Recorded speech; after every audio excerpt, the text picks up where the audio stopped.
I mean, again, he doesn't know who Gabriel is, right? Because he didn't come from an Abrahamic faith. The people of Mecca were pagan. The Quran is mentioned, if this book was from other than God, they would have found in it many contradictions. If a book is without contradictions, that has no bearing on whether it comes from God or not. I've had phone books that are inerrant, but I certainly don't think God gave them. That we believe without understanding. The brother asked a very important question, that most of the scholars say that listening to music, watching movies, and most of the television programs, they're haram. So how can we have fun? Let me tell you, brother, at the outset, that having fun is permitted in Islam as long as the fun is halal fun. That the standard narrative has holes in it. The Prophet tells us because Satan or the devil sleeps over our nostrils. Those who oversleep and not pray Fajr on time, Satan urinates in their ears. I really do think Jesus was crucified and that he really was dead and buried. He thought that he was a son of God in the sense that he was specially chosen by God. I think Jesus really did think he was going to be the Messiah, the future king of Israel. I mean, that is, after all, why they crucified him.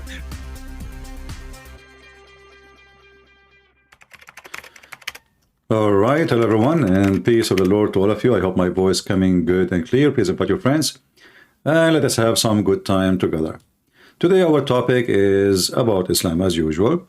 But before we start, our education time, I would like to share with you some funny, stupid videos that Abdul they do.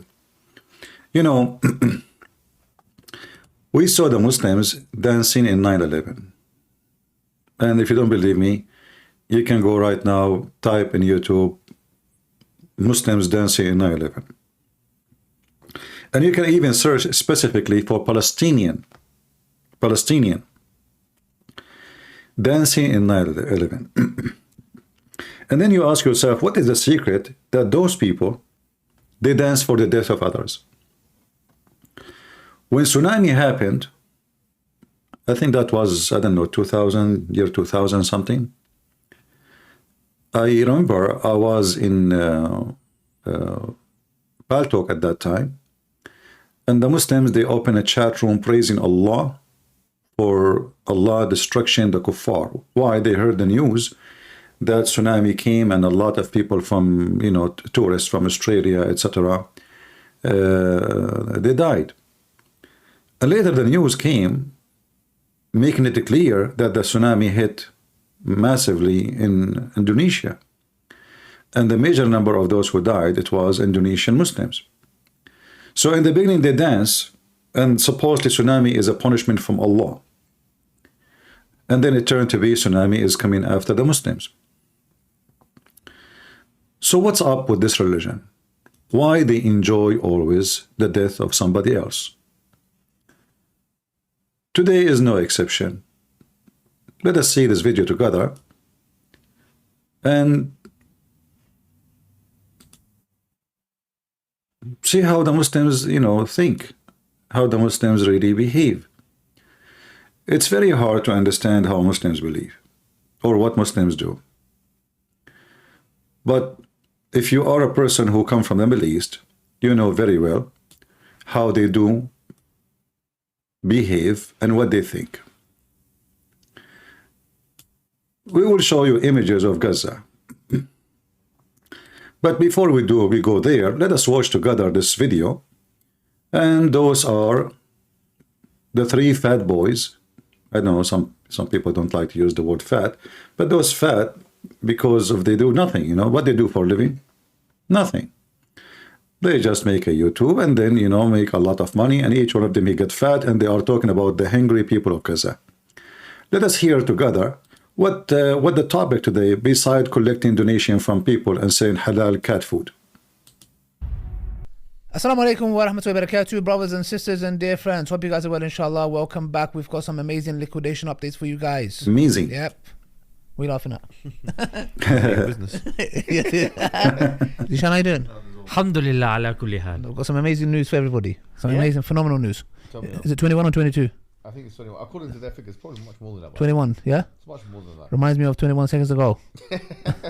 if you let me know, let me in the studio. I've got 21 liquidations to go. Okay, so what's the update? Please tell us. And guys, just to show you how trashy, low class they are. Do you see what you see in the screen? I don't know if you notice. Let me zoom for you. Mohammed Hijab is putting his feet on the front of his camera. Watch. Zishan, how you doing? Alhamdulillah ala kulli hal. I've got some amazing news for everybody. Some amazing, phenomenal news. Is it 21 or 22? And look how 21, ugly and dirty they are. Remind me of 21 seconds ago. If you let me know, let me in the studio. I've got 21 liquidations to go. Okay, so what's the update? Please tell us. I mean, those are the one who want to give you update about the Muslim news. I mean, at least wash your socks, man. Aren't you married? I mean, if you are single, I would say, you know what, this guy is single. God knows what you know, what.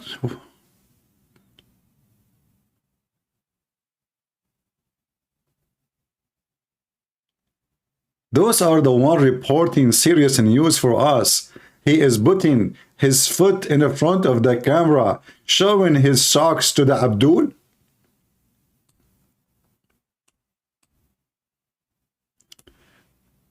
Move it again. I need to zoom.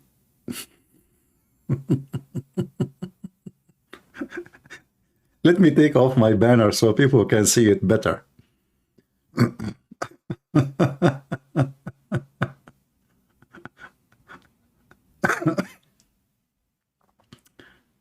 What a bunch of a street boy. You know, when I say they are just a bunch of street boys, this guy, you know, I don't want to go. Let it go. Go. Tell us what happened.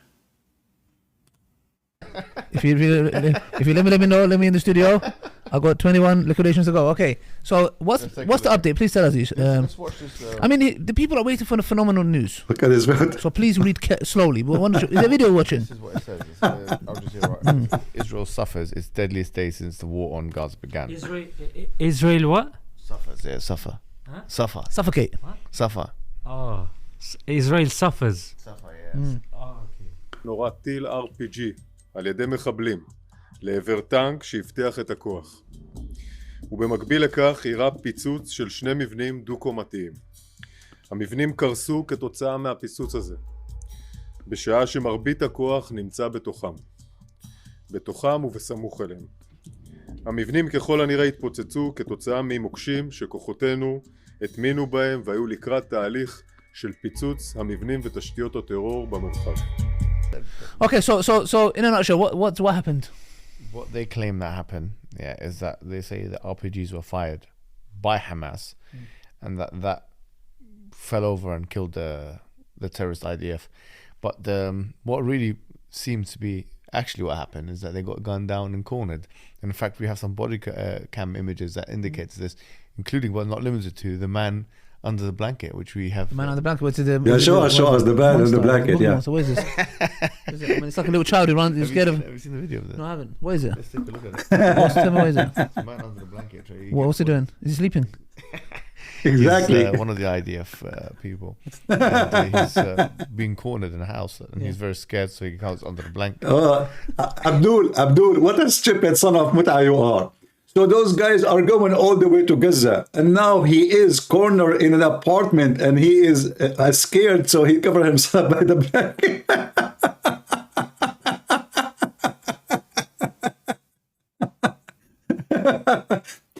You know, if I go and now I show you how your Abdul is running like a rabbit in front of the IDF, people will die laughing. So those soldiers, they go, they sleep, they have turn people, they go to fight people, they go to sleep. They are sleeping inside your houses, not in their houses. How they are scared, and they are in the heart of Gaza. Who is the one who is scared? Corner. I mean, your Hamas is down in the tunnel like rats, and you are talking about corner. They don't even dare to put their head up, and if they do, they come like rats, they shoot and they run right away. So those are like now so happy for 21 people died. But this is the same guy. Just a day after. This is the same guy. Not even 24 hours after. Look what he is talking about. Painful matter, brother. Painful matter, brother and sisters. What happened, Ali Dawah? Yesterday you were laughing. Today is so sad. What happened? Brothers and sisters and dear friends, when I heard these news, I was as shocked as you guys were. Really? I didn't know that there are Muslims who are serving in the IDF. No way. It shocks you. It genuinely shocks you. Uh-huh. I don't know if these people are... there's firstly a big question mark when it comes to the scholars on this person's Islam or these individuals' Islam. For you to serve in the army, yes? I don't know if it's something that's forced or whatever for that matter. Wallahi, I don't want to talk big. Forced? But I would rather die or be killed or be shot in the back of the head than know that I'm going to go to Gaza and I'm going to go and massacre my own brothers and sisters, innocent men, women, and children. You know, in this matter. So this is the funeral prayer. When I first heard this, I thought, like, is this for real? Is this some kind of a joke? Yeah, no, it's true. This person, Abu Latif, or I don't know his name for that matter, who was killed in Gaza, yes, by the resistance. Let's watch it for ourselves, because I'm a bit taken. See this, guys. If it's me, Christian Prince, who call Hamas resistance, YouTube will take my channel down. Do you notice? He just called Hamas resistance. This is how it is in England. You call Hamas resistance and you make money and you live in the country, and they are not calling them terrorists, they are calling them resistance. The only one is fighting against Israel right now in Gaza is two groups, Hamas and Jihad al-Islami. One belong to Hezbollah, they are Shia. The other one, they are Sunni, and they are Hamas. And he is calling them resistance. And nobody will question those idiots. I will talk them or arrest them or deport them. Resistance. Now, let us see how your resistance working. Look at your face. I don't know. I mean, yesterday you were laughing, devastating in news. Look at you. Just 24 hours ago. And then you learned that many of those 21 soldiers, they were Muslims, and now you are what? Come back to even do this video. Like, let's watch the video, inshallah, and watch the funeral prayer. Allahu Akbar.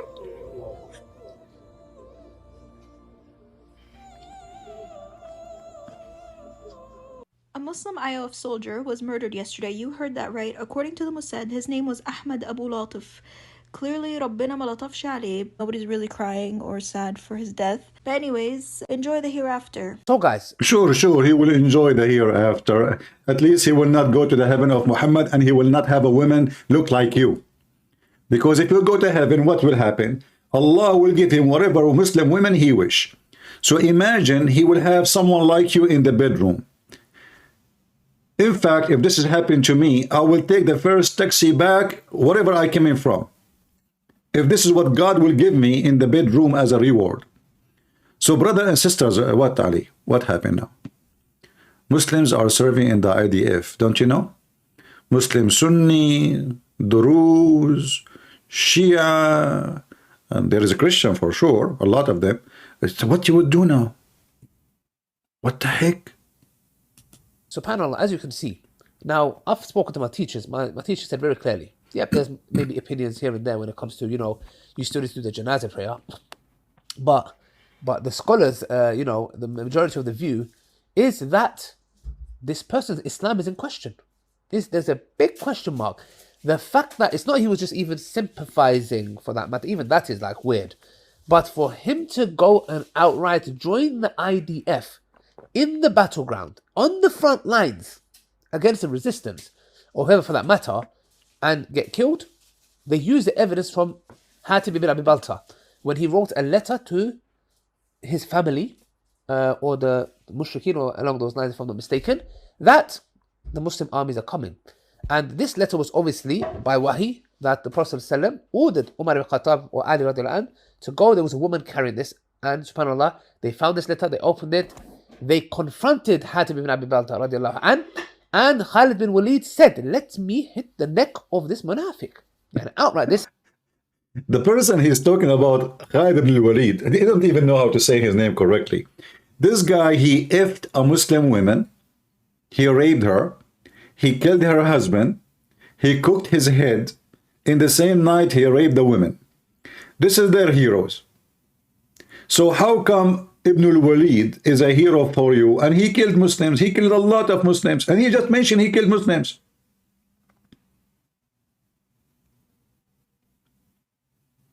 Continue. And by the way, touching your nose is not good. It's a bad sign. Go search it in internet, you know, why a person keep touching his nose. So this is hypocrisy. And obviously, Hatib made it very clear that he had no intentions of treachery, or that he's doubting his religion for that matter. It was none of that. And the Prophet ﷺ said, indeed, Hatib fought in Battle of Badr, and the Battle of Badr, Allah subhanahu wa ta'ala.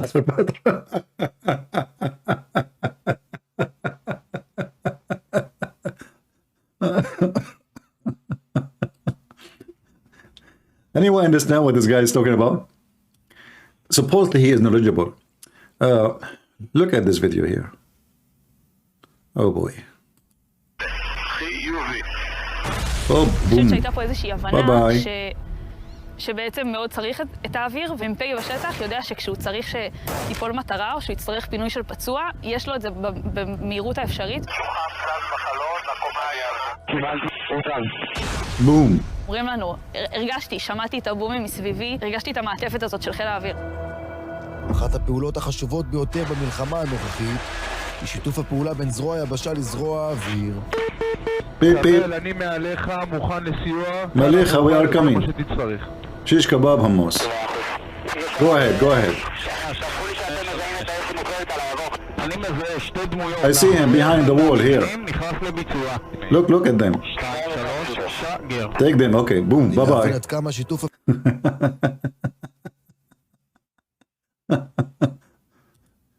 I don't know, I mean, those people are really weird. They go in war, they attack their neighbors. And the second their neighbor respond to them, they go by millions around the world, asking for ceasefire. You see, when somebody is making victory, there is no way he will ask for a ceasefire. Only losers, they will die for ceasefire. Those guys themselves, they go in the street shouting, Allahu Akbar, ceasefire now, like a bunch of girls. So how you claim victory for the death of 21 soldiers? The Israeli, they killed tens of thousands of terrorists already. You see, nobody knows actually the real numbers, because all those tunnels which been destroyed is full of terrorists. Nobody knows how many is inside. They can count only the ones who died in the top, the one they can see visibly. The one who they are buried under the ground, nobody can see. So they took all of Gaza. Let me see if I can find you a map to show you the situation now. And always I find it very funny and very, very embarrassing how Muslims, they, you know, I remember when I was in school, the teacher, he was, you know, talking about celebrating October 6. You see, this time they attack in October 7 because October 6 was not holiday yet for the Jews, so they delay. So in October 6, 1973, when all those Muslim countries, the neighbors of Israel, they attacked together, Egypt, Syria, even they brought pilots from Pakistan, fighters from Afghanistan, fighters from everywhere, you name it, from Morocco. I mean, it's big. And what was the result? a miserable defeat. You know what miserable defeat mean? They lost a massive land, massive number of dead, disaster of casualty, regime collapse. The same when they lost Jerusalem not long before. But what's amazing, what it's amazing about them, they always celebrate victory. I mean, you just lost. So I asked the teacher, sir, how we were victorious if we lost land? He said, this is not how you measure, lose or win. I said, really? But didn't we go there to suppose it to free land? So how we won if the army is destroyed? We lost a lot of people and we lost the land. Like in the top of the land, which they took before, now we lost more, and even they lost more strategic lands. As an example, the Syrian, they lost the Golan Heights. The Egyptian, they have all of Sinai is gone. I mean, 20% of the country is in the hand of the Israeli. So how in the world those people celebrate victory? You don't know. They always celebrate victory. It doesn't matter how many times they lose. It doesn't matter how many times you beat them. They celebrate victory. Because those people, they are in drugs. They are high. They are not in touch with reality. I'm trying to show you, to find a video which can show us like the last update in the war in Israel with maps. Let us see if I can find something.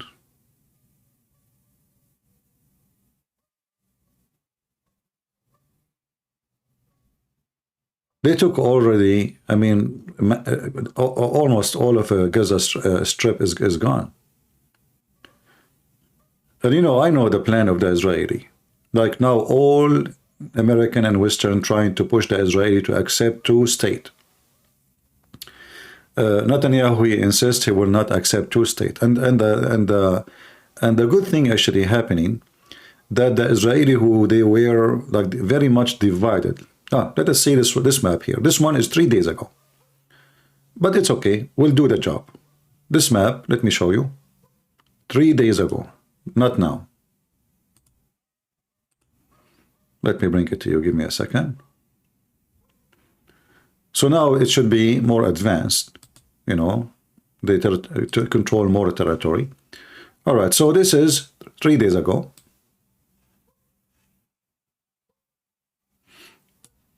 Let us zoom out so we can see all the video.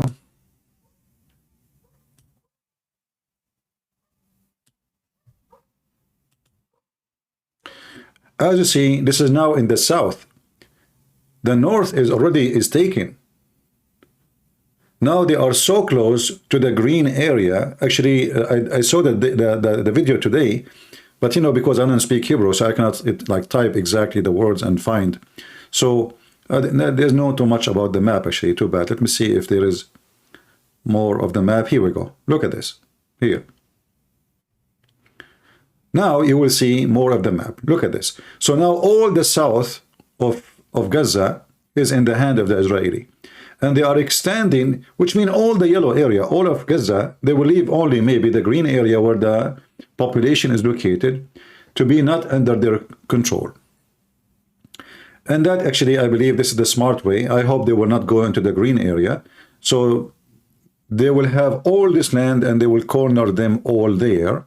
And then they have to negotiate with them. So look what we see. I don't know if you can see with me. Let me zoom out more. So do you see now what the Israeli have done? So now they are expanding more and more. All the gray area is the land controlled totally, period, by them. So when those potato, Mimi Hijab, and in talking about devastating, what devastating? The Israeli will not withdraw from that land no more until they force all their conditions. So now you and Hamas and the 2 million so-called fake Palestinians, those are not Palestinian. The people of Gaza have nothing to do with so-called Palestine. In fact, this is not. This is not their land. Not a single one of them. But regardless, now all of you, actually, let me see, I found a video, I saw a video. Let me see if I can find it.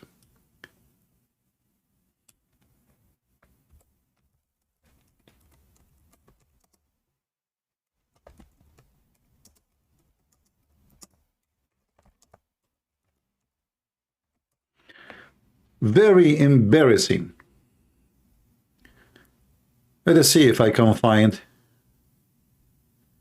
the video for you. So they talk about victory. I don't know how those people, they see victory.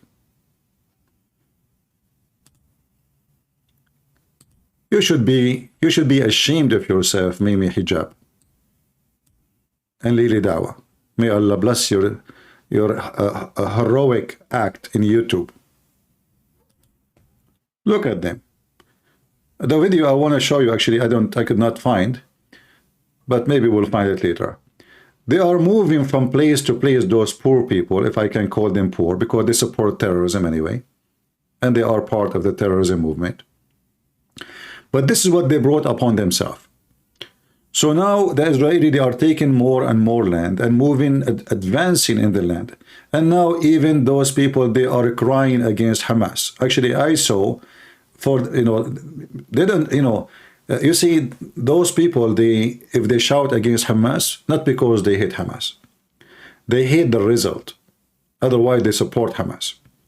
So in their mind, even though they are civilians, they wish that every Jew will be destroyed and killed. But now, because Hamas have a big failure, so we will see, I will look for a video, I will show you how they are shouting against Hamas. Simply, they lost their houses. What they got? What exactly they got from this? This guy is saying, where I should go? Go to Rafah? Where we will go? Hey, Hamas, where we will go? The Arab neighbors don't want them. Egypt will not even open one gate of its gate to let one of those people get in. If you speak to the Egyptian government, they speak about how much they support Palestinians, but they will not let one of them get into Egypt.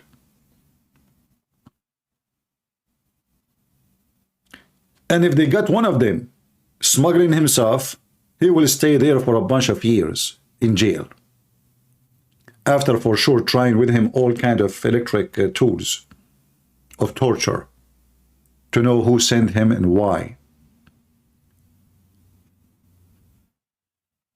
Let us see more videos.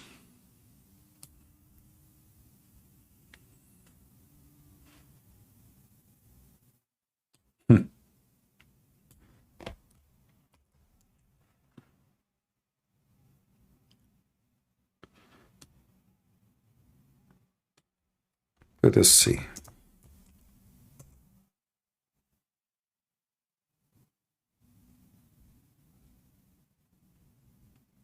And yet they claim victory. Those people, they are really out of their mind. 21 soldiers. Have you ever heard of an army go at war with the territory have 2 million and more than 100,000 terrorists?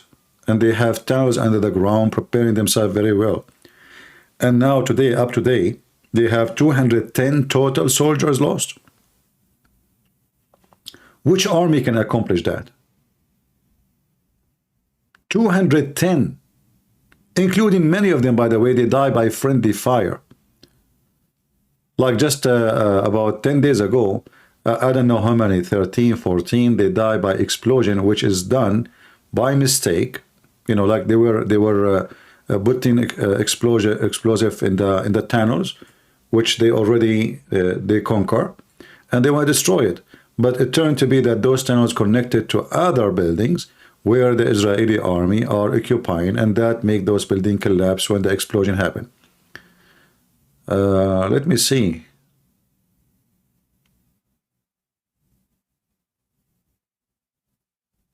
Yeah, you know what? Let me see if I can find it in the history. I want to show you this video.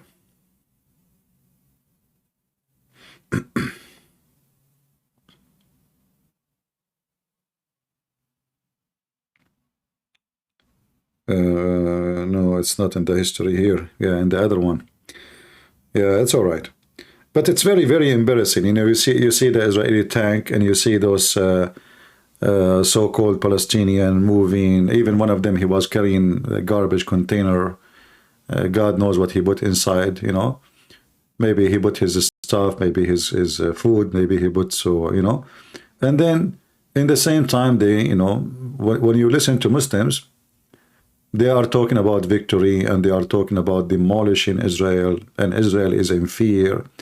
And the failure of Israel, why? Because they could not release their hostages. Let me tell you from now, they will not be able to release them by war. Because simply, those hostages is the last place Israeli is going to shoot at. And there is no way they will shoot at the place their hostages they are in. So the hostages at the end is going to happen to release them by negotiation, and negotiation only.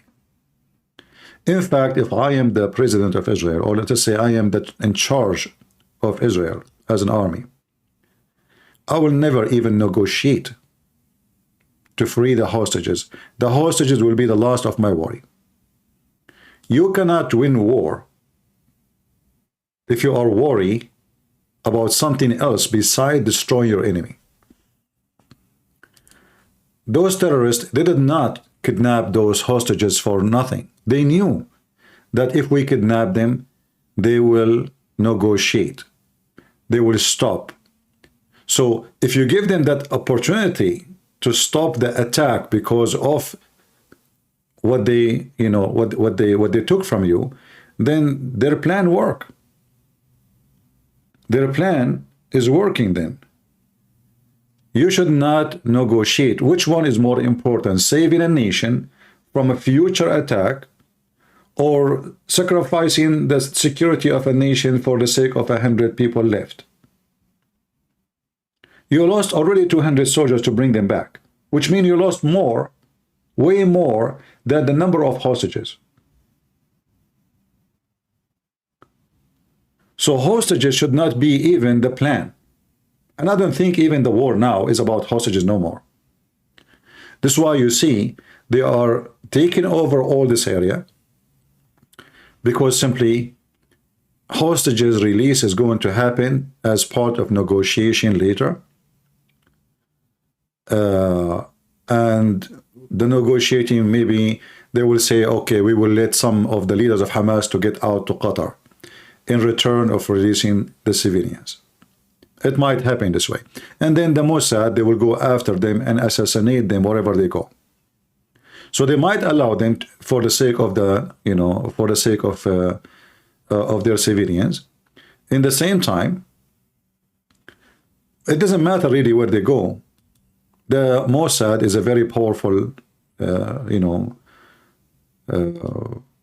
organization, and they can go after them and assassinate those cowards. Abdul Hamid, you are a potato. I call you many times, you never answer. You're just a potato like your prophet.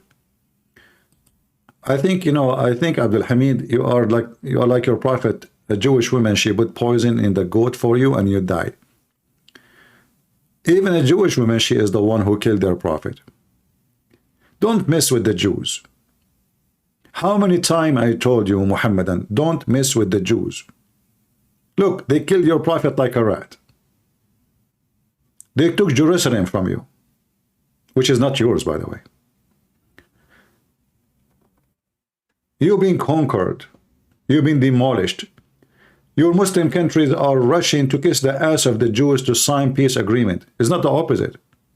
Why? Because only Israel can save your ass from the Shia of Iran. They are coming after you.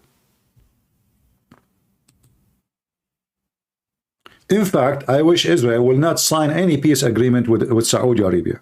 You see, Saudi Arabia, they said, we can sign an agreement if they agree to make a two-state agreement to Palestinian and stop fire in Gaza.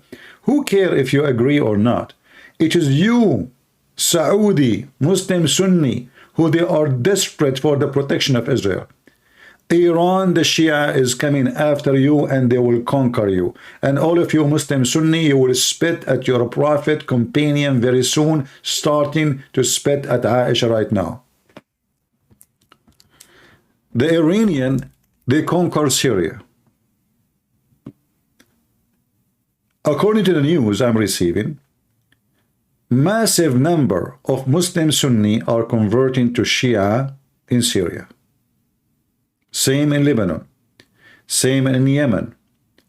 So the plan of Iran, you see, Israel is just, let us say, a tool for Iran to get a good reputation. Like they are the one who defend the faith, they are the one who want to free Jerusalem.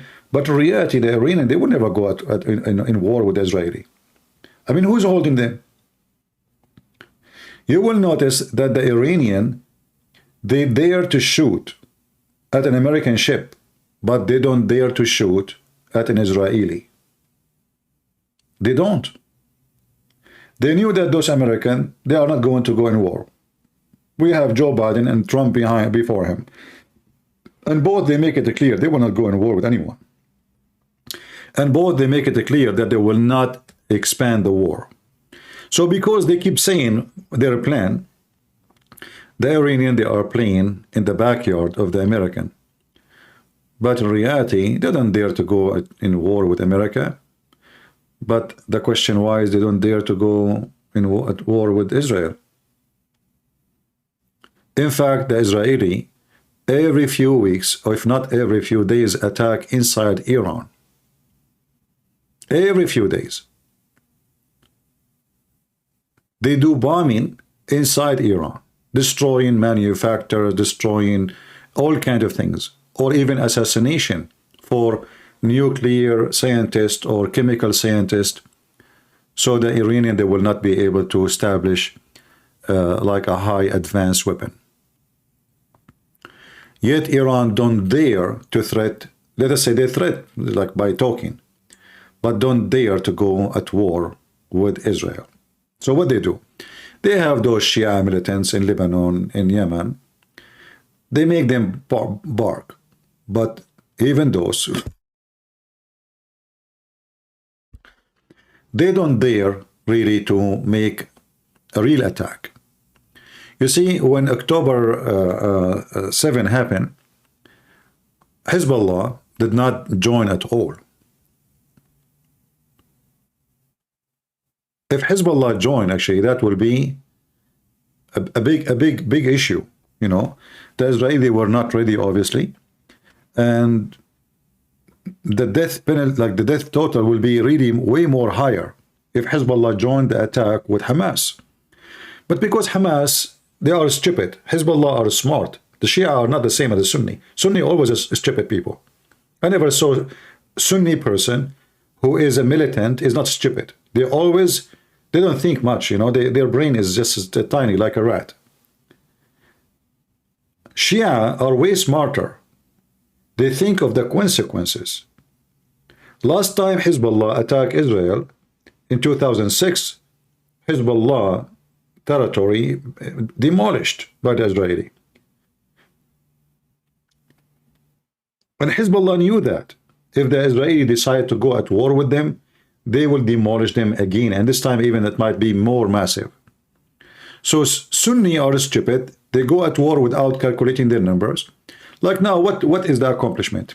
If we ask any Muslim Sunni, what is exactly what happened? What you did? Look at this guy. What exactly those Muslim Sunni did? Did you win anything? Did you take like 1 meter more? No. Okay. Did you kill of them a lot of people and you know, like none, maybe few of you? No. Okay. Are you now more a threat to them than before? No. So, what the accomplishment they did? They took all of Gaza. Look at this. Look at this. This is the city of Gaza. And the gray area, by the way, this is not only the city of Gaza, this is what around city of Gaza. So they lost Gaza, and maybe forever, because now the Israeli, who can force them to let them go back? Nobody. Who in the world can force them? Nobody. And I believe strongly what the Israeli will do, they will say, we will never get out of here unless we get guarantee that no terrorist will be here ever again. Never. So this is Gaza here.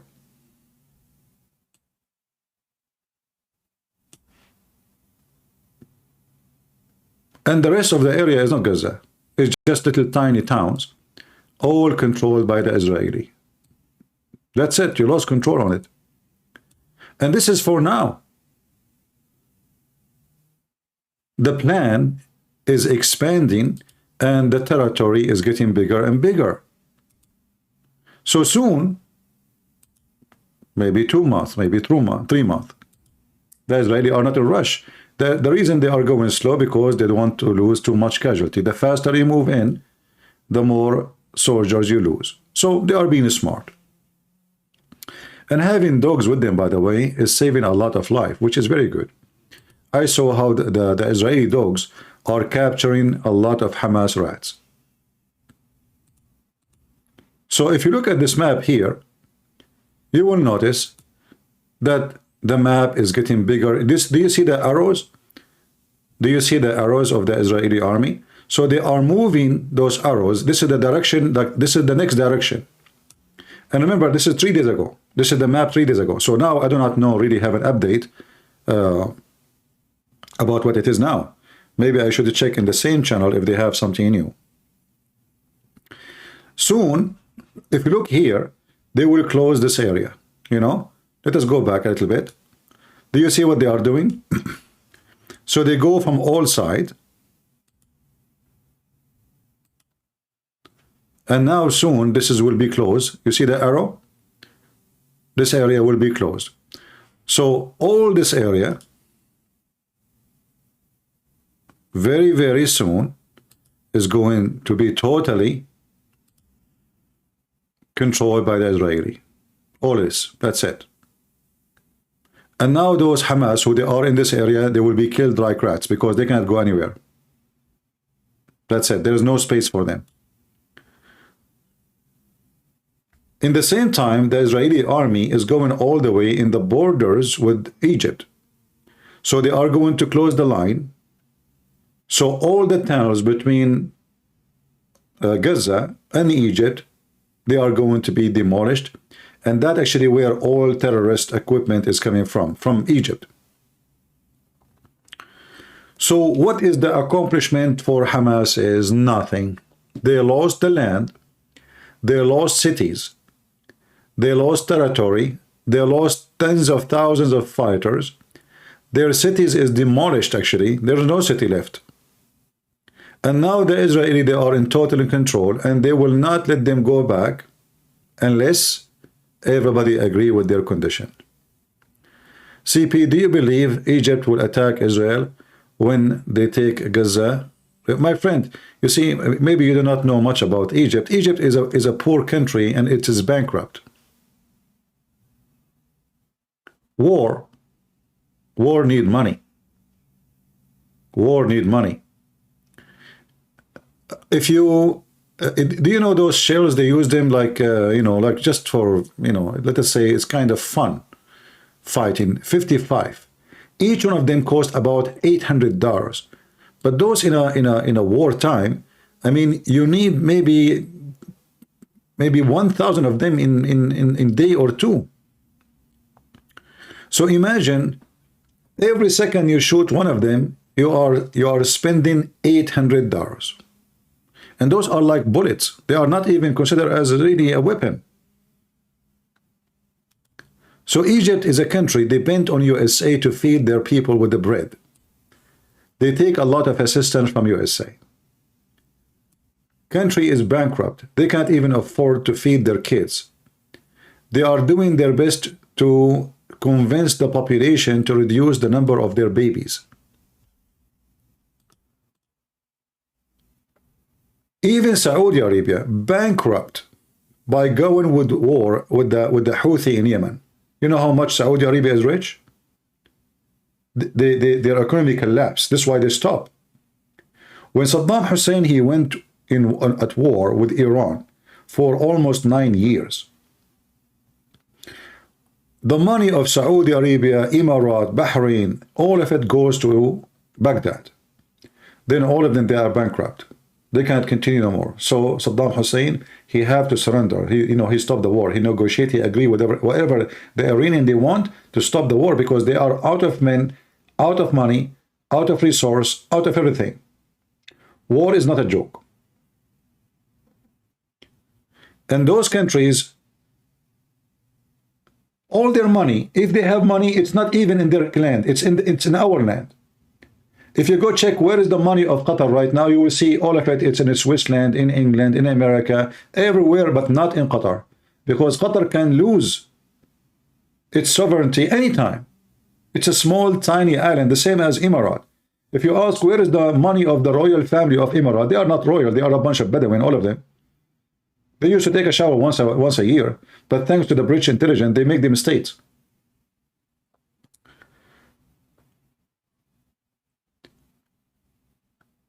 All their money is in the West because they cannot trust their lands. The Iranian can invade them any moment, any second, and all the money they have will go. The same as what happened with Kuwait. When Saddam Hussein decided to take Kuwait, he took it in 2 hours. I remember at that time when it happened, I was very, very young, I was sitting in the balcony drinking my coffee, and I have the radio on. I have radio with those, really a very good radio, can receive waves from far, far distance. And I was listening, I was like moving the radio thing, all this stuff, but it's really good radio. And I stopped with the radio of Kuwait. And I remember until now, they are calling for help. Saying like in Arabic, "A'inuna ya akhwan, Saddam Hussein attackna. Saddam Hussein, he attacked us. Please help us, help us. Yeah, our neighbors, Saudi Arabia, yeah, King, So they were begging for help. Saddam Hussein took them over. They started the attack, I think maybe 6 in the morning. By 11, they were inside. They took all of Kuwait.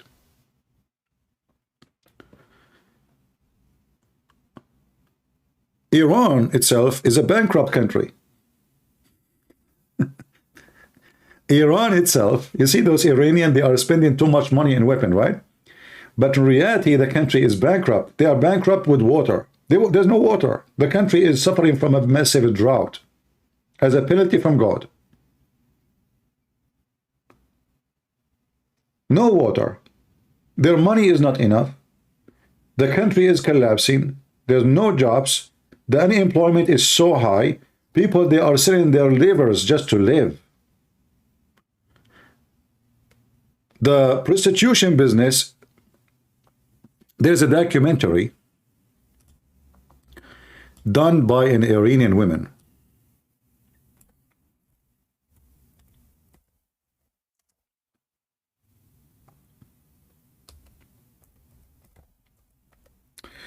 Let me see if I can find it.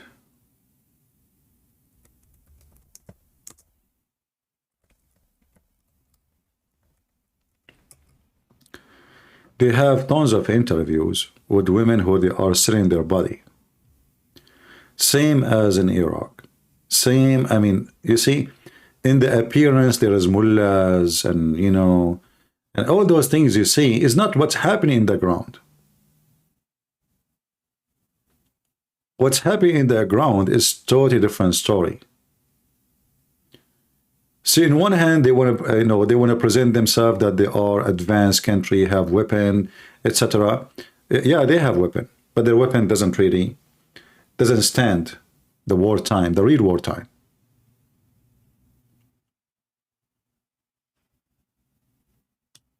You can go right now and search.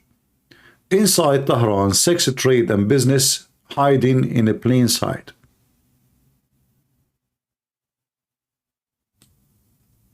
Uncovering Iraqi religious front for child prostitution, Iraq. Prostitution behind the veil.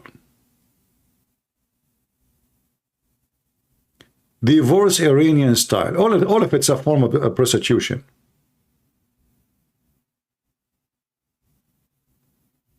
Everything is for sale.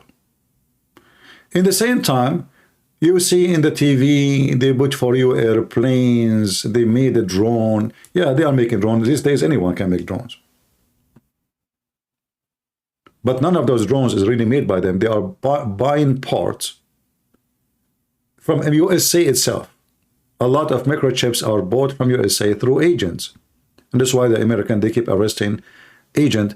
In fact, just I think 10 days ago, an Israeli man who live in USA, he was arrested by the CIA for providing Iran. Imagine, he's an Israeli man. You see, some people, they don't care. They worship money. They are using him, they recruit him, they pay him a lot of money so they can get microchips, which is not allowed for Iran to have it, so they can use it for their drones and their weapon. And this Israeli, because Israeli, I mean, they will not suspect him that he will, I mean, this is the last one you will think he will sell, such a thing to Iran, right? So he buy it, and then he ship it to different country, and then from there they ship it to Iran.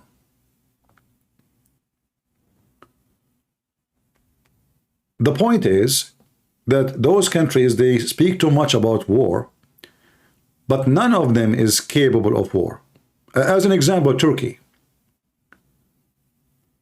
Erdogan, he keep talking about war. He want to invade this, he want to invade that, he want to teach them. This is Turkey. But the Turkish army, they show you in TV, looks so strong and so massive. This Turkish army will collapse if they don't have enough money for a month.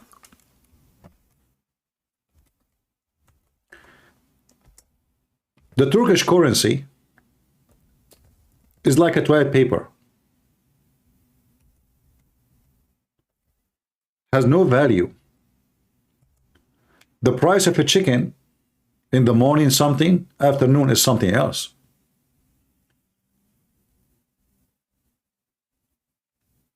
Every day, this Turkish currency is dead. Look at this. This is 1 month. 1 day is not available.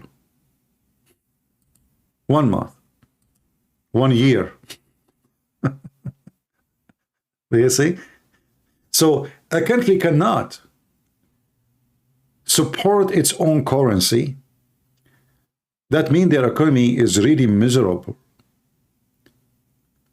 Nobody trusts even to put his money from the Turkish people in the Turkish lira. So how those people, they are going to go in war with Israel or anyone? So Erdogan, he go and shout and scream, but in reality, this country is bankrupt.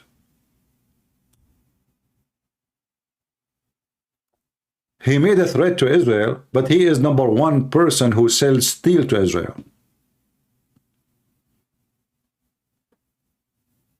All of them, they say things, but in reality, they do the opposite. So what they say in public is just for the audience, those naive people who shout, Allahu Akbar, oh, this leader, he is real. Look, but in reality, what Erdogan did? Nothing. What he did? Okay, now Israel is taking Gaza. What he did? Did he even shut down the Israeli embassy? The Israelis themselves, they left the embassy. Nothing. Did he stop selling steel to Israel? No. Did he say, you know what, we are going to cancel our relationship with you? No. Why even he consider Israel as a country if this is an occupation country? Why he have even an embassy for Israel in Turkey? In fact, the Mossad, they have a big center in Turkey with the agreement with the Turkish government. Same as Azerbaijan, same as Qatar, same as Emirat. I mean, all of them. So in public they say something, but behind the door there is a different story. Only naive people will believe those dummies. Those people, they are not what they claim to be. I'm going to open my Skype if there is any Muslim would like to join us. So you feel free. And we can switch to talk about the Quran, because the Quran, by the way, mentions some funny prophecies about the Jews. The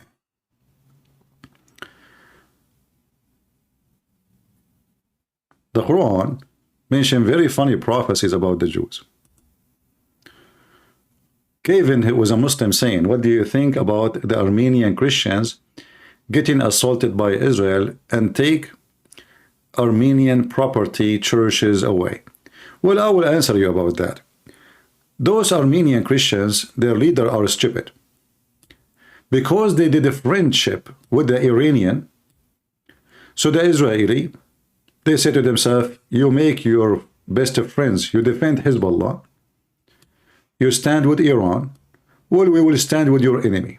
So I cannot blame the Israeli for the stupid behavior of the stupid leaders of Armenia. I cannot support any stupid donkey. He joined Muslim forces against Israel.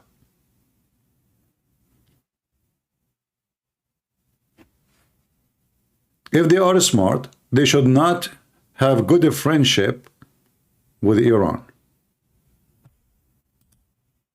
The Armenian, obviously, they are having the wrong friends. Their number one best friend is Putin. Putin, he sold them out to Azerbaijan and to Turkey. He was watching them being attacked, killed, and he did nothing. All of us, we knew if Putin, he want, he can say one word, and neither Azerbaijan, neither Turkey would dare to move 1 meter. The stupid Armenian leader, the president, he thought Iran will join him in case of an attack. But the Iranian, right away, they announced that this is the land belong to Azerbaijan and they will not deal with it. Why? Because Iran itself have more than 25 million citizens who they are originally from Azerbaijan. So the leaders of Armenia, they were stupid. However, a land you lose in war, you can take back by war too. No problem. Do we have any Mohammedan would like to join us live?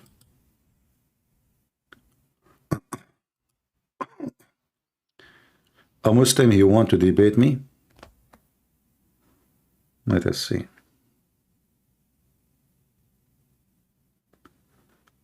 But he want to know if you are in Discord. No, I don't have a Discord. If you want, he can call me here.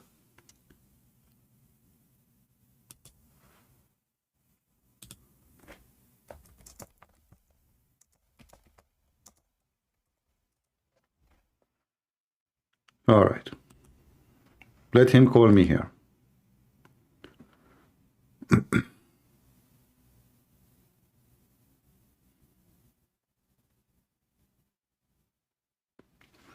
A Muslim, he pointed a hadith in Sahih Muslim 2135, explain why Allah called Mary sister of Aaron. My friend, how come Allah did not explain why Mary is the sister of Aaron until a Jewish guy came to Muhammad and said to him, or said to Aisha, listen, Mary and Aaron are not sisters and brothers, and there is, according to the hadith, there is more than 600 years between them, which is wrong, by the way. The number is wrong. So Muhammad, after he learned that he got busted, he mentioned that, well, at that time, let us read together. When I came to Najran, the Christians of Najran asked me, you read in the Quran, O sister of Aaron, i.e. Maryam, in the Quran, whereas Moses was born before Jesus. When I came back to Allah Messenger, I asked him about that, whereupon he said, the people of old age used to give names of their person after the names of apostle and pious person. However, Aaron was not an apostle, neither was a pious person according to Islam. Isn't it Aaron, according to your Muslim stories, is the one who told people to worship the cow? Same time, who is the one who deserved to be called by? Moses or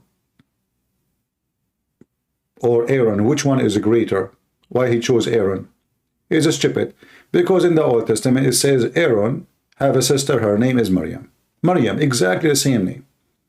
And you know, when Muhammad, he tried to fix that, actually, he made another poo-poo. Why? Because simply, you cannot fix that mistake for a very simple reason. Already Muhammad, in the Quran, he called the Maryam that she is the daughter of Imran. She is what? The daughter of Imran, which is the father of Aaron. So, if the Muslims, this is what Muhammad, when he learned that he is wrong, he is stupid, he tried to fix it, but it's already too late.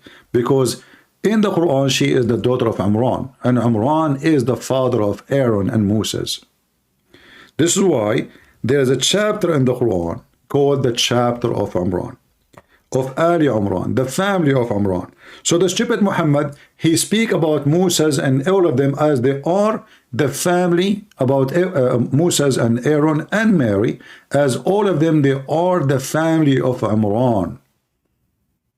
This is how stupid he is. Allah chose Adam, Noah, and the family of Ibrahim, and the family of Imran. What is the family of Moses? The family of Imran. Okay, what is the family of Mary? The family of Imran. And this is why here we see right away Muhammad, he speak about Imran, which is in the Hebrew Amram, not Imran, and you know, claiming that the wife of Imran, she vowed that if she gave birth to a child, because she is old, she cannot have babies. If she gave birth to a child, that child is going to be devoted to God. And when she gave birth to Mary, she had to keep the vow. And this was, according to Muslims, was the first Christian nun. So according to Islam, Mary, she was a nun. In the same time, the same stupid Muhammad, he claimed that being a nun or a monk is a fabrication the Christians, they come with.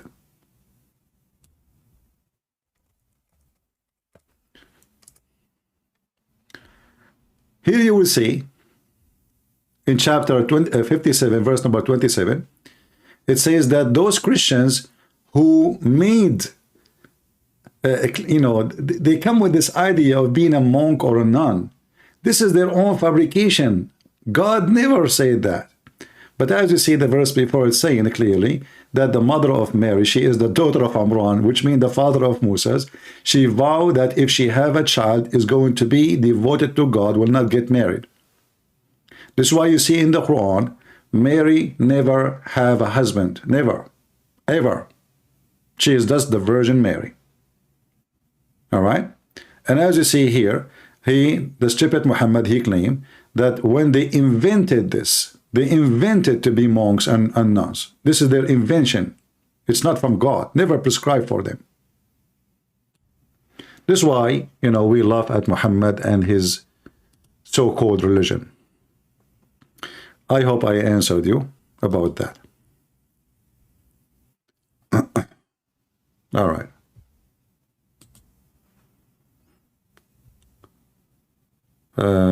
Any Muslim?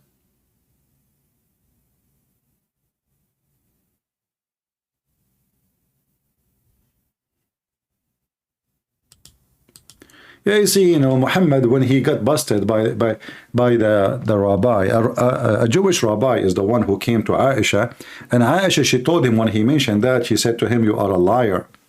You are a liar." When he said to her, Mary is not the sister of Aaron, which means everybody understand that Muhammad, he make it clear. But then after that, when he been exposed, Muhammad, he start trying to fix it. Muhammad remind me of a guy who lie a lot. His wife, she told him, "Husband, when visitors come to visit us, you lie a lot. I mean, it's obvious you lie." He said, "Really, I don't notice."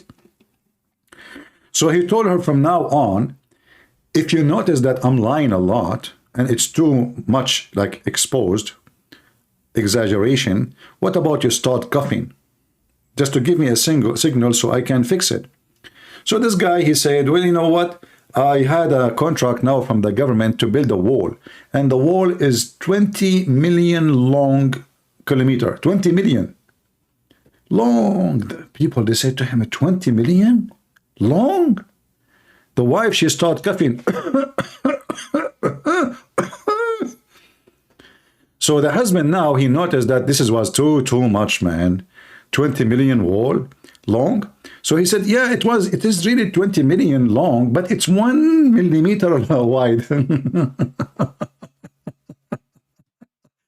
Supposedly now he fixed it, like, he exaggerated with the length of the wall, but it's so thin, it's 1 millimeter, Yeah. And this is Muhammad. He make poo-poo. They got him busted. And he tried to fix it by the 1 millimeter hadith. Do we have any Abdul? And now let us talk about the false prophecies Muhammad, he mentioned about the Jews. You see, Muhammad is just so stupid. It's obvious that he is a false, but he's not only false, he is so stupid.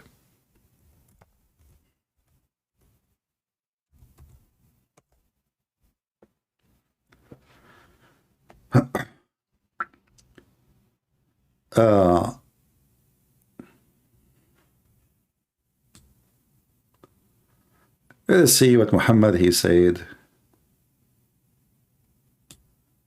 about the Jews.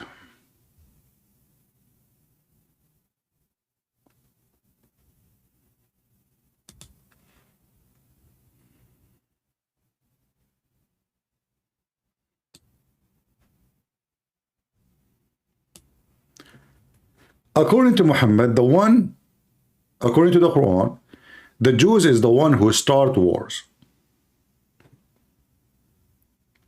Each time the Jews, they establish a war, Allah, he distinguish it.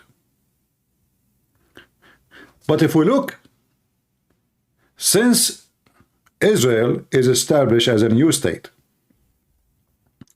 not a single time the Jews, they establish a war. It was the Muslims, the Jews, they call them Arab, but not all the Arab, they really want war with the Jews. The Muslims, you have to know it's a Muslims. Christians don't really care for having war with the Jews. They don't. Muslims. That's why you see a Muslim from Pakistan, he want to go at war with you. A Muslim from Afghanistan, from Taliban, from India, he just because a Muslim, he want to go on war.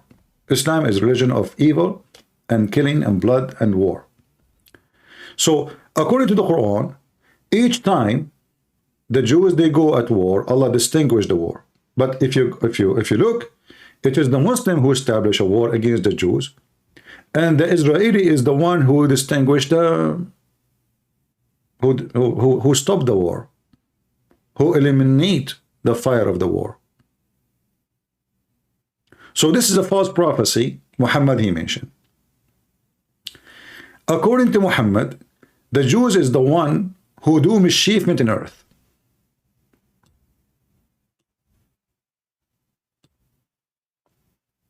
Only the Jews. If you go to any Muslim country, they have 0 Jews. You know what 0 mean? 0. Their judges is corrupt. The government is corrupt. The post office man is corrupt. They will steal your mail. and in the best scenario, they will not deliver it to you unless you pay them every month. Police is corrupt. The phone guys is corrupt. They come to your house. Listen, they come to your house. They knock at the door. Hello, sir. Assalamu alaikum. Okay, what's up? I'm from the phone company. Okay, what's up? Your phone is working? Yeah, I think it's working. You go inside, you look at the phone, you know, the hard line, you know, before the cell phone was exist. Yeah, it's working. They say, okay, you know what? I will be here if the phone stop working because we are working in the box, which means the phone box, you know. After 3-4 minutes, he asked you, you know, to check it after a few minutes because he's working in the box.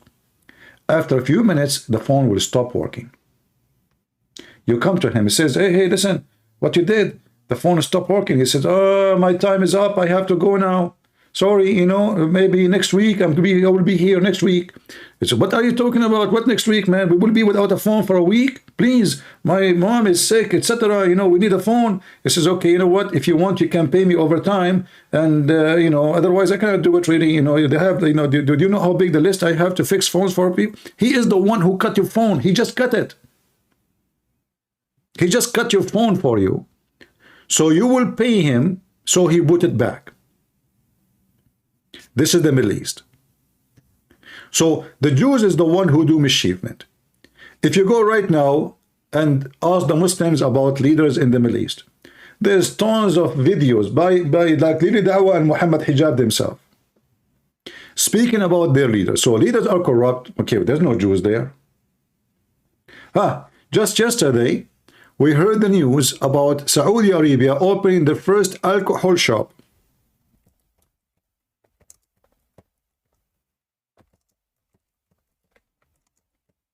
Your graduation.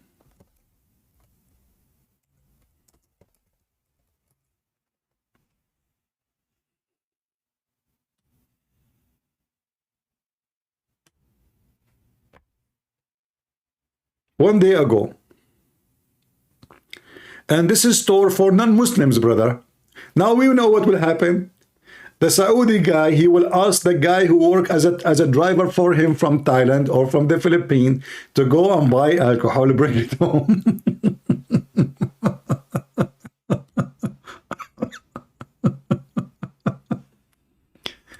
And do you know why they open it? Because simply they are buying alcohol anyway. And it's very expensive and the government are losing a lot of money. So they said to themselves, let us sell it legally. Come on, let us get money. We need money. So now supposedly for non-Muslim, but to just wait. A year from now, maybe 2 years maximum, is going to be available for everybody. And those Mohammedan, they drink like crazy. You see, in the Middle East, I never got drunk. I drink from time to time, like little maybe beer or, you know, but I never get drunk. But the one who get drunk in the Middle East is Muslims. Because when they drink like goats. They go and buy the alcohol from the Christians. If you go to the alcohol store, you will not find Christians buying alcohol. You will find long line of Muslims doing shopping for alcohol. And they are expert. You know, when I come to the state, I know only one name of beer, you know, just one name. I go in the airplane, you know, I said, because it helped me to sleep, because I don't drink. When you don't drink, if you drink anything, you know, you will feel sleepy right away. So it helped me to sleep. So I go in the airplane, you know, what is the name of the beer? I forgot. It's a European beer. I forgot the name. Can we read it? This is how much I am so good in. So anyway, but if you speak to a Muslim about alcohol, they are expert with every single kind and every name and what taste and etc. But they are the ones supposedly who the alcohol forbidden for them. If you speak about the music is haram for Muslims. Remember Muhammad said, those who play music, Allah will make them pigs and monkeys, and even He made the earth swallow them.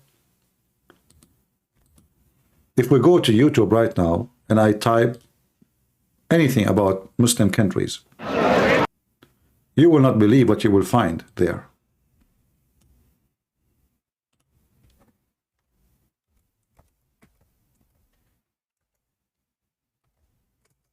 Their music is very much associated with sex.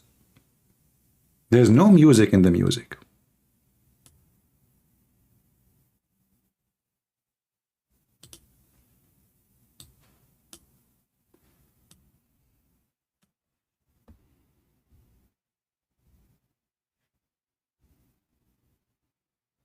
Very much. It is very, very sexual. And you will see they are wearing hijab, and you know, and those are the real Muslim countries who they are supposedly the conservative ones. Every single dance they do is very, very sexual. Extremely sexual. And the funny is, when they do those things, they sing Allah, Allah, Allah. MashaAllah, MashaAllah. Look, the hijab is there. I mean, we have to be serious here. I mean, I don't know what kind of dance this dance, but you tell me.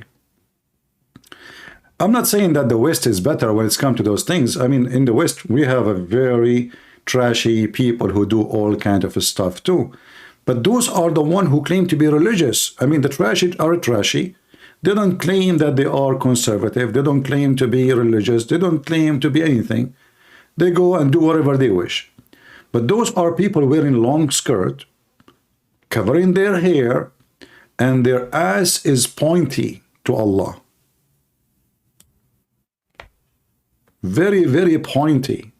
You know? Subhanallah. Subhanallah. Yeah. So, very conservative. Oh boy.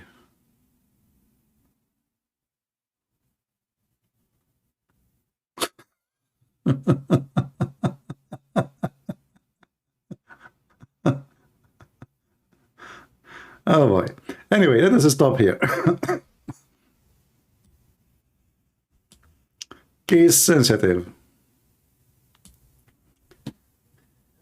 So in one hand, you know, the Mohammedan, they present themselves as a very conservative society, but homosexuality, gay, you know, actually in Islamic countries, homosexuality is very, very, very, very massive in number. If remember, I made a video a long time ago from the Saudi TV. I translated myself, where a Saudi woman doctor, she worked in the military hospital. She said that between, I think, as I remember, you know, you can remind me, that about 45% of the population of Jeddah, they have sexual intimacy with a family member, which means family, like incest inside the house. And the same about homosexuality, like male with male, female with female. Why? Because simply the Islamic society does not allow human being to grow normal growth. Anything is not normal will go in the opposite and wrong direction.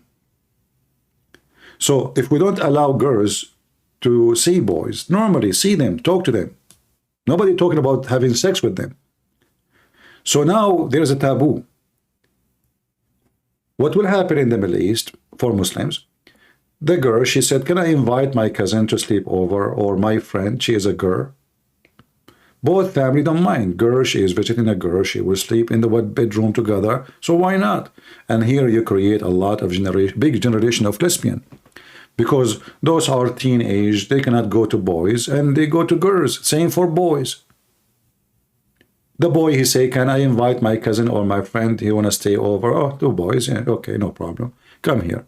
And then, you know, and then with all the satellite and the internet, and, you know, things is really messed up in the Middle East. And now, things is really changing. Like if I go right now and type nightlife in Saudi Arabia, you will see that Saudi Arabia 10 years ago is not the same as now. Now they have nightclub, women and men, they are mixing. They go for a date.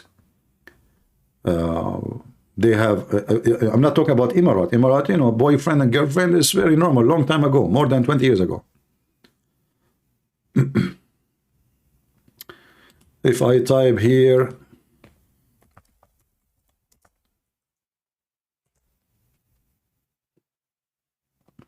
and now they are opening halal sex shop, like sex toys, halal, you know, halal nightclub.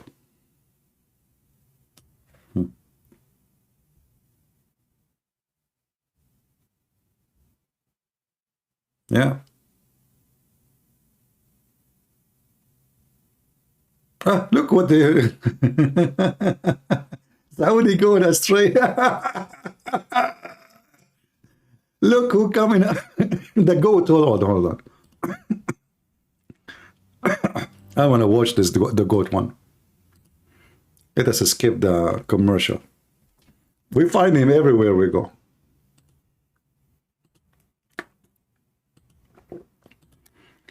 Listen to what happened in Saudi Arabia. Don't listen to me. Believe the Abdul. Abdul will tell you. I mean, maybe Christian Prince is lying. Right?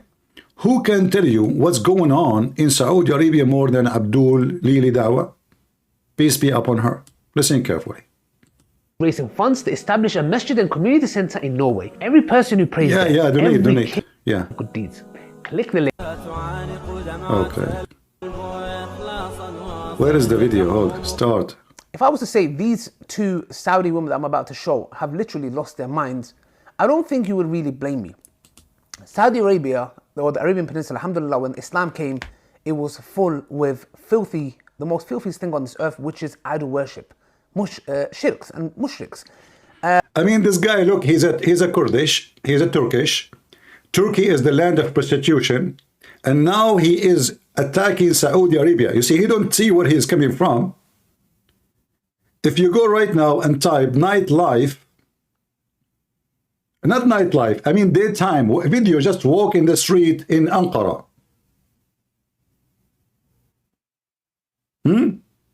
Anywhere you want. What you will see naked women. So now he is complaining about what's happening in Saudi Arabia. Listen carefully. Alhamdulillah, Islam came and abolished that. And one of the signs of the Day of Judgment is that the region, the Arabian Peninsula, will go back into idol worship. But obviously Shaitan takes his time. That's the end goal. But today we're going to be watching a video and reacting to called Like Heaven. Saudis enjoy sun, sea with opposite sex. Let's watch this video and let's see if we can hold our stomach. So why you live in England? And why you go to Starbucks and it's mixed with women?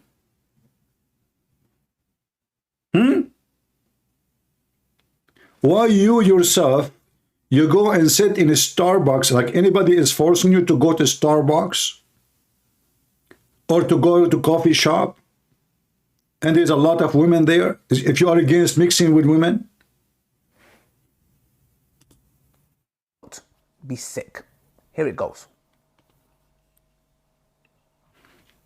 Listen, this will make you sick. All are welcome at the Saudi beach. Yeah? In a change to the usual gender segregation and modest clothing, this beach in Jeddah allows men and women to mingle. Now let's listen carefully to this girl. Yeah?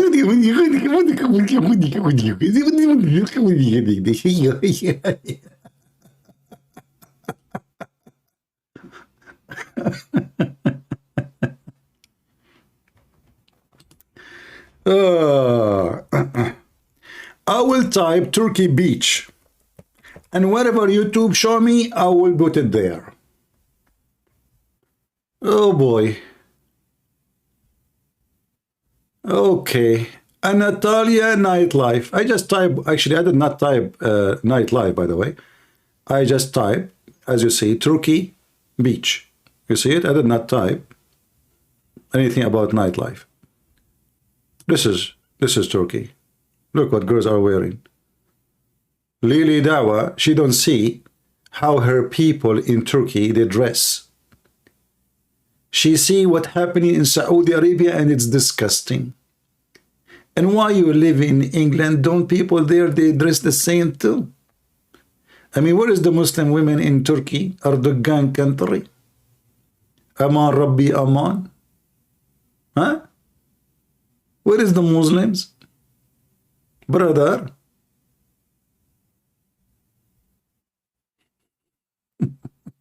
Turkey. Anyway, so those potatoes, you know, they make living about complaining, but they are the one who enjoy living in the West. And I assure you, when they go in the street and they saw women, you know, wearing short skirt, their eyes is all over their asses. A bunch of coward hypocrite. And just wait when your daughter, she grow up and she come to you with her boyfriend. Let us see what you will do. You will say to her, haram. She will send you in the garage. Anyway, do we have any Mohammedan here? We used to those trashy.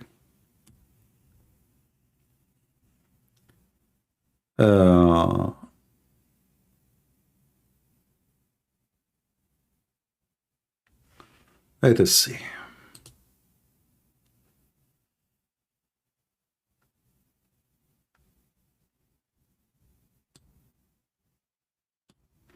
Do we have any Mohammedan would like to join us? Any Mohammedan? Okay, can non-Muslim join? Okay, no problem.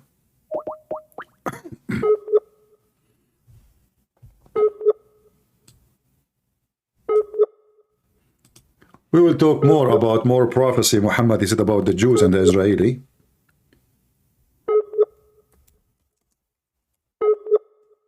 Let us call this person first.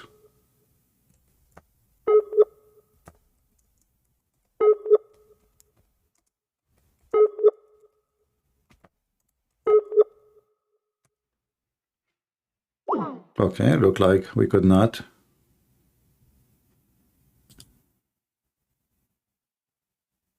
Call the person. All right.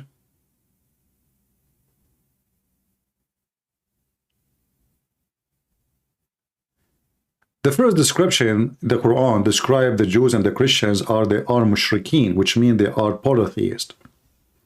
And the funny here, how they are polytheist, they say to you because they take their monks and their rabbis as gods instead of their God. What does that mean? The Jews don't take rabbi and monks, neither the Christians as gods. They say to you, by taking the command from the man over the command of God, you are not monotheist no more.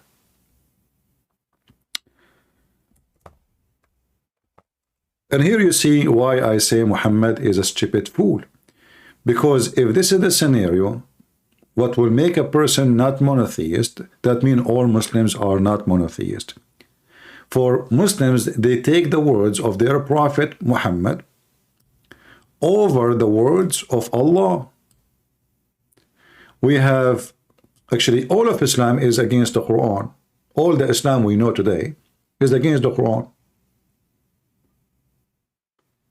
If you search right now, like, actually, I can find you the video of Zakir, Naik, of etc. All of them, they will tell you that Islam is in the Hadith. Islam cannot be located. The Prophet is an idiot. Said, yeah. Myself and the caretaker of an orphan. He take care of the orphan by ifing them. All right, hold on.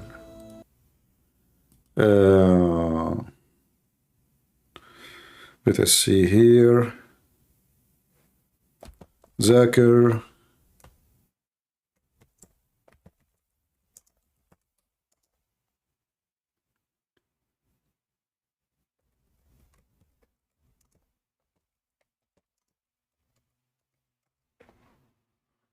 All right.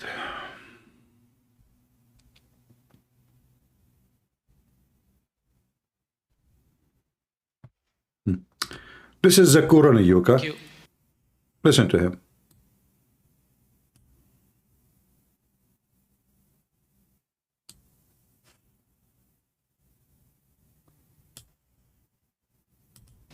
Can we have the next question from the brother, please?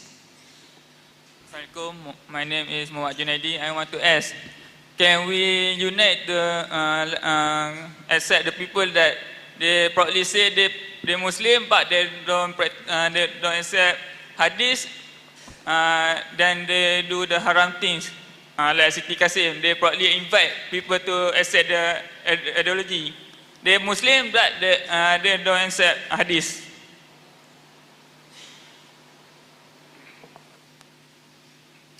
Brother asked a question that there are some people who are Muslim but they don't accept hadith. By the way, this is not a true Zakir Naik. Zakir Naik don't speak like this. Zakir Naik, he speak like that. But first of all, the question is asking is very pithy. He saying that the Muslims, they don't accept the hadith. Brother, I have the answer for you. Please open your ears and listen to me carefully.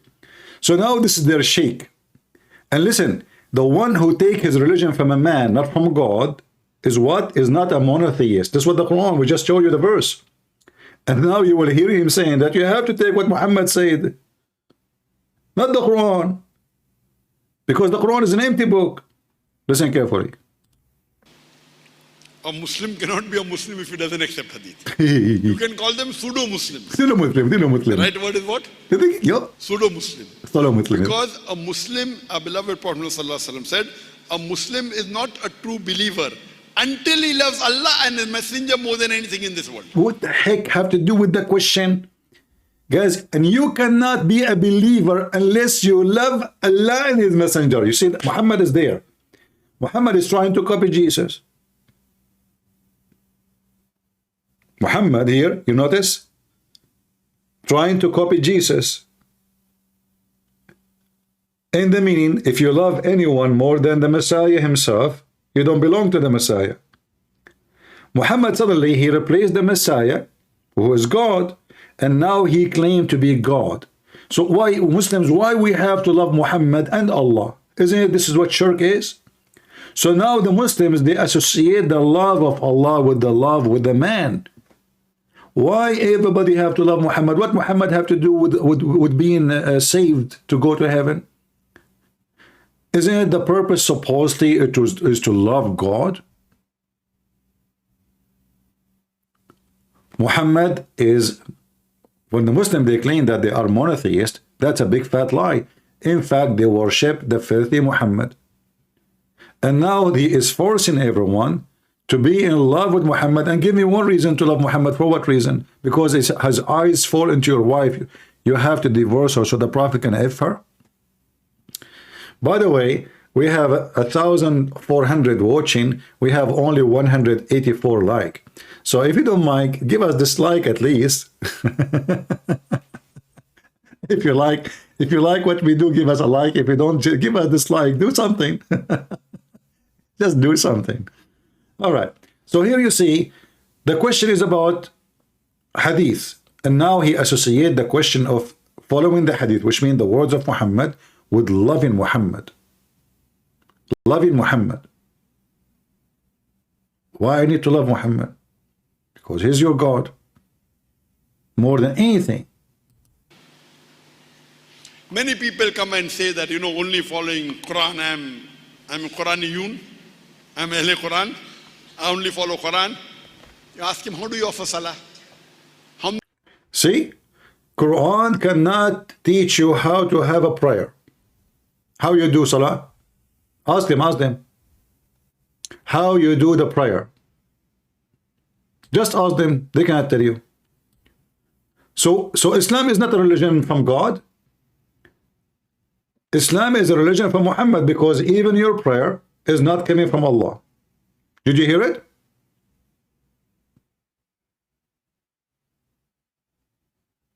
Ask him how you can offer Salah, which means without following Muhammad words.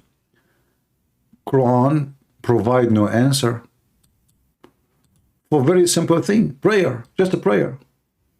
I'm Ahle Quran, I only follow Quran. You ask him, how do you offer Salah? How many rakat to pray in Fajr Salah? Where it is mentioned in the Quran? Where? Which verse of the Quran says how many rakat to offer in Fajr Salah? How many? Which? Nobody. Nowhere. Sorry? Hadith. But if you don't believe in Hadith, how can you follow Islam? Zakat is compulsory. How much percentage zakat to give? Where it is mentioned in the Quran? Mentioned in the Hadith. So without hadith, you cannot follow Quran. Quran is like a telegraphic message. How to, some things of salah is mentioned, but not all the details. Give zakat is mentioned, how much to give is not mentioned. So Quran is like a telegraphic book. The commentary is the hadith. So with Here is the fiction of his answer. This is false. The hadith is not a commentary about the Quran. The hadith is the opposite of the Quran. As an example, the Quran says you do mut'ah. Muhammad, he say in the hadith, don't do mut'ah no more. So Quran cancelled by hadith. Can you believe it that a word of a man can cancel a word of God? This is not a commentary, as he said. That's a big fat lie. There's tons of commands and orders in the Quran cancelled totally by a statement from Muhammad. Do we have any Muhammadan here who would like to join us?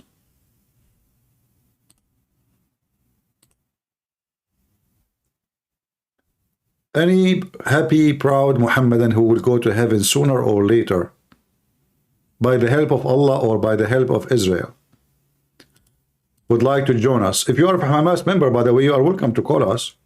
I mean, if you are in the tunnel and you have internet provided by you, to you by the international community, UNRWA, United Nations, and you are enjoying the free internet and free electricity, you can call us from the tunnel.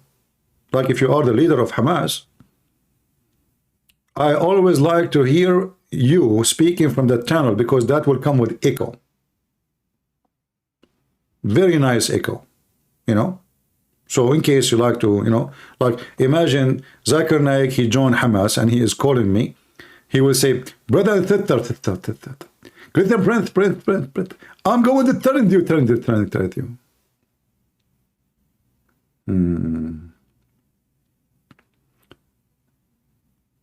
Any Muhammadan?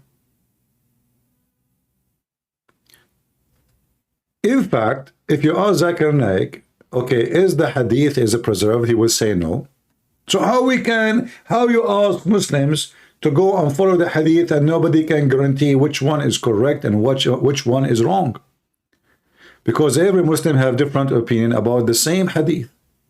Even the scholars, they agree about not to agree about if it's authentic or not.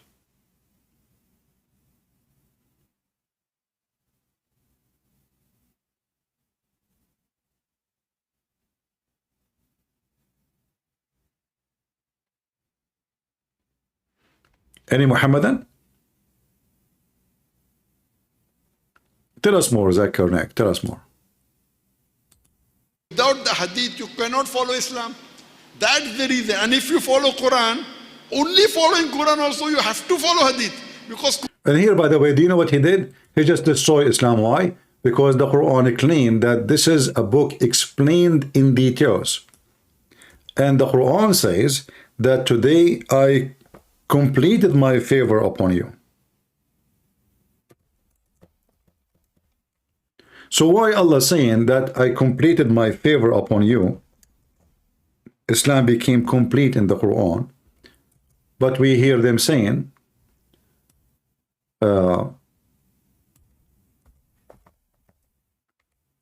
Islam without hadith is zero. This day, read carefully. I mean, this translation is really weird. The translation of a small verse become like a journal, like a case study, like a paper of attorney. It says here, this day, I have perfected your religion for you, completed my favor upon you, and have chosen Islam for you. This was what? Supposedly the last verse of the Quran. But if you look, you will find that this is a chapter 5, verse number 3, which means the one who put it there is stupid. They took it from the end of the Quran, they put it in the beginning of the Quran, and now that distorted the meaning. I mean, imagine you read my book, after 5 pages, I say to you, today I completed my book for you, and thank you for reading, bye-bye. And then he continued talking about food, which is very silly. I mean, how complete in religion, how the religion is complete by talking about not eating pork. What is that? So Islam complete now because you don't eat pork? And then we find 9 chapter after that, and still he is saying that today has come. Today, you see, he mentioned the day. It's about timing. How today I completed my favor upon you, and you keep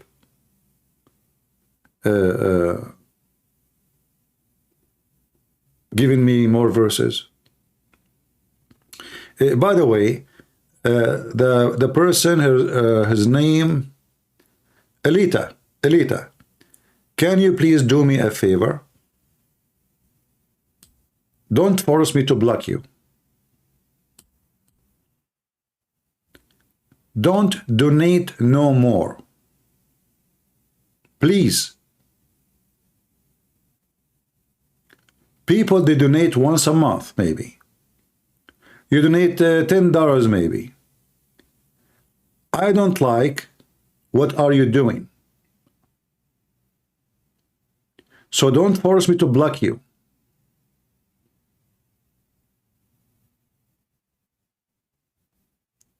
If I see you one more time giving donation more than $10, I will block you, specifically you. Don't force me.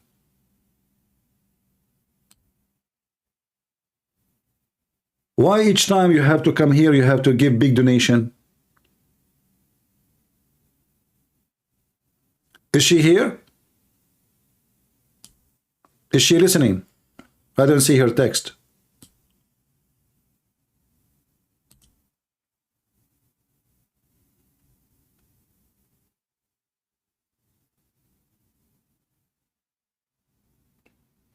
Maybe she is not here. Well, why? Maybe she is not rich. Maybe she is poor. You see, I'm not here to... I don't enjoy money of a poor person.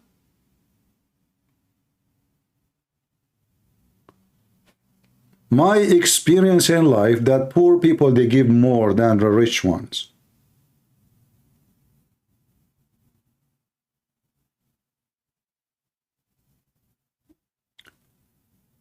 She gave donation once 500.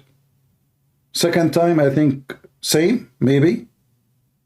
Then I scream at her. And then she continue.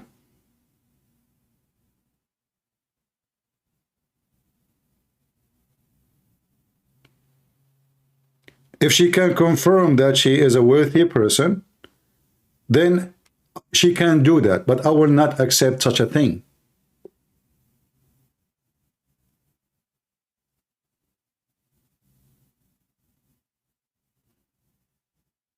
Are you there, Elita?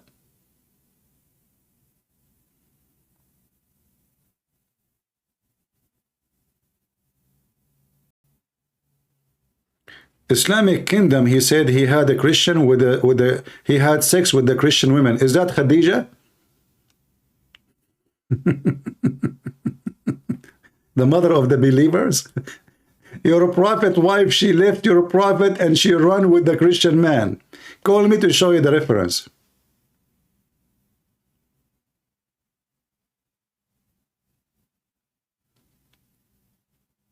All right? Potato.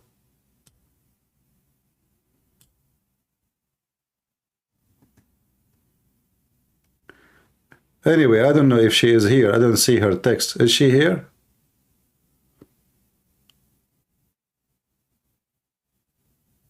Well, I don't think she is worthy.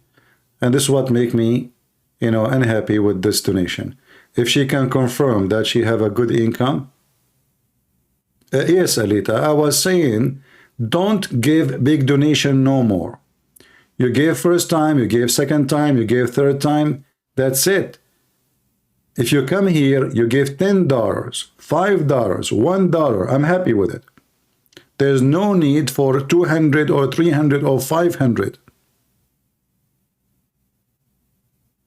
All right?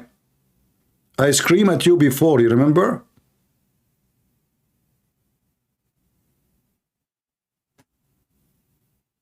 I know many of you will be wondering, like, what kind of guy he get upset because people give him donation. I'm not upset from donation, but there are some people, they have a very good heart and they want to support you, but they don't really have the money.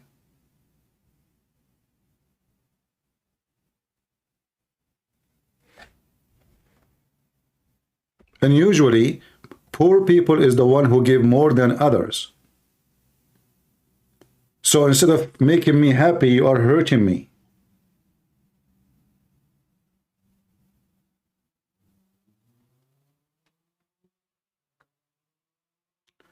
All right, we continue with our topic.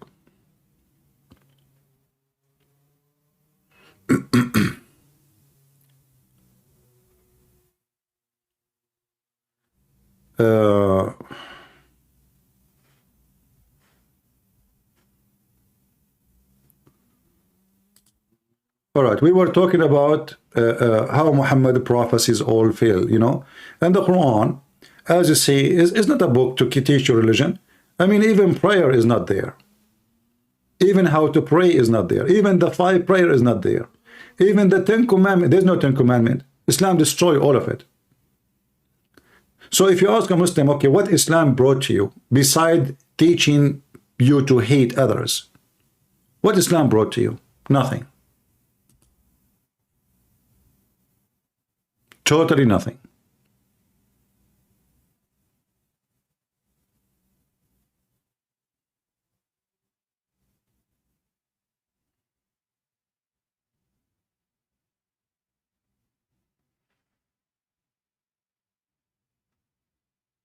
Do we have any Muhammadan there to challenge me?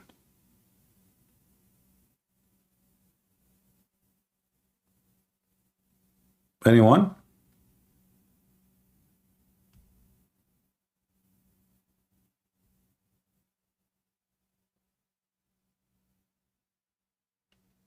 Any brave Muhammadan there to challenge me?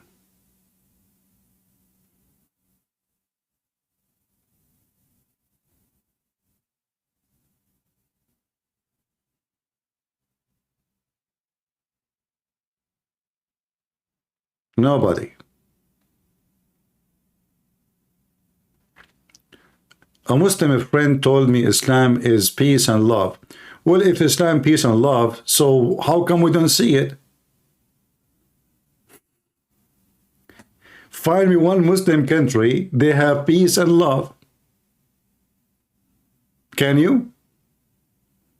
What about Pakistan? In Pakistan, it's controlled 100% by Muslims, Abdul. Do they have peace? What about Afghanistan? What about Bangladesh? What about Indonesia? Name for me one Muslim country love peace. Just a few years ago, the Indonesian Muslim, they attacked the Christians in the east of Timor. All of us we knew they commit genocide against them.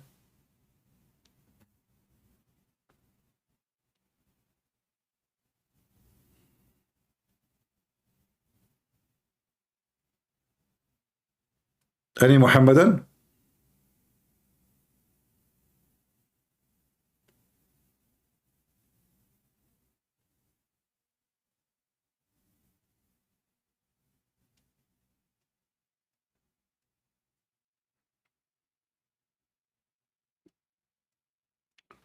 You want to donate 100 million euro? What I would do with it? You know, there is a lot of people there, their dream is about accomplishing things, right? The accomplish you do, like today I ate some a chicken, rice, and yogurt, but I cannot eat more, you know? So if you give me 100 million euro, am I going to eat more chicken? Am I going to be able to drive like 2 cars in the same time? I mean, what will happen? Why people, they are so much about the money? You see, you know, I'm not giving you fiction. When you appreciate your life, you are happy. If you don't appreciate your life, you will never be happy. It doesn't matter how much money you have. Appreciation is the key of happiness.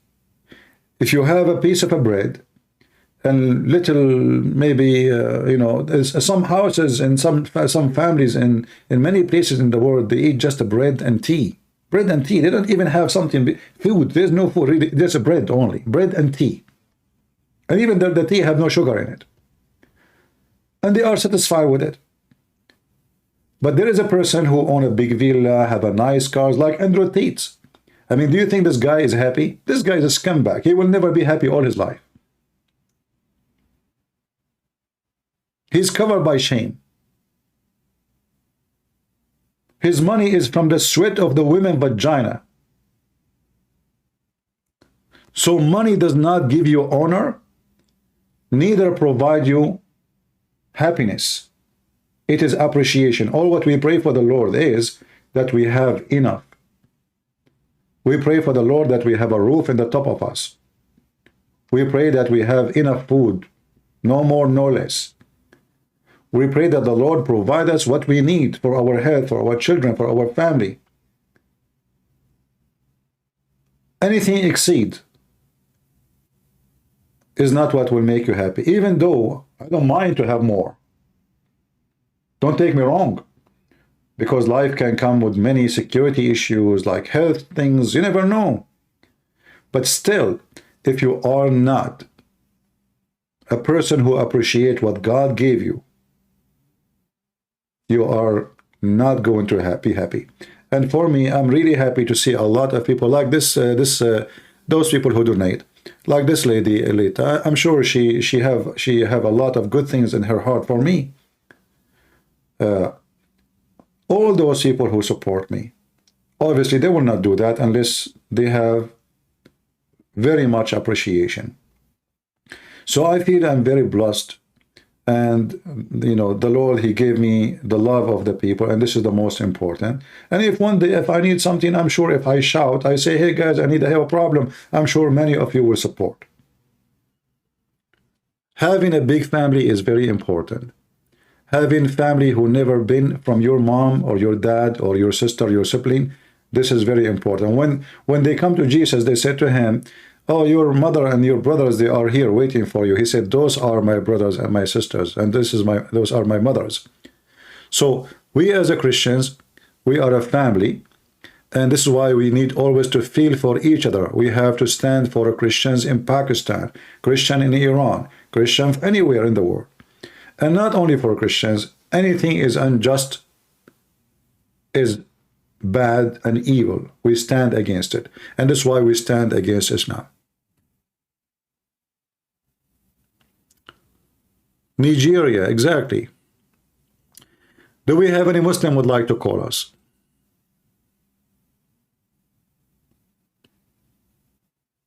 Like those potato, you know, they are selling halal cat food. They cannot even make one single video without asking for money.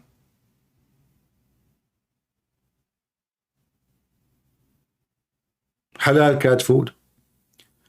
When Israel will take over Gaza? Well, I don't know really when Israel will take over Gaza, but obviously they are doing, you know, I mean, they are moving slow, for sure. But that for a reason. Because they don't want to lose. I mean, the faster you move, the more casualty you will have. You know? Very simple. But maybe, you know, you see the map I showed you already. About Gaza.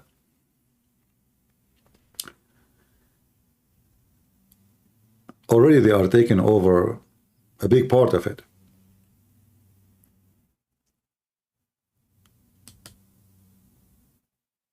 And I believe the important is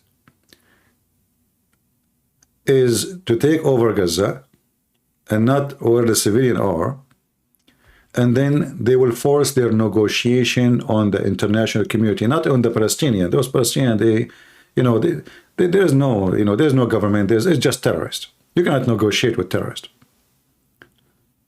Terrorists are going to be forced to agree. They are not going to negotiate with Hamas. Hamas, at the end of the day, because they lost all their territory, and then the population is getting more and more angry. If I go right now and search in YouTube,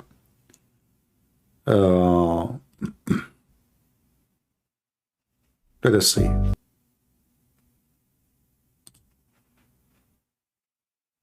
And again, they are shouting against Hamas not because they are against terrorism. Don't take me wrong. They hate Israel. They hate the Jews. They hate the Christians. But because they saw the result, it was a big failure from the side of Hamas.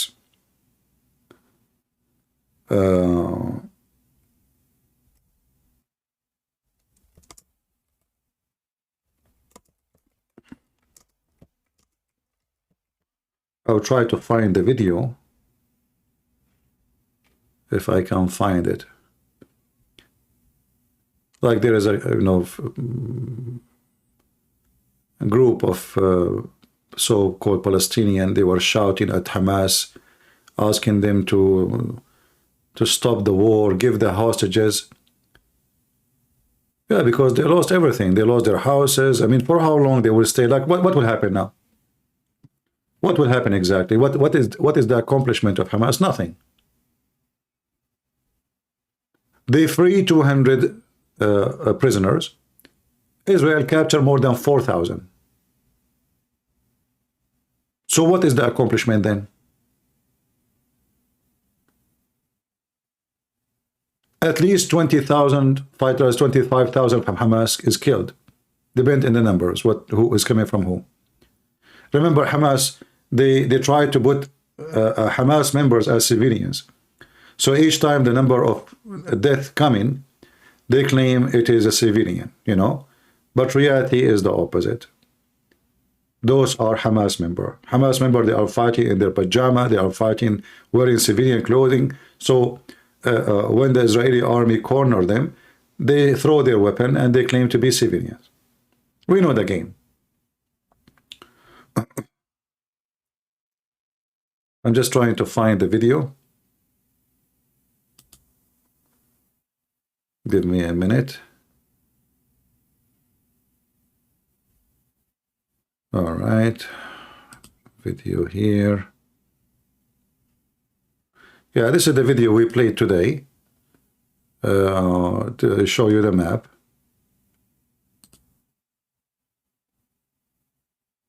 Yeah.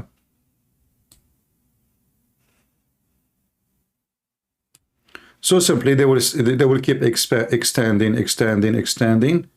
until all the yellow area, which is not controlled by them, is going to be totally controlled by the Israeli. מערוץ לאומנות, ובסרטון זה נזכור את היום ה-109 למערכה על הגנת ישראל. בשכונת דראג' טופח שבמרכז העיר עזה, לוחמי חטיבת השריון 401 כבשו את המוצב הצבאי אל ג'ברי, שהוא אחד And you see, this is other reason why it's getting slow, because they have to dig every inch they go through to find out if there is tunnels. All right? So look at this. This is very costly too. Very costly. It's slow, it's costly, and it is necessary. So all this land is going to be digged so they can find out where is the terrorists are hiding. האימונים הגדולים ברצועה, ובו יש מתחמים לאימון ירי, ירי מרגמות, צליפה, בוחן מסלול, ואפילו בריכת שחייה למחבלים. See how they are hiding the rocket launchers? Those are rocket launchers. They hide them, they bury them by the sand. When it's time to use them, they go there. It takes just maybe 20 minutes to move the sand away, and they shoot there their rockets at the civilians. של הקומנדו הימי, לצד גדוד שקד מחטיבת גבעתי, המוצב נכבש, מחבליו חוסלו וזהו הושמד.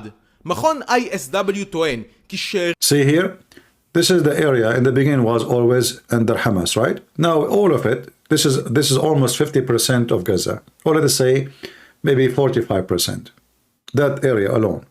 So now I'm not talking about the city of Gaza. City of Gaza, they took it already long time ago.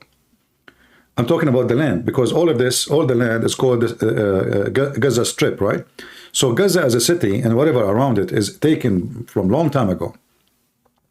And even if the Israeli right now stop, they have a very strong, let us say, position to negotiate and force the international community to do as they wish, because they will not let them go back unless things go back as they want. They will not let any of those terrorists to go back to Gaza. Gaza is gone. That's it. It's in the hand of Israel. And there's no way the Israeli will give it back unless everybody in the world guarantee them that no terrorists will be back there. So this is the plan. The plan is, otherwise those terrorists always, they are hiding behind the hostages. So in the best scenario, they can hide between children and kids. So they will find their way. And they can even, I believe, the tunnels is still open to Egypt. So God knows, maybe even the hostages, all of them right now, are in Egypt. And maybe Sinwar himself is already in Egypt. We don't know. The only way to get him is if they surround him and there's no exit for him. שארית הגדודים של חמאס מצליחה להתארגן מחדש בצפון. חמאס בונה את עצמו כשלוחמי צה"ל מתבצרים מדרום למטרופולין עזה על ציר בארי ולאורך החוף, ומשם יוצאים לפשיטות בתוך העיר. חמאס גם כן בונה מחדש את הכוח המשטרתי שלו בעיר כדי לנהל את 200,000 האזרחים שנותרו בה. אתמול נפלו 24 חללים. See now you see the arrows, you see those arrows? Those arrows are telling you the direction of the war right now. So they are expanding, and all this yellow area is going to be by maybe 2 months, 3 months from now, is going to be gray. And then what is left for the so-called Palestinian? Those are not Palestinian, as we said many times. But what is left for them? Nothing. It's left only this green area. 2 million, they cannot live there. People want to go back to their homes. Actually, what is left of their homes? Nothing. So what Hamas did, and that's what will make every civilian, if we can call them civilians, because as I said, they support terrorism, they hide them. That Hamas terrorists are the children of the civilians at the end of the day. They are the children of the civilians. So, but those so-called civilians, at the end of the day, they have a brain, Okay, what we accomplished now. We went to Israel, we raped their women, we killed 1,400 people, we came back with coffee machines and toilet seat, and some VCR and TV and a big screen TV. I saw a guy coming carrying toilet seat in his head. Imagine, they took the toilet seat from the ground. Other guy, he is, he have a garbage bag. He put inside it, whatever he found in the house. An Israeli woman, she talked about a Muslim kid. He is like 19 years old. She thought he is going to, like he put a knife in her neck and he will ask her for her diamonds. He said to her, "Where is the ice cream?" So anyway,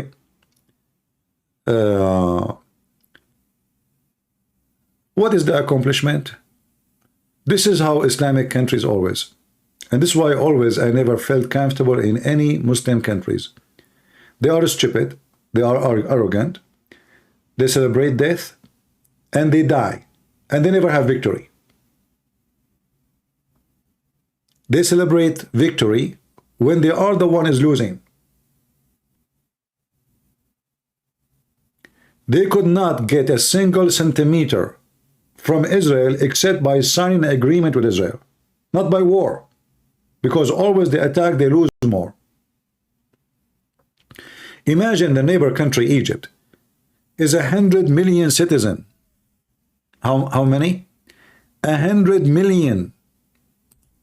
100 million, yet they could not Not only 100 million, 100 million with all the neighbors, all Syria, Iraq, Jordan, Morocco. I mean, all the scumbags, terrorists, they joined the fight.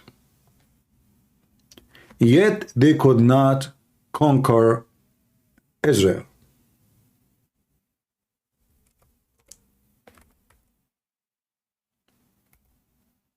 And this is why Egypt, they signed peace agreement. Because they said to themselves, you know what, we are bankrupt anyway. I mean, for how long we can, each time we go on war with them, we lose.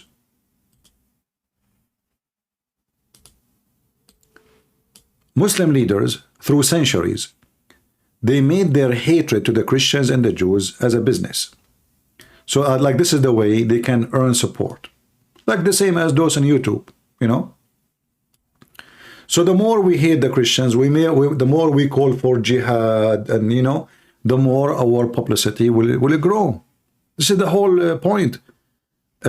Iran, every morning they shout death to America, death to Israel, but they never attack America and they never attack Israel. Okay, when you are going to attack America, what is going to happen? The dream. The Iranian, when they notice that we have presidents, Trump or Biden, both of them, they don't want to go in war, they start playing with their tail. So they hit a ship here, they attack a container there, they send rockets at Iraq, but they're not never there to announce war, because they knew they are no match. And those things only happen when you have a leader who is not a warrior. You see, I know many of you here support Trump, and I voted for Trump, and if I go for election, I will vote for him again. But Trump is not a warrior. He's not. And this is why those cowards, they don't fear him. However, they fear him way more than Biden. They knew that the country is very much divided. They knew the Congress is divided. They knew the senators are divided. They knew everything in this country is divided. And divide and conquer. And you believe it or not, all the enemy of USA, they are involved in the election of USA. To divide us more. And we do not need enemy to divide us. I mean, thanks to Biden and his gang and the Democrat. That alone is enough. They can't even close the border. So, as long the Islamic, let us say, tongue, when I say the Islamic tongue, which means speaking as a person who defends Islam, will give you a reputation to be supported, then all Muslim leaders, they have to do so. Like, as an example, Erdogan. Erdogan, suddenly, he is a person who supports Hamas. But all of us, we knew that Erdogan will not allow one Palestinian to live in Turkey. Erdogan, he buy oil from ISIS when they control this area. But he will never allow one of ISIS live in Turkey.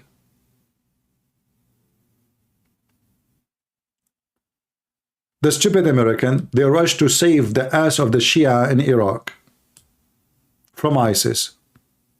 If they did not go there, ISIS and the Shia, they will be fighting until now, and that's it. Let them be busy with each other. What's your business? What is exactly your business? Always the stupid American government, they do the opposite of, do the Iraqi now appreciate the American saving their ass from ISIS? No. They want to kill you.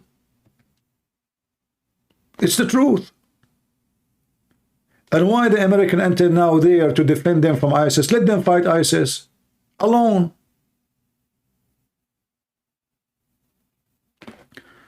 We support the King of Jordan. In fact, his salary, his food, his everything this country has is from USA. This is the most bankrupt, empty country. They don't even have water to drink. They buy water from Israel. Yet this guy, he want to do jihad. Why? Because he have the back, you know, he's a sponsor by USA. So he have to say statement in the front of his people that he is supporting Israel, he's against Israel, but in reality he is an Israeli agent. Egypt, I posted for you the video of the Egyptian parliament. All of them, they are cursing Israel. We have no peace with you. All of them, they are, excuse my language, they are a piece of shit. If you are really serious, cancel your peace agreement with Israel. If you dare, they don't dare. Who is holding you? So, speaking in the name of Islam is just for the sake of publicity. But in reality, none of them care for anything to do with Islam. Iran use Islam to spread Shiaism, not to conquer Israel. You see, all the idea of death to America, death to Israel, is to make more Sunni convert to the Shia sect. And the more Shia they are, the more, I mean the population, the more Iran have control in the territory. Otherwise, Iran will never go at war with Israel, because they knew that this will be their end.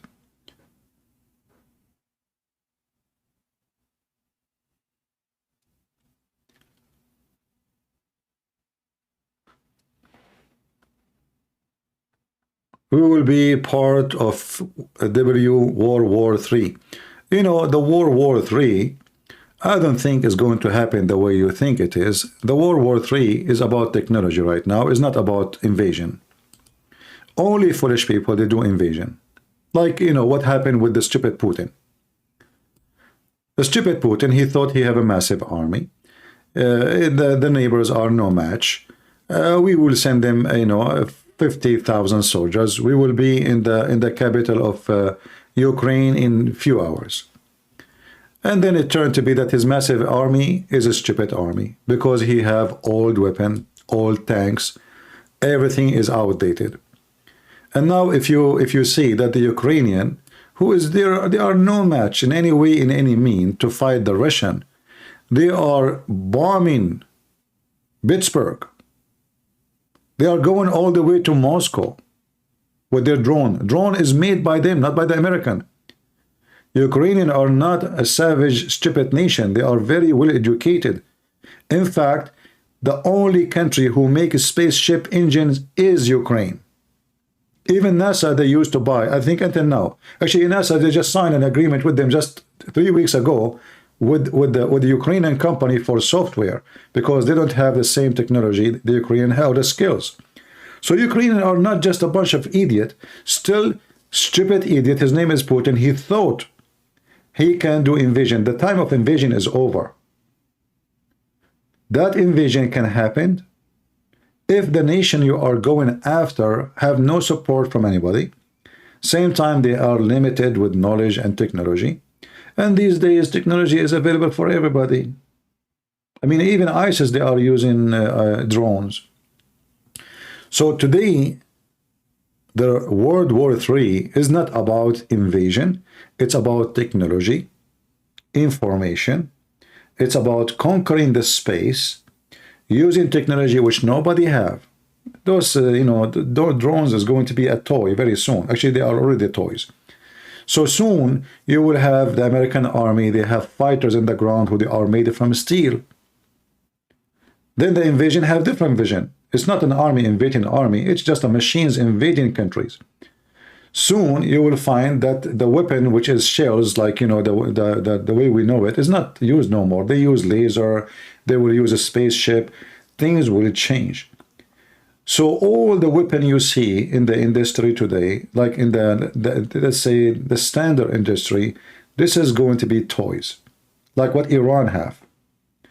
The real weapon is what they are preparing, which we do not even know. And I believe strongly that nobody will dare to do invasion, because simply there's no need. You know, you can invade America without invading America. The Soviet Union, they invade America by the Democrat. I played for you the video, remember? The video of the KGB agent. He explained very well how the Soviet Union invade America without invading America. They created generations who lost their mind. And those are the Democrats. So now Soviet Union is gone, but the plan of the Soviet Union was very successful. They create a generation in every way, in every mean, you can describe it as a stupid, in denial.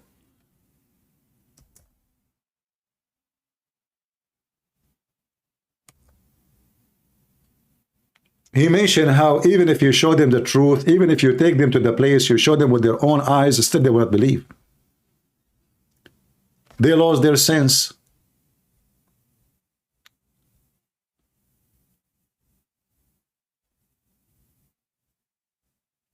And he mentioned it take about 20 years, already that, happened long time ago.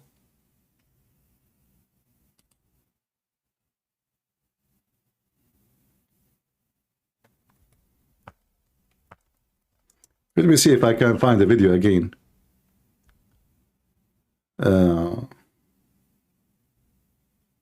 What was the name of the video? Anyone remember? So we can search for it.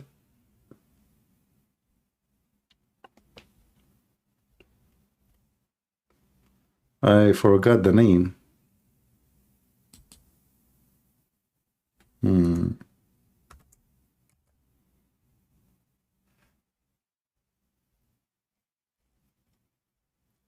I mean, do you need to make a country weak more than having Democrat in your country? The stupid Biden, the first thing he did when he came to as a president, he support terrorism. Those Democrats, they support terrorists. The first thing they did, they left al-Houthi from the terrorist group. Now they want to put it back. Why you left it? Why you left the ban from them? He stopped building the wall in the border. Now they want to build the wall again. They are mentally ill.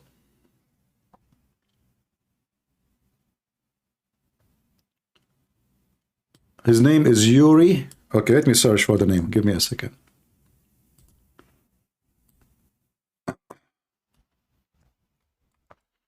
Everything you see in his video actually is absolutely what happened.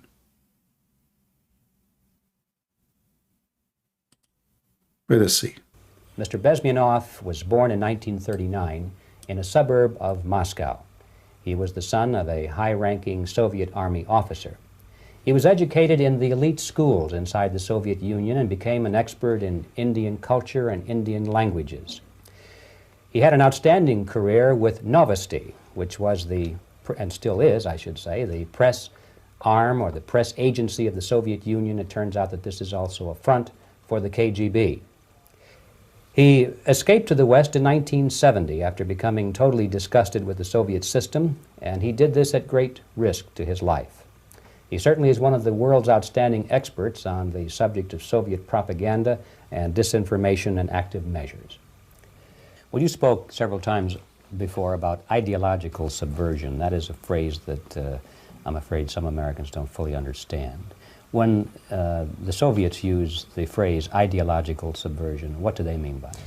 Ideological subversion is the slow process which we call either ideological subversion or active measures, активные мероприятия in the language of the KGB, or psychological warfare. What it basically means is to change the perception of reality of every American to such an extent that despite of the abundance of information, no one is able to come to sensible conclusions in the interests of defending themselves, their families, their community, and their country. It's a great brainwashing process which goes very slow, and it's divided in four basic stages.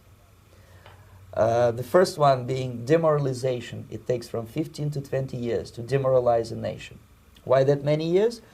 Because this is the minimum number of years which requires to educate one generation of students in the country of your enemy, exposed to the ideology of the enemy. In other words, Marxism-Leninism ideology is being pumped into the soft heads of at least 3 generations of American students without being challenged or counterbalanced by the basic values of Americanism, American patriotism.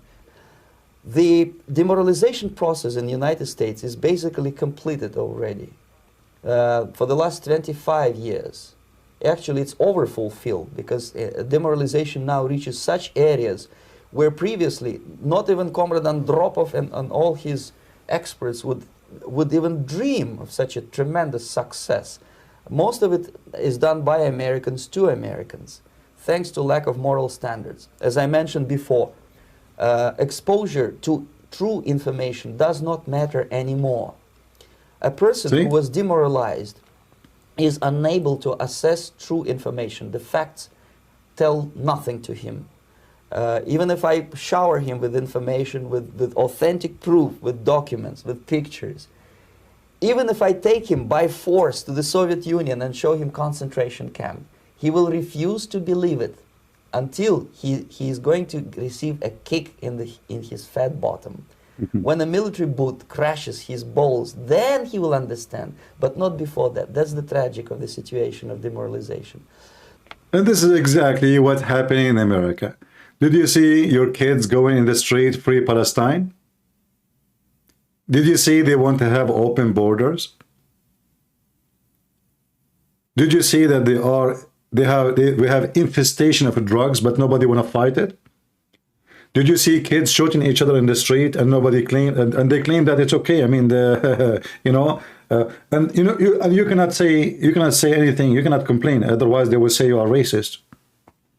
The second you speak against it, you talk about it, they will say you are racist.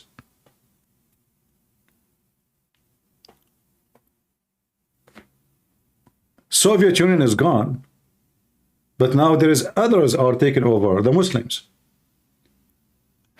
Hamas now, the Muslims are in total control of your university in USA. If you don't know why, go check out how much donation they receive, those universities from Qatar and Saudi Arabia and Emirat. Did you ask yourself what is the interest of Qatar to give hundreds of millions of dollars donation to university who they are already rich? What about building schools in Zimbabwe? What about building a school in Somalia? What about giving, opening a hospital and schools in Indonesia? Why they want to donate to Harvard University, to Columbia University? Do even those people need the Muslim donation? They are buying. They are buying them. So slowly, they sneak in and then they control your children. And this is what the KGB is talking about. So now the Soviet Union is gone. There is someone else is replacing them. Al-Qaeda, ISIS, Qatar. Qatar is the head of the snake. And everybody praising Qatar. Even Trump. Even the dumb Trump. In fact, Trump, he protected Qatar when he was a president. Otherwise, this royal family of Qatar, who they are not royal, they will be gone long time ago. Saudi Arabia was going to invade Qatar with Emirat and get rid of this filthy so-called ruler. And then the stupid Trump is the one who protected Qatar. I'm just reporting facts. Don't be upset from me. I know many of you support Trump, but Trump is dumb. And he made big poo-poo. And then we have Biden. And then Biden, he went to Qatar and he named Qatar as the most close friend to us after the NATO. So now even Qatar become more close to us.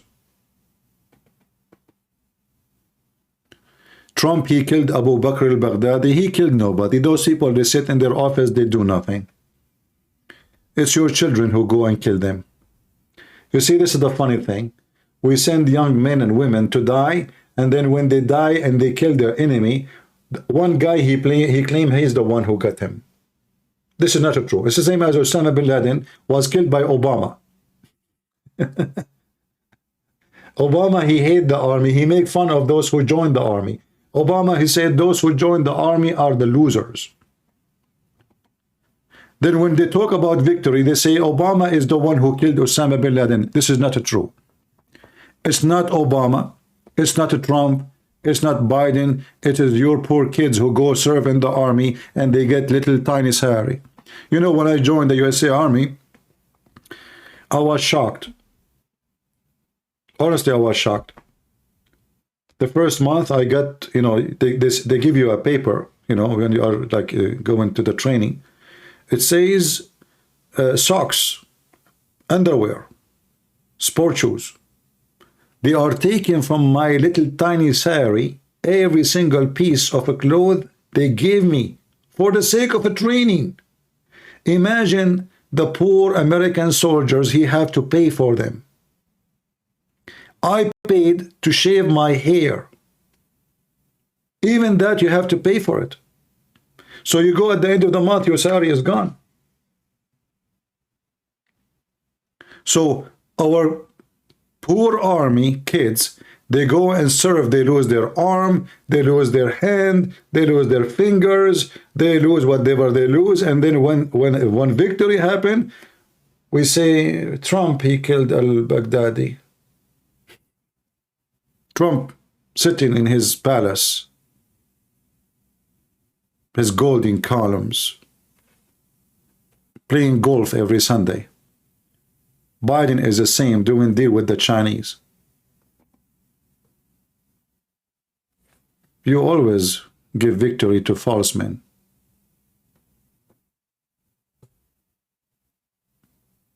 It's the poor kids who join the army.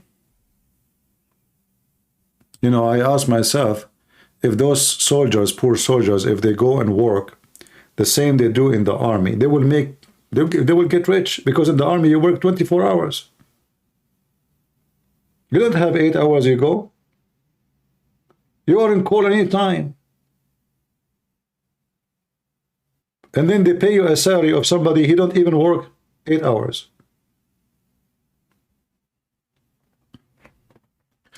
Anyway, what I'm saying is true. If you don't believe me, you can ask, check. If you have any of your friends, family who joined, you know, he joined the army, he will tell you that everything we are saying here is true.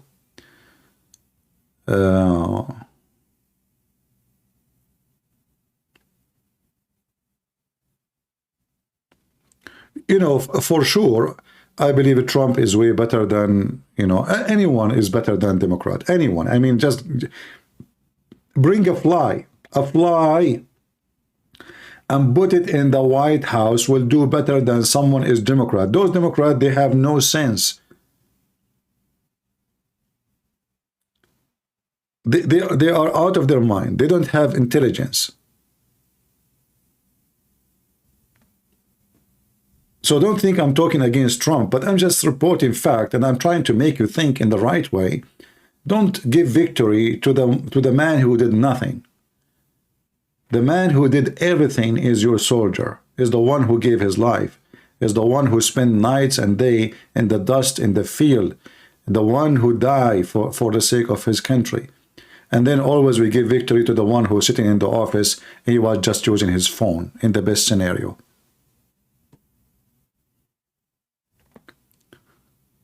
Yeah. Anyway, anyone have a question?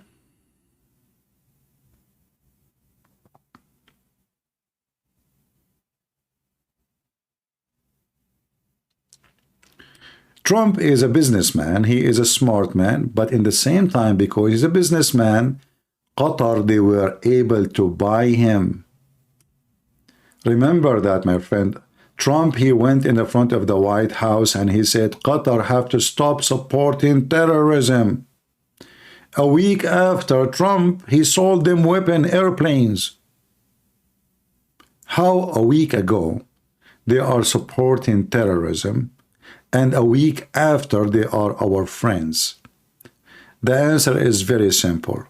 Qatar rented a building from his son-in-law, the one who right now betrayed Trump. Did you notice that Trump and his daughter, they don't appear together no more? Any one of you notice? Guys, did you notice that?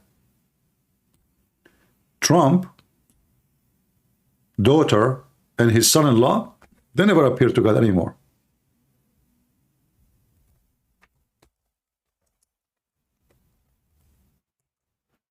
Why? What happened? They are not family no more? Yes, they are not family no more. I believe strongly that this daughter and her husband, they betrayed Trump, as the rest, many of them. They are the one who sold a lot of information about their father. They sold him to the devil. They betray him. Because they are corrupt, and they got paid by Qatar, so obviously the FBI, they have many evidence against them. So they made them have an agreement. We will not go after you if you do the following, if you cooperate. And I believe strongly they did cooperate. And that's why we don't see them. You will not see them anywhere. Anyone saw them? When the last time you saw Ivanka Trump and her husband with Trump?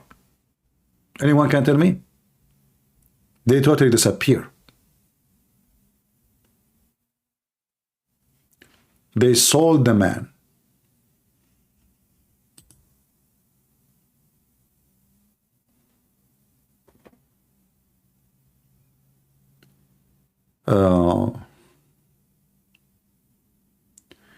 Can non-Muslim join and call? Yeah, you can call me, no problem. Just text me first, I will call you. You have to text me first. And tell me what, like, you know, tell me what you want to talk about. Maybe you have different topics, so just tell me, please, before you, when you text.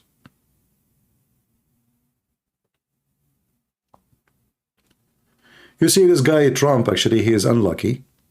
Every single person almost worked with him, betrayed him. I mean, name just anyone. He keeps changing minister after minister, department after department. Every single one of them betrayed the guy.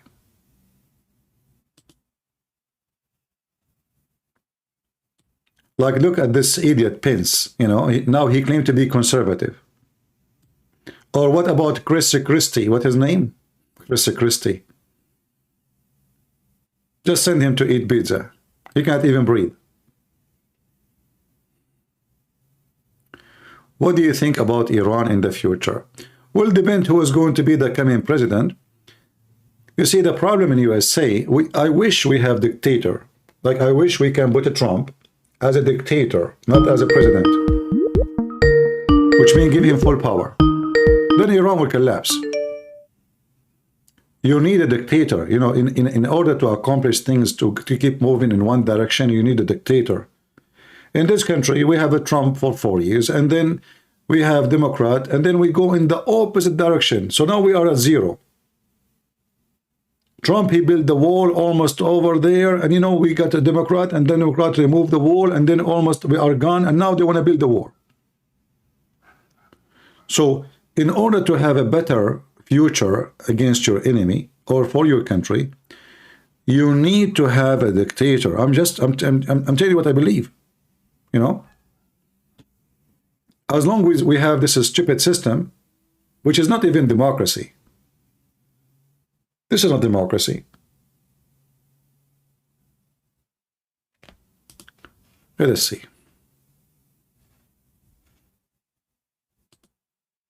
People, they can vote by mail. You don't know he was voting. Dead people are voting. How Trump is going to win the election again if they can vote by mail?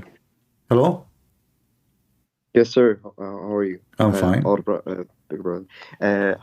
So I was going to Muslim Live, okay, and I'm giving them the two hadith in Sahih Muslim 169. They say that the only difference between God and Dajjal, that Dajjal is right eye blind. Yeah. On Hadith 2934, is saying that Dajjal is blind of the left eye.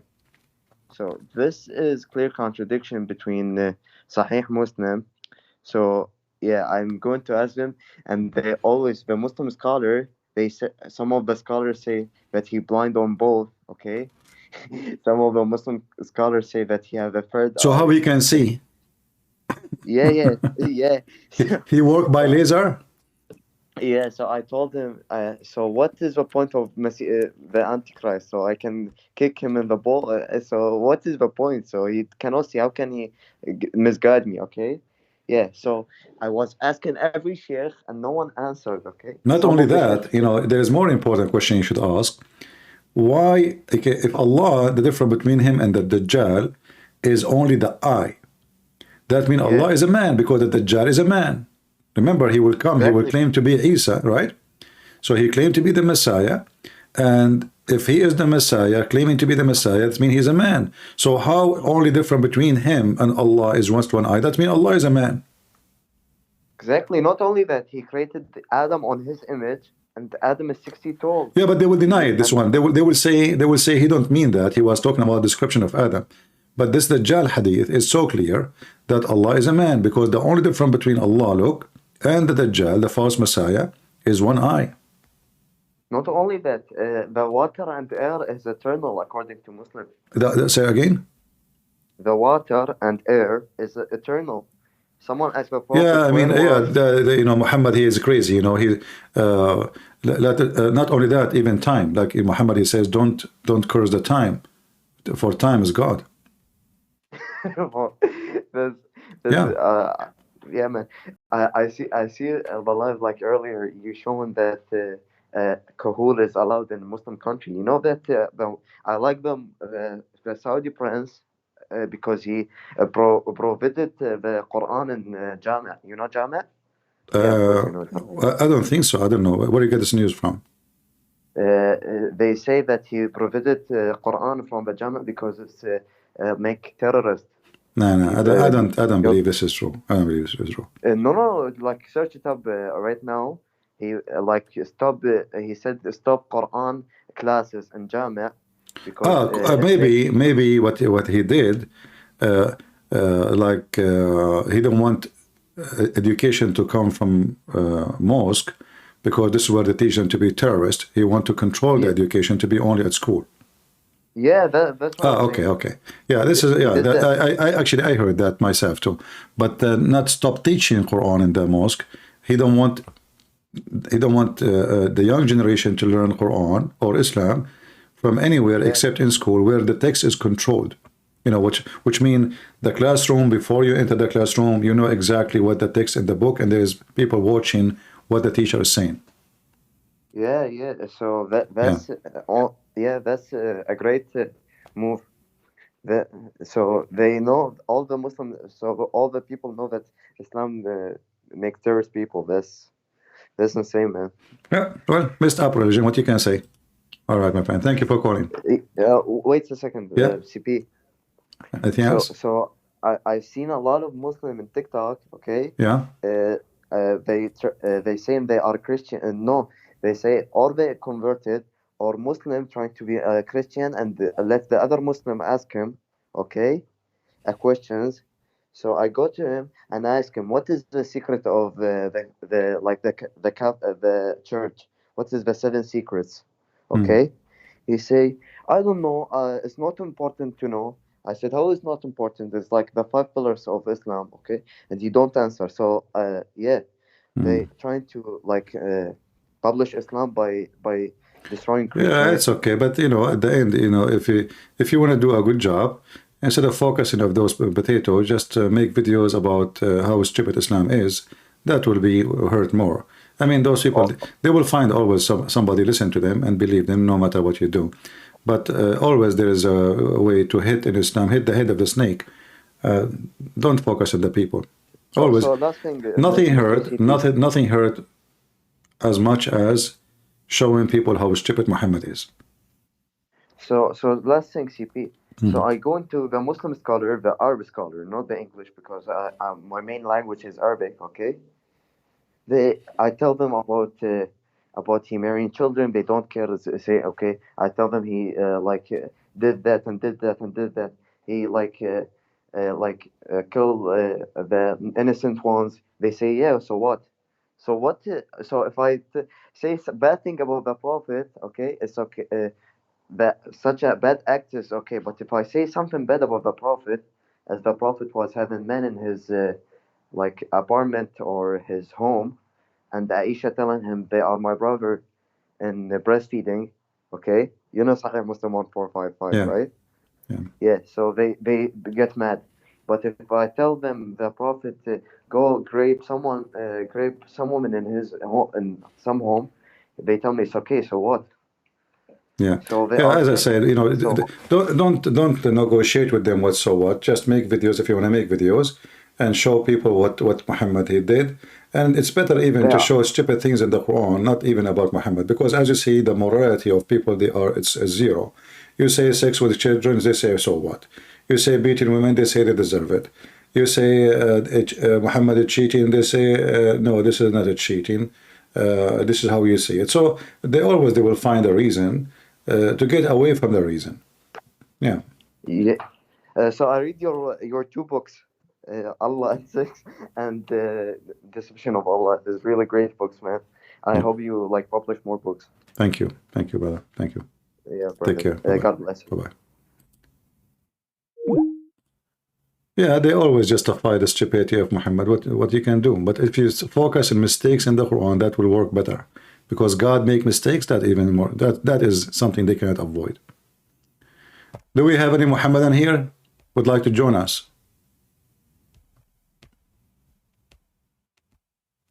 Anyone?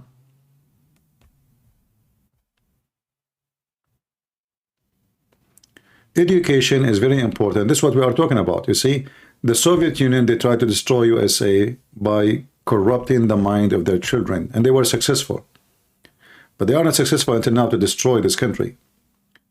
But if this country continue the way it is going, I mean, if we have someone like this woman, what her name? Kamala Harris, ha ha ha ha. If this is this is the vice president, which means if this is stupid Biden, he die, you will have, God forbid, this Kamala Harris as a president. Can you believe it? Imagine if this woman, and by the way, I'm not against her because she's a woman, no, but obviously she is mentally ill. Ha ha ha, she can't even put two words together. So imagine this is the one who will control the White House and this country. Things is messed up in this country. You know, I found actually there's some people making videos about Biden and they are calling him potato. And I was like, what? I thought potato is only Christian Prince he use it.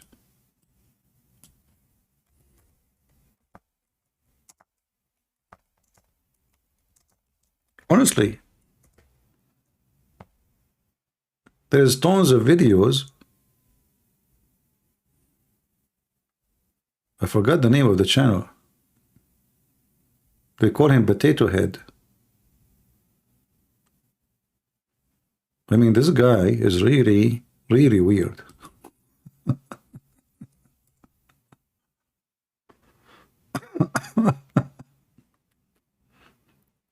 I see. Mr. Potato Head Joe Biden.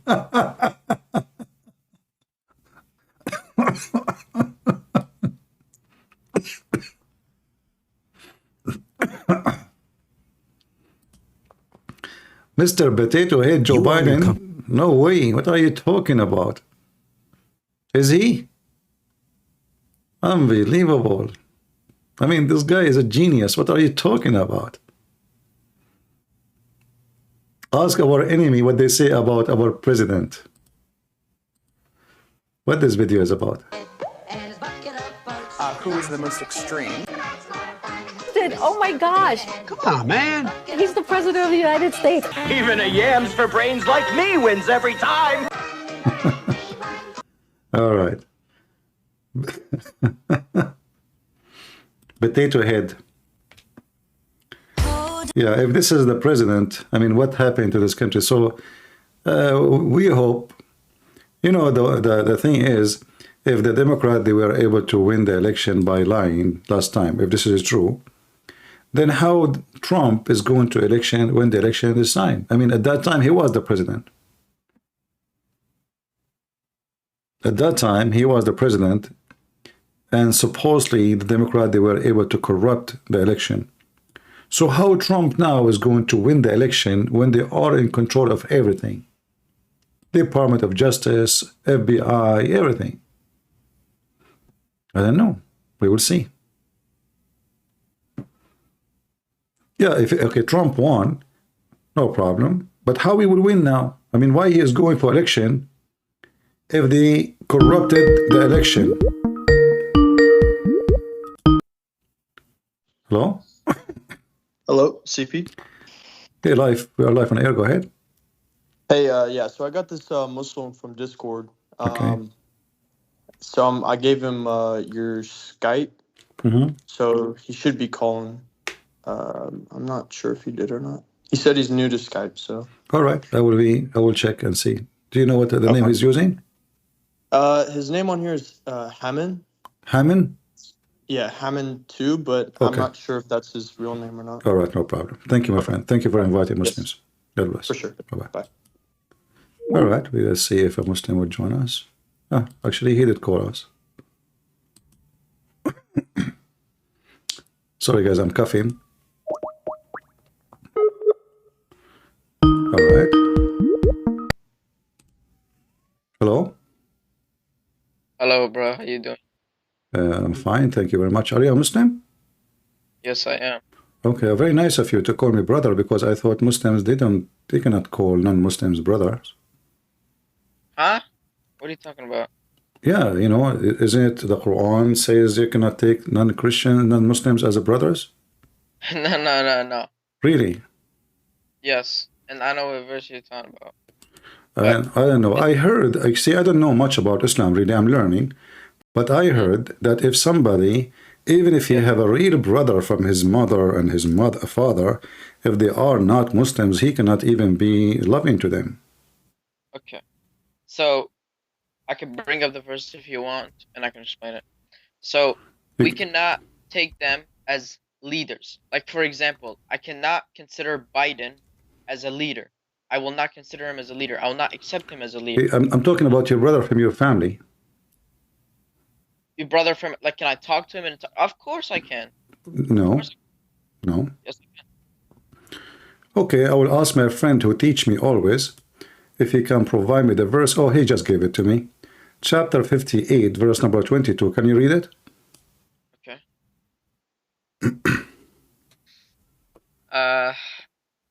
Very aggressive start, but okay. What verse? No, we are just speaking in friendly way, you know. Here we do check facts, you know. I don't let things go without checking facts. Okay, what's the verse? Chapter 58, verse number 22.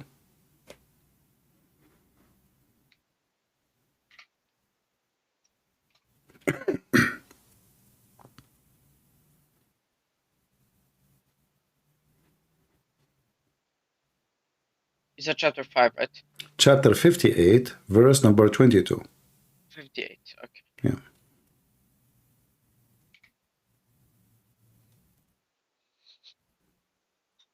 Uh, 22. It's loading. All right.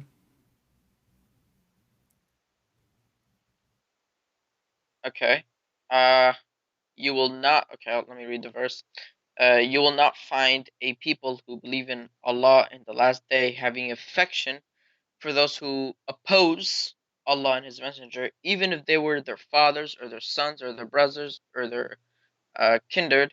Those He has decreed within their hearts of faith supported them with the Spirit from Him, and we will admit to them gardens beneath with which rivers flow, wherein they abide eternally. Allah is pleased with them, they are pleased with Him.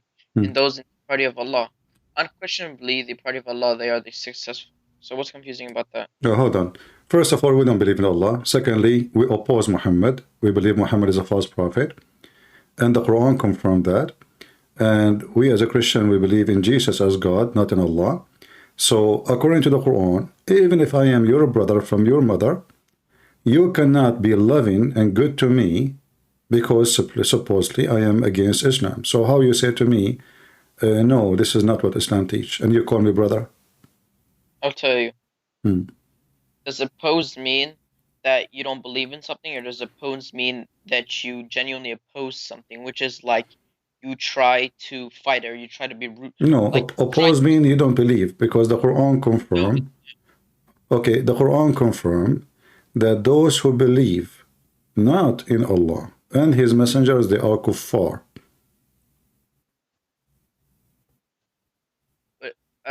people of the book are not kuffar. No, they are. The word for kufr means disbeliever. Disbeliever means you do not believe in anything, which is like literally atheism. No. Right? Atheism. No. Why not? No. Isn't it the Quran says that those who believe that Allah is the third of the three, they are disbelievers?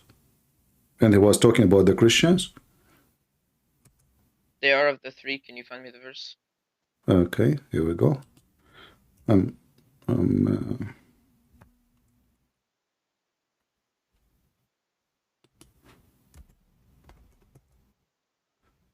Let us go to chapter 5, verse number 73. Okay.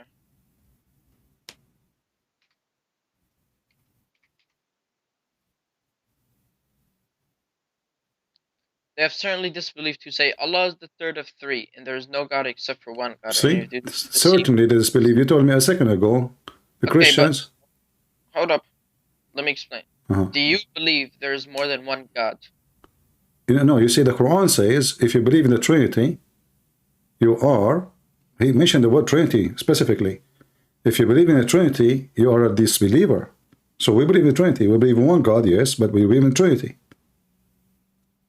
Okay, you're right about that. I'll give you that. All right. So now you say to me, before we come here, that if this is for the disbelievers, not for us. So now we confirm that you cannot be good to me as long as I am a disbeliever. So now we confirm that. So you cannot call me brother. Okay. All right. Can I show you another verse? Oh, are you saying there's a verses in the Quran contradict other verses? This is not contradicting the verses. This is just explaining the other verses. Because when you read the Quran, you can't just read one verse.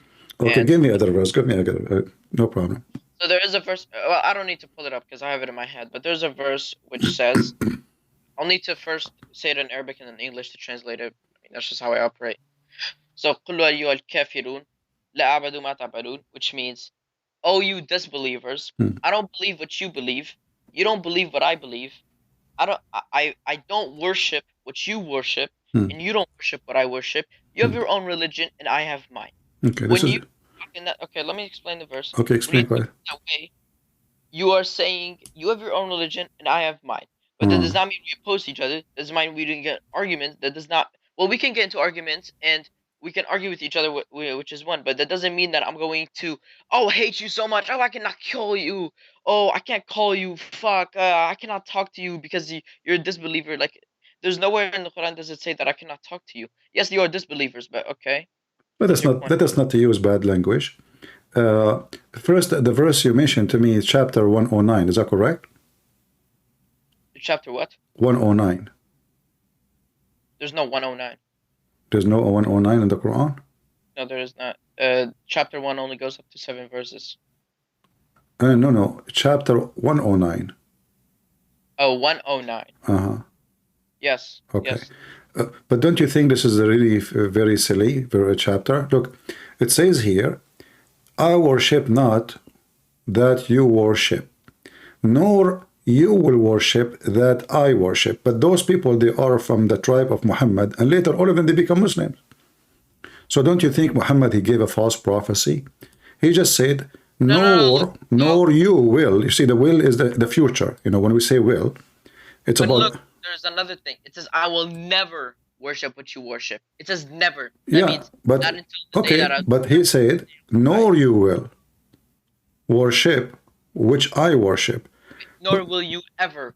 So don't take things, don't take words. Right? Okay, so are they going to worship what you worship, or they will never worship what you worship? If they keep worshiping what they're worshiping, then they will never worship what I worship. No. It says, he's speaking about what will happen. I worship not what you worship, nor will you in the future, nor will you worship. This is a prophecy about the future. But later, But it says, nor will you ever worship what I worship. Will is a future. But it says, will you ever? Like, do I need to add ever? Will you is the future, tomorrow, next year, next century, doesn't matter. So I don't worship what you worship, and you will not worship what I worship. So isn't it the Quran, Allah speak about the future, It is the future, but later they convert to Islam. And look, and then he confirmed, he says in verse number 4, and I will not worship that which you have been wont to worship. This is a Muslim translation. Nor will you worship that which I worship. So he confirmed it again. But this is not what happened. All of them later become Muslims. So this is a false prophecy of your prophet, and you are the one who brought it for us. So how Muhammad is a prophet of Allah, yet he say, and he gave a false prophecy? I just want to know, what do you mean they convert? Who's they? All of them. If you read, this is Muhammad is speaking to his tribe, people of Quraysh. So he told them, you will not worship what I worship, and I will not worship what you worship. And not only that, later Muhammad, he bowed down to the 3 daughters of Allah, which means he worshiped what he worshiped. He himself, if you go to the chapter speaking about the satanic verses, you will see your prophet bowing down to the 3 daughters of Allah, and he said their intercession is hoped for, which means he's praying for. So now your prophet, he broke what he claimed to be from his God, and he himself, he is the one who worship what they worship. Can you give me the verse for what you're talking about? All right, no problem. Keep your Quran in front of you so we can open together. All right. So also, he is speaking to Quraysh, and Quraysh, when he first came into Quraysh, they never believed in Allah. Do you realize that, right? false, because Quraysh, they believe in Allah. This is why your prophet name the son of Abdullah, the son of Abdullah. So the Quraysh, and he is pagan, they believe in Allah. That's why they are pagan. Allah is a pagan God. Chapter 22, verse number 52. Chapter 22, verse number 52. Wait, did you say Allah is a pagan God? Yeah, because the people of Quraysh, they believe in Allah. Isn't it your prophet last name, his father? Okay, what is the name? What is the name of your prophet? What is the name of your prophet father? What is the name of who? Your prophet father. Are you searching Google? Yes. Abdullah, yes. Okay. Okay, how his father is pagan and he is the slave of Allah, and you are telling me that the people of Quraysh don't believe in Allah? His father is pagan. Okay. The people of Quraysh believed in idols. No, they believe in Allah. No, they believed in idols. Where are you getting that they believed in Allah? I just asked you, what is the name of the father of Muhammad? You said Abdullah, slave of Allah. But his father is a pagan. His father, okay. The father of your prophet is a pagan man, is that correct? Okay, let me explain. Uh-huh. Okay. Abdullah means that you're a servant of Allah. Okay? Uh-huh. Let me explain. So in Arabic, Allah means God. And during the time of Quraysh, those statues or idols were God considered to them. They called them Ilah, which is another name for Allah. They worshipped Allah, and Allah in Arabic means God. So they consider statues as God, which is what they worship. No, that's false. That's false. Because Allah is not a word meaning God. Allah is a name of the God. No, Allah is God. Okay. So why you don't say there's no God but God? Why you say, okay, why you don't say there's no Allah but Allah? But you don't say that, you say there's no God but Allah. Why? Because Allah is God. It's the name of God. His name wasn't Allah. His name was Abdullah, which is, and Ilah, right? No. His name is Abdullah. Abdullah, not Abdul Ilah. Not Abdul Ilah. His name is Abdullah. There's no A. What A? In his name. No, there is. All it says is ABDU Ilah. Okay. Ilah. Right? So supposedly you know Arabic, right? Yes, of course I know Arabic. Right. Okay. It's half-half, but so if we type the word Abdullah, how we type it? Servant of God. No, how we type it? Can you type it for me in Skype so I can show it in the screen?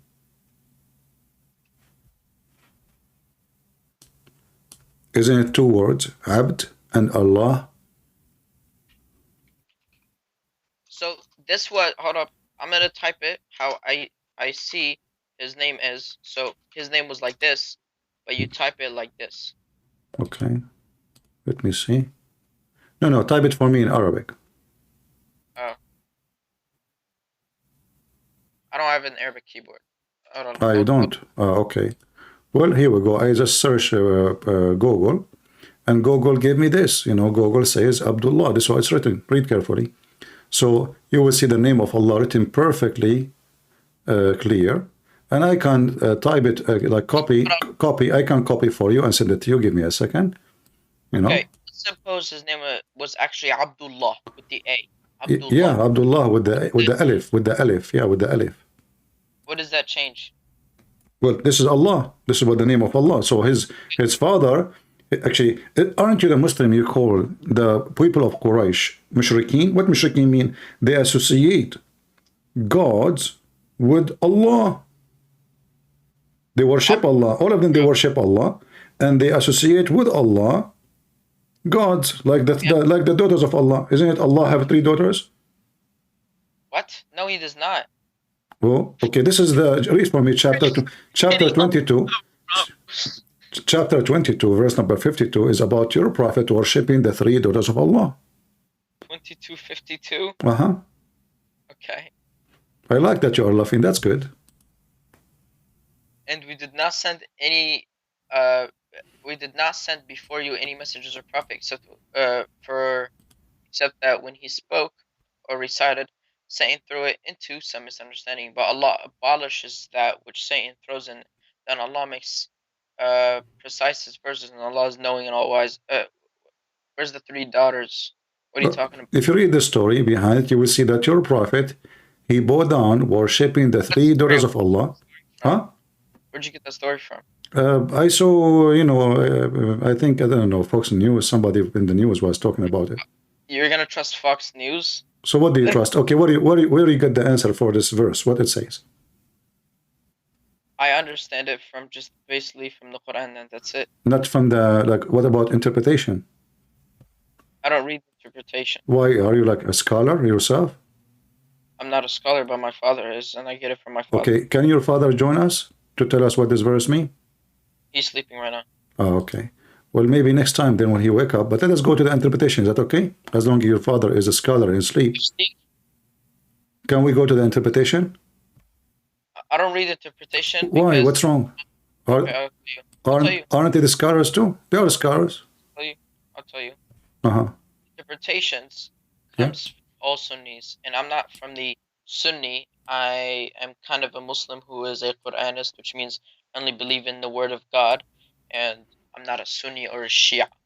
I only take... Doesn't matter. Okay, if you are a person who believes in the Quran, still you have to explain the Quran, then no problem. Explain what happened. What happened here? Okay, explain to me. You believe in the Quran only. What happened? Okay, well, let's read the verses before. Uh-huh. Say, O people, I am the clear warner, and those who have believed and done righteous deeds, for them is forgiveness and royal provision. But the ones who strove against our verses, seeking to cause failure, those are the companions of hellfire. And we did not send before you any messenger or prophet except for what he has spoken or recited. Satan threw it into some misunderstanding. But Allah abolishes that which Satan throws in it, and Allah makes precise his verses. Allah is all-knowing. So he's just basically saying that Allah didn't send, it's just clear in the Quran, Allah didn't send any prophet from what he has named or what he has brought upon, like Abraham, Moses, Isa, and Mohammed.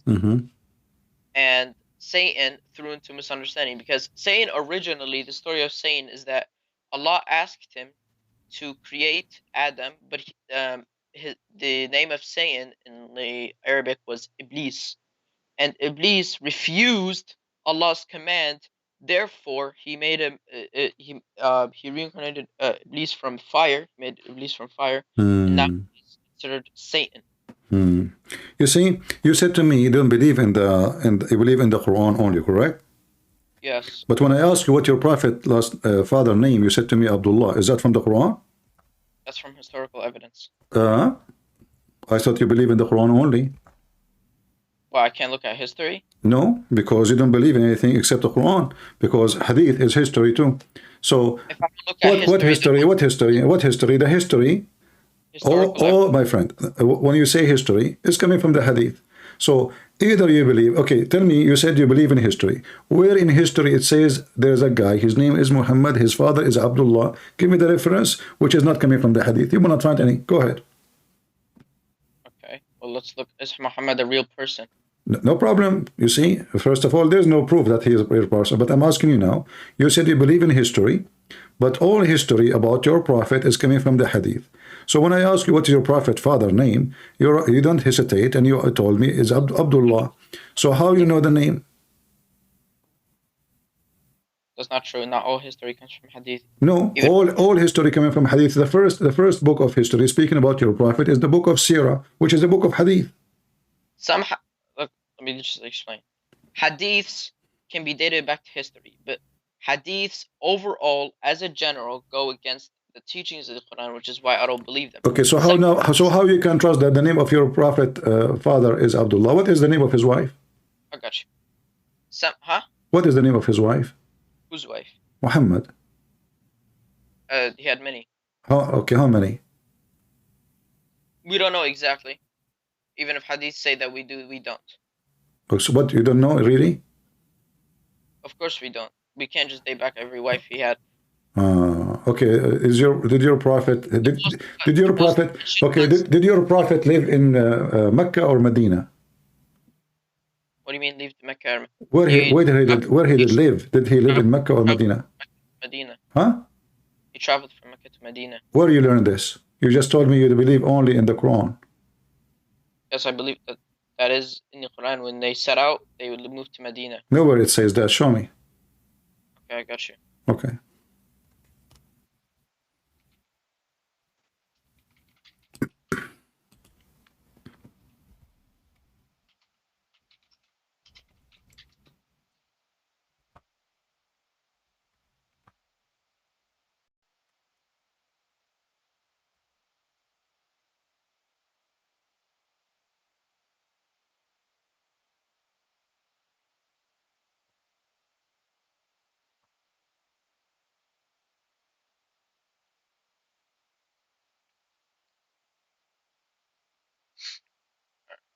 Let's go to this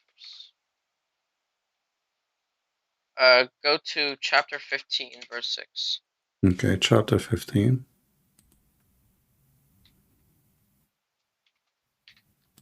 Verse number 6. Read for us. It says, what the fuck is this? 1 second. Wrong verse, sorry.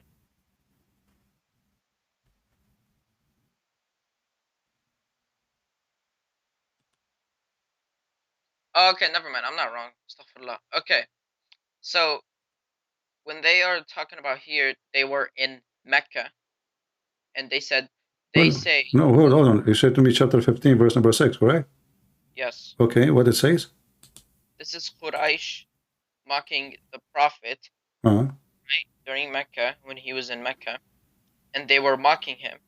And how he was just making up the stuff that he was saying. I thought you will give me verses about your that's the city of Medina mentioned in the Quran.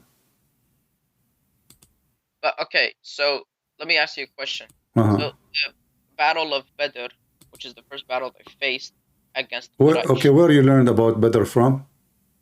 It's actually in the Quran. Okay, can you show me where it says the Badr in the Quran? Okay, I got you. Okay.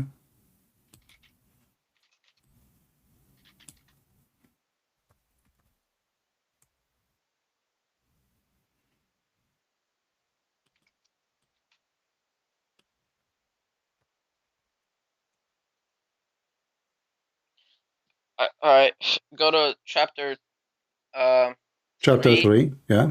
verse 122. Okay. Alright, and it says, when two parties among you were about to lose courage, but Allah was their ally and upon... Okay, where is Badr located?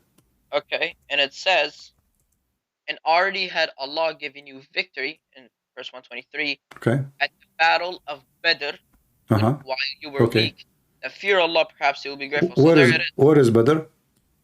What do you mean, where's Badr? What is Badr? What is Badr? Is it a location? Is it the name of the fight? It's what? The name of the battle. It's called the Battle of Badr. So it's not the location? No, it's not the location. How you know? Because Badr is not a real location. There's nowhere in history does it say that Badr was a battle of So location. why it's called Badr? Because that's the battle's name. Why? There's a reason. I mean, you are Quran only, so how you can understand your book? Okay, let's go back to zero. So now Muhammad, when he went to the Battle of Badr, where he was? And I'll tell you, the word Badr means like the full moon. Just. Oh, okay. Full moon. All right. Okay. So it's just the name given for the battle. The battle. Maybe because it happened when the moon was up in the sky? Maybe, we don't know. Oh, okay.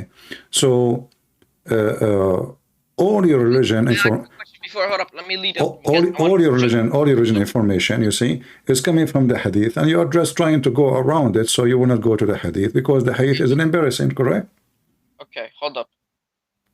1 second. When I said about the Battle of Badr, the reason I mentioned it is because the Battle of Badr did not happen in Mecca, and rather they had to go. So we know that. How you know it not happened in Mecca? How you know? Because they were in the battlefield. So what? It can be.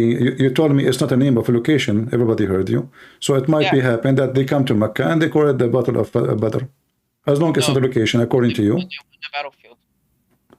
It was a battlefield. What is the word field?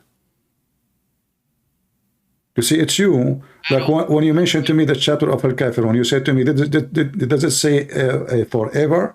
Like you are the one who wanted details. We need to add them in the sentence to make it as we wish. So now, does it say in the battlefield or it is in Badr? That's all.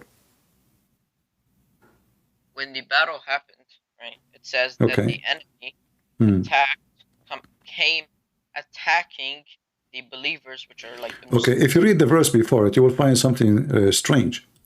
Remember, when you're two of your parties, what is this about? You know, who is the two party? Was their ally, and upon Allah the believers should rely. What about it? Who is the two party? The two parties, there was two enemies, right? Okay. One were the believers and one of the disbelievers. But because Allah was the ally of the believers, He was the one that helped them, and He sent angels down on them in order to help them in the battle. Which one of the parties was the believers? The Muslims. How you know? Because they're believers in the Quran.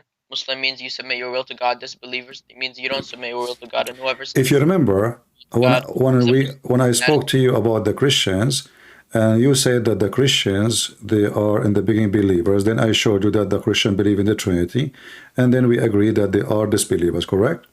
Okay, sure. All right. The Quran says that the Christians, they will be victorious. So maybe those are the Christians, because you are Quran only. Where does it say that Christians are victorious? Okay, here we go.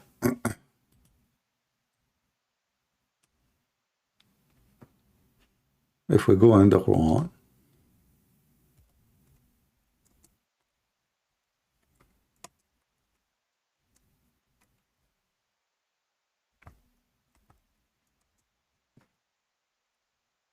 this open.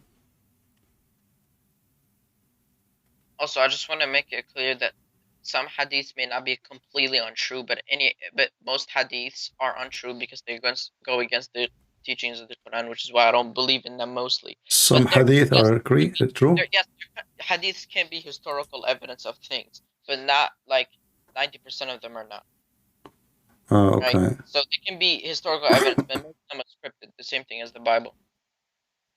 What you said about what you said about the Bible?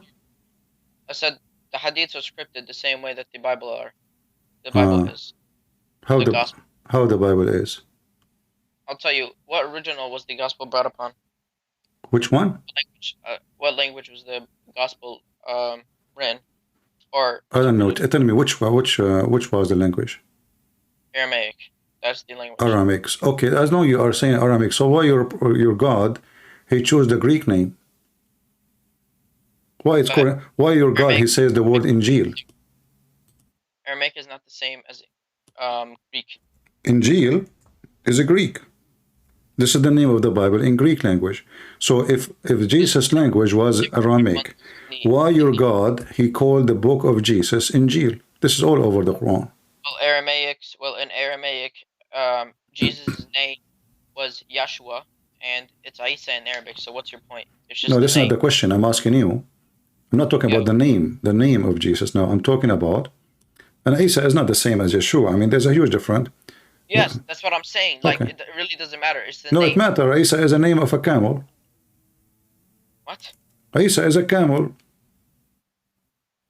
Isa is a camel? Yeah. A camel? Is is a camel. Is is a camel. Don't you know? Yeah. Wait. Ais Is. is a camel? Uh-huh. I don't. Okay, let me just double check because I'm definitely not sure of that. I don't know where you got that from, but let me double check actually. Camel in Arabic is Jamal. Where's Ais? Jamal. Yes. Oh, okay, I'm learning from you. Isn't it even the poetry says العيش يقتلها الظما والماء على ظهورها محمول. The Ais, they die from thirst, and yet they are carrying water in their back. Place. I'm not sure what verse you're talking about. All right. So now let's focus here. I was saying to you that the word Injil is a Greek word. And you said that the Messiah, he spoke Aramaic. So how he speak Aramaic and his book is in Greek? Because his book is in Greek, his book is in Aramaic. It's supposed to be. Well, no. Okay, did Allah give him a Greek book or he gave him Aramaic book? He didn't give him a book. No, the Quran says, chapter 3, verse number 3, Allah, he sent down the Torah and the Injil. Chapter 3, verse number 48, it says, it teach him. He didn't send down the full book ready to go. They had to wrote it down. Well, this, how you know? It says that you said you are Quran only. There it says Kitab. Doesn't say any word else. Doesn't say even a verse. It says Kitab. Well, isn't it you told me Christians and Jews are people of the book, so we are the people of the book. Okay, so why we are called people of the book? Because followers, the original followers of the people of the book. So, okay, let me give it to you like this. The people who believed in Musa from his time into all the way to Isa, which was probably the last book that went away, and there was no more original Torah left, then the revelations of the original gospel. There's no original Torah left? There isn't, no. Okay, you are Quran only, correct? Yes, that's the only revelation that is left. That we all can right, give okay. just, and supposed to you know Arabic, correct? yes. Half, I said. Not fully. I didn't get to learn that much. But okay, yes. I could know Arabic. All right, read for me chapter 2, verse number 89. Chapter 2. Verse number 89. Okay, let me go there. Okay. وَمَنَّ النَّاسِ مَنْ يَقُولُ آمَنَّ بِاللَّهِ وَبَالْيَوْمِ. Chapter 2, verse number 89. Oh, 89. Uh-huh. Okay. I was reading the wrong one.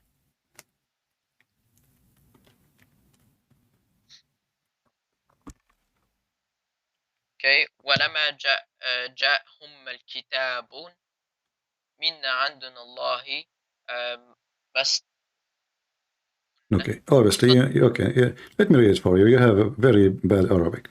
ولما جاءهم كتاب من عند الله مصدقا لما معهم. What does that mean? مصدقا لما معهم. What لما معهم mean? Confirming what? What is with them, correct?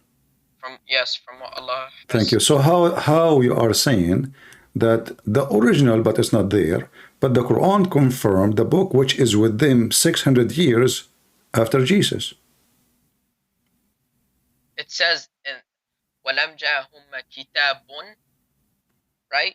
And when they come down to the book, this is talking about the Quran. Okay. confirming what is with them.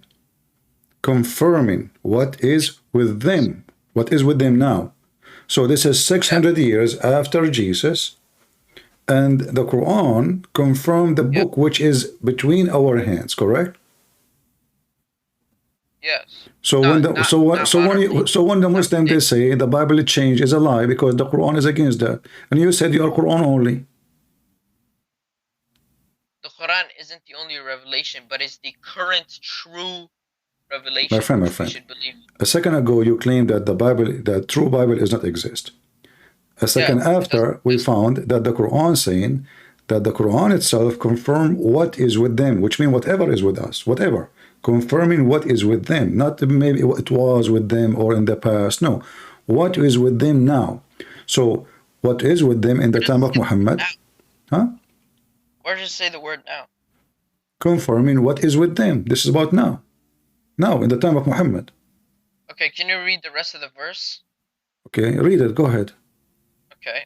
Although before they used to pray for victory against those who disbelieved, but then where they came to them, that which they recognized, they disbelieved in this, so the curse of Allah will be upon the disbelievers. So when the Quran came down, the early Christians and the Jewish disbelieved in it, so the curse of Allah will be upon the disbelievers. But that will not change the fact that it's confirming the book with them.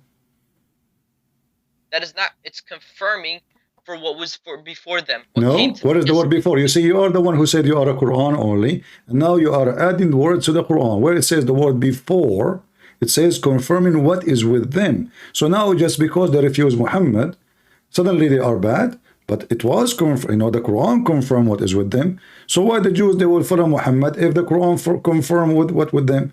Muhammad, he brought nothing. Muhammad, he brought paganism. Like as an example, you Muslim kiss black stones. You go around the Kaaba. Do you pray in the direction of the Kaaba? Yes, of course. Why? I thought you are a Quran only. What do you mean why? Okay, did the Quran says to you, you have to bow down certain time, certain etc. And how many time you pray, how many time you bow down in the morning? I pray 5 times or 3 times. Okay, does it say in the Quran 5 times? It does actually. Really? Yes. So why the Quran says 3? The Quran doesn't say 3. There's like 5 verses I can bring. No, the Quran says 3. It says you pray to end of the day and the approach of the night. Okay, what's the 2 ends of the day? Maghrib and Isha. The morning and the night. The 2 end of the day. When the sun rise, the sunset, and the approach of the night. Chapter 11, verse number 114. Okay, which is Maghrib, right? Okay, there's Maghrib and Fajr, and then there's another verse I can bring you. Let me pull it up real quick. No, there is the approach of the night, not the night. It's not night yet. It's not night. There's Salah, my friend. Okay, does it say 3 times? Does it say 3 times? The 2 end of the day and the approach of the night. There's many verses to it. Can I show it? Chapter 11, verse number 114. Can I show the verses that I'm talking about? Sure, go ahead. Thank you. All right, let's go to 24:58. 24:58. Okay, go ahead. Okay, and it says, "O you who believed, let those whom your right hand possesses, and those who have not yet reached puberty among you ask permission of you before entering at 3 times, before the dawn prayer, and when you put aside your clothing for rest at noon, which is the Dhuhr prayer, and then after the night prayer, which is Isha." So you got Fajr, you got Dhuhr, and you got Isha, and in the other verse you got Fajr and Maghrib. And now, if we want to confirm the Asr prayer, let's go to... No, hold on. You skip. It says the noon time. Doesn't say it's a prayer noon time. Does it say the word of prayer? You said you are Quran only. Does it say the noon prayer? Okay, what is noon? You are the one who said it says noon prayer. Okay, but what is noon in Arabic? Dhuhr. Yes. Okay, what is the noon prayer? Does it say prayer? It says when you put down your clothes. You put down your clothes. This is the time you rest. So the time you rest, you put down your clothes, you are taking a nap, and then the second, and after that, speaking about the Isha prayer. So there's no, you are adding prayer, you are adding word prayer as you wish. It's not as I wish. Okay, look, I'm reading your translation. Here we go. It says here, this is your Muslim translation. It says, and while you put off your clothes for noonday, between two bracket rest. Do you see the word prayer? There's no prayer. This is your translation. This is your Muslim translation. Let's look at other verses. So this one did not work. It's not that it did not work. Okay, give me other verse. Still, there are three. You know, the Quran say three. Where are you from? Me? Yes, you. I'm black, blonde, African American from Japan.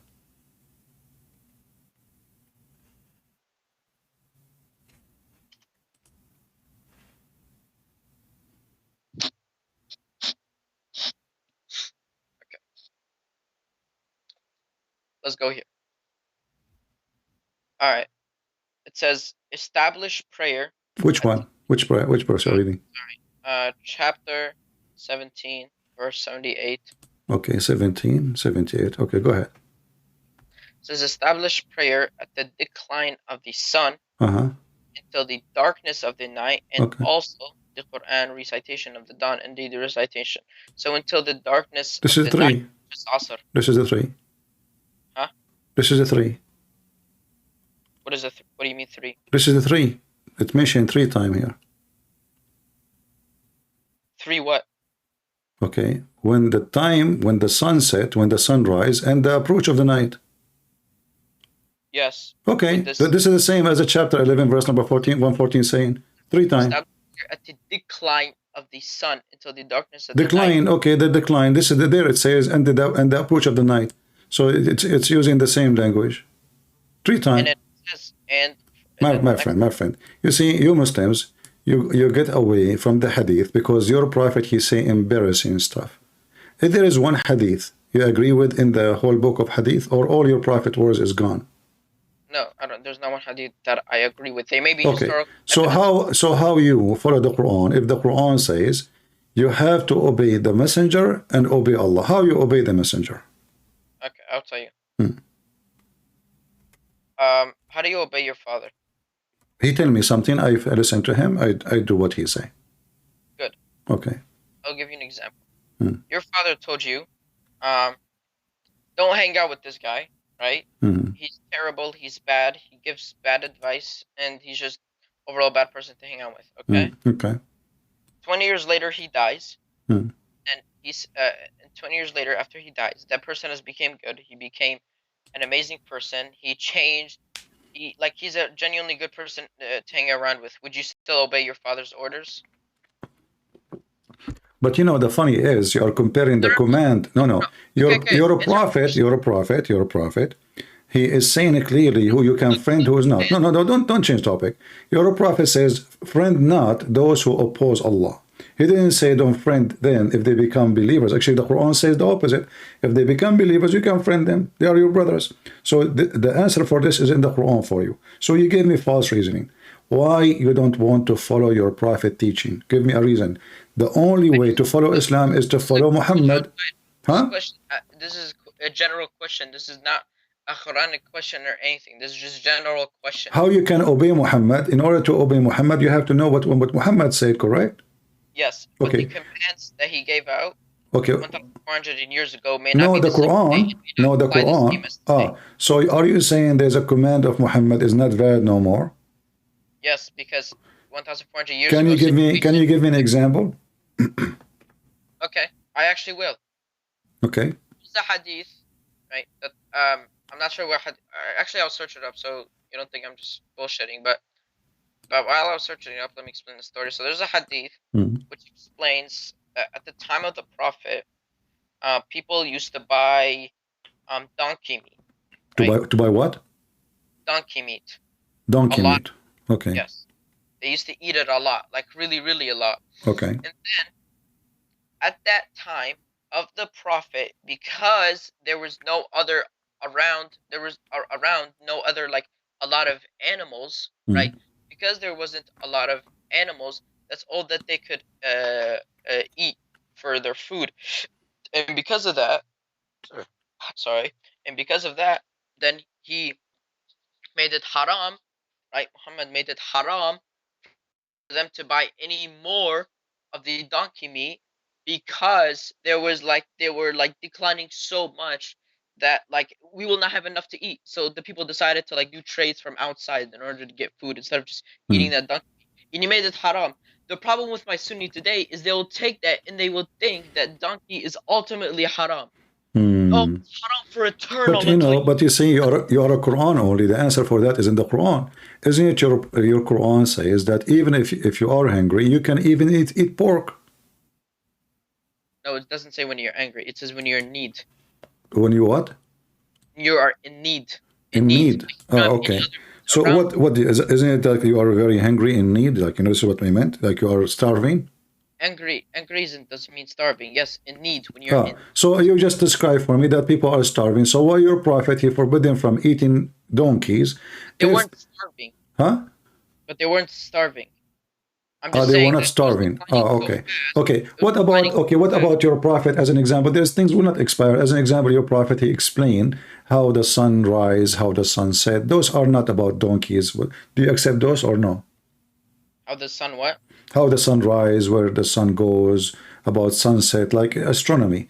Those are not about donkeys. Do you accept them? No, he may. I said he may. He may what? Maybe not. Maybe he did. What do you mean? I don't know that. Maybe he did say yes, but maybe not. How you know me? So why the Muslim they say this is authentic?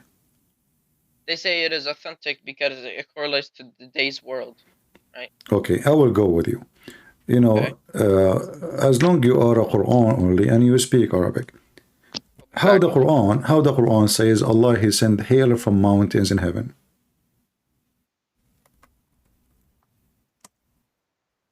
Is that what really science teach? You go to school? Hello? Hello?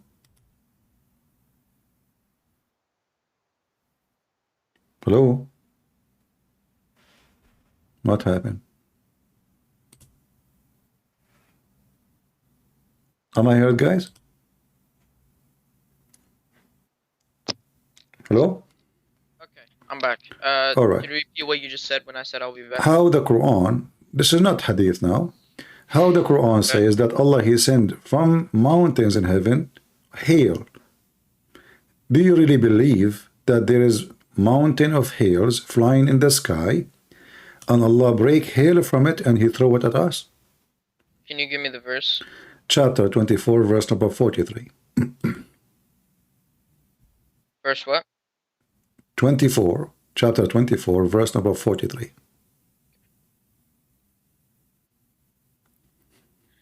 And do you not see that Allah drives clouds, that he brings them together and he makes them into a mass, and you see the rain emerge from within it, and he sends down from the sky mountains of clouds within, which is hail, and he strikes it from who he wills, evits it from who he wills. The flash of lightning almost takes away the eyesight. What is wrong with this verse? It says Allah he throw hail from mountains in heaven, not from cloud in heaven. That's false translation. You claim you speak Arabic, so read with me. It says وَيُنْزِلُ مِنَ السَّمَاءِ مِنْ جِبَالٍ فِيهَا مِنْ بَرَدٍ فَيُصِيبُ بِهِ مَنْ يَشَاءُ. وَيُنْزِلُ, confirm with me please. يُنْزِلُ mean send down, correct? Yes, وَيَنْزِلُ. مِنَ السَّمَاءِ, from the sky, correct? مِنَ السَّمَاءِ, yes. Okay, which means from the sky, correct? Yes. Min jibalin fiha, from mountains in it, correct? Where does it say mount? Oh, jibali, yes. Okay, so how Allah he says such a thing? So Allah he send hail from mountains in it?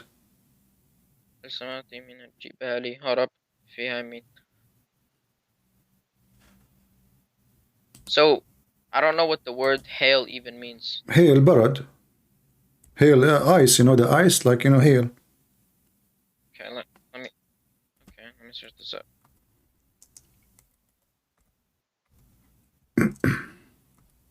Okay, he sounds on, well, it means cold. No, hail is not cold. Hail is ice. Hail. You know, like sometimes we have, instead of rain, we have ice like big like rocks. Sometimes they can be big like balls. All right. Yes. So how Allah, He is God, and He doesn't know how hail is made? How such a thing can happen? How does he not know which is hail is made? Well, science says, I mean, we go in elementary school, they teach you like cold air when the rain is coming. Very cold air will make this rain into ice, and then the ice hit each other and will become bigger like a snowball. Will become big and big and big, and by the time it arrives to us, will become big, and it can cause damage. So according to the Quran, Allah, He sent the hail down to hurt people with it, to punish them, and He sent it from mountains in heaven. He sends hails to hurt people? Focus with me. I don't care about what the reason now. Yeah, that's what He's saying. You see, what we have in Yasha. He strikes with whom He wills. Right, He strike it to punish them. He doesn't hit people with it, but he wills. Yes, if He wills, He wills. But this is not the question. The question is, what kind of God He think that this ice is coming from mountains in heaven? It's not coming from mountains. So No, it says there. You said you speak Arabic, and you agree with me. Min jibalin fiha. What min jibalin fiha mean? Translate. Go ahead. from mountains. Fiha mean okay. So from mountains in it, where in heaven? So how God He thinks so? Does Jibali just mean mountains? Yes. Jibalin. Jibal mean mountain. Yeah. If you search the same word in the Quran, it says Allah He's put mountains in the top of the earth, which is another mistake, because according to the Quran, the earth has no mountains, and then Allah He placed mountains in the top of the earth. Jibal. This is what the word Jibal mean. When you read Arabic, that's why you have to study it. And even in my translation, Remember, you do not know Arabic, and you are teaching me Arabic. Your Arabic reading is horrible, and now you are teaching me Arabic. Just remember that. You cannot even read the verse correctly. Sorry. When did I not read the verse correctly? Read it. Go ahead, read. You read it, and I will read it after you, and people will see if you speak Arabic. Go ahead. I said my Arabic is half-half. So why you are teaching me Arabic? You are half-half, and your Arabic is not even half-half. Your Arabic is not 10%. Alam tara. So my friend, does it say, and you translate it for me, and you agree with me, that Allah He sent from the sky, from mountains in it, hail? Does it say that? Yes. Is that a mistake or no? When you read, okay. Can I talk? Or are you just gonna keep talking? Go ahead. Okay. I said, and I did not say from me, and I did not say sources from me. All I said was that when you read Arabic, especially the Quran, you gotta look at every word to its meaning. But you did not let me finish, and you thought that I was gonna give definitions from my own. No, I was gonna show you other sources, other people who studied Arabic, which translate the word jabalin and jabal, and this can mean multiple meanings, right? Because this does not only mean mountains, it can mean other meanings. But you just jumped into conclusion. Give me other meaning. Go ahead. No, give me other meaning. No, don't give me a speech. Give me the other meaning. Okay. Let me search this up.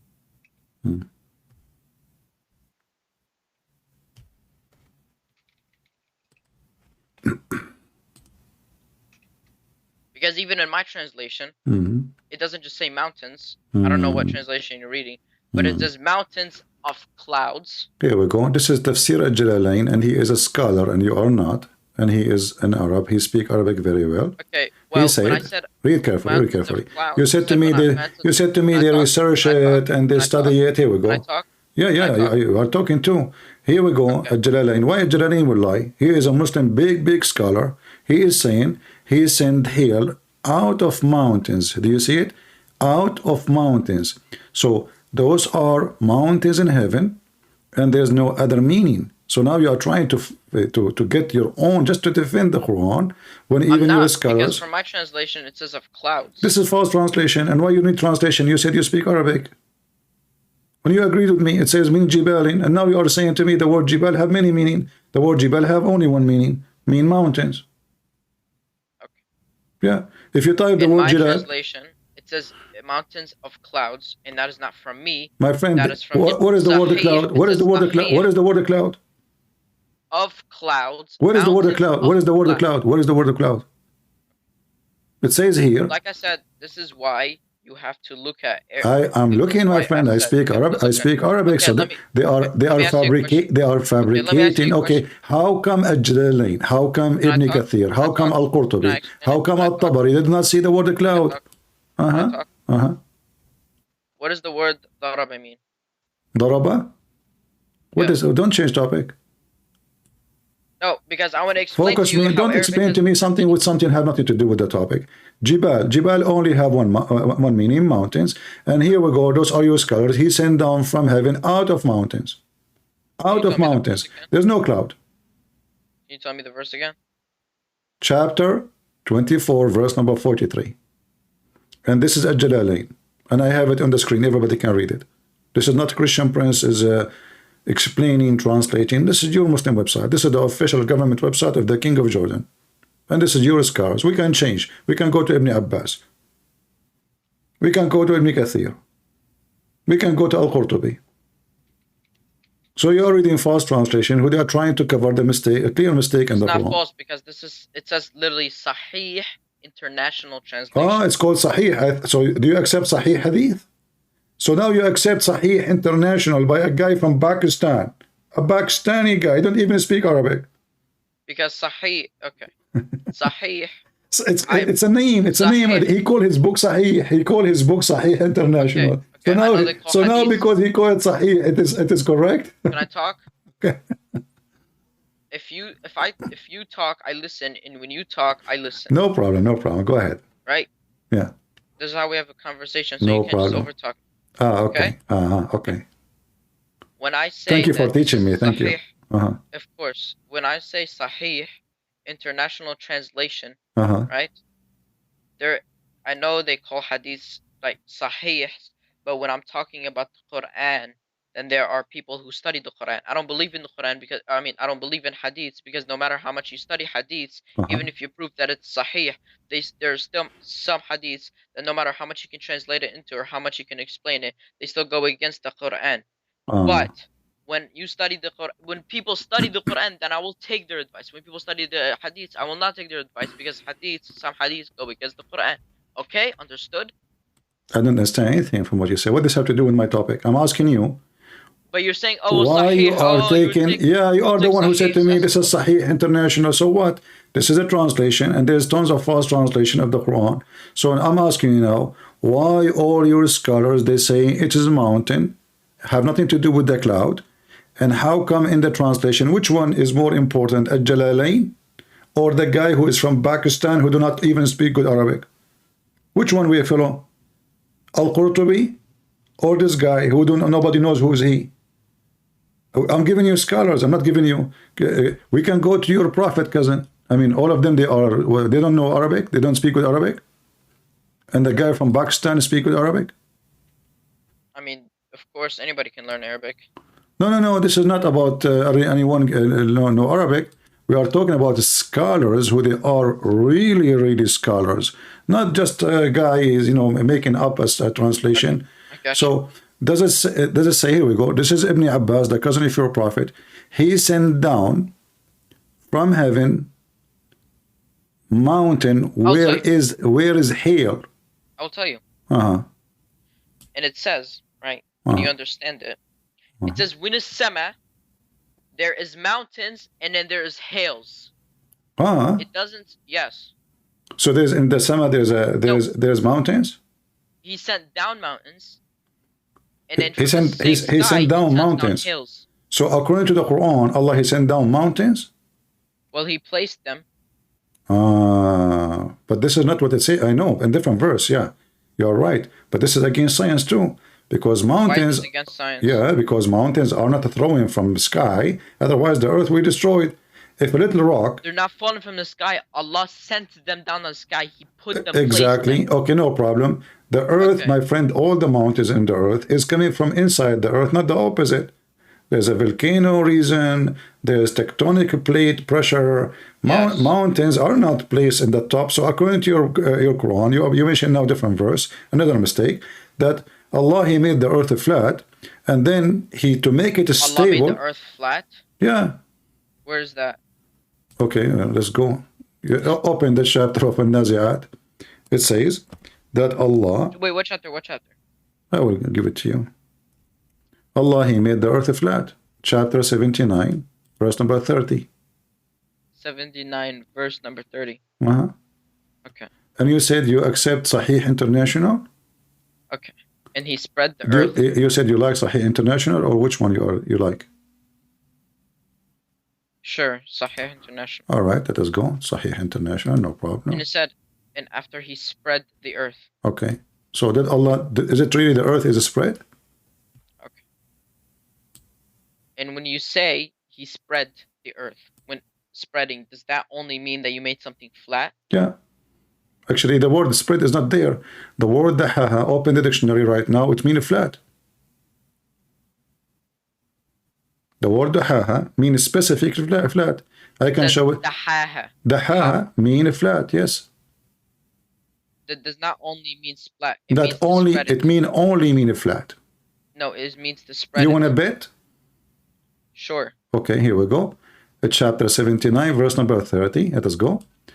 And let us see what the Islamic scholar they I say. don't know why you want to bet, because it's haram to bet, but I just said bet. You want to bet that betting is haram? Yeah, it is haram.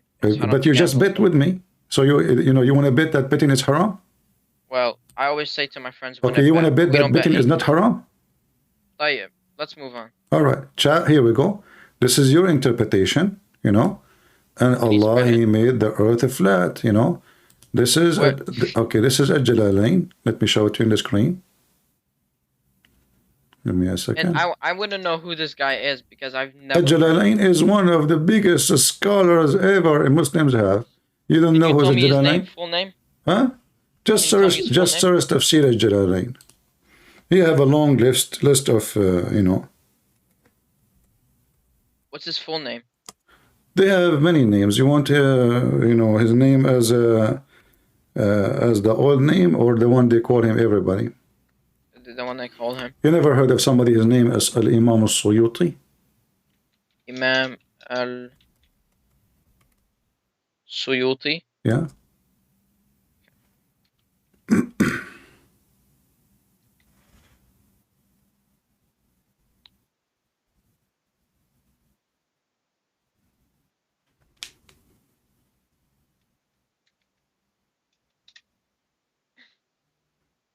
This is the teacher of all your, new imams.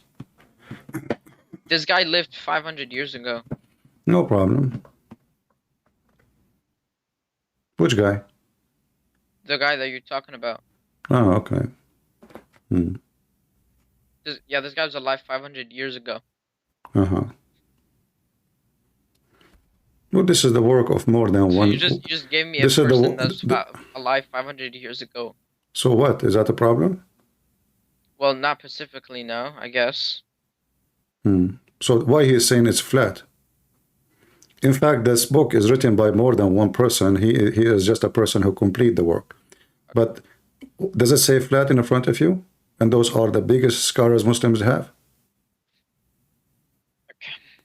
If you search up the word dahaha, my friend, why in the interpretation saying flat? If it is mean many things as you claim. Where is it saying flat? Okay, this guy must be mutakhallif or something. Guys, he just said he is a stupid. Okay, let's search it up in the English translation. It literally says he pushed away. Dahaha mean pushed away? Oh, yeah. Okay. In the actual translation, the Google translation. All right. I will go to the dictionary. Give me a second.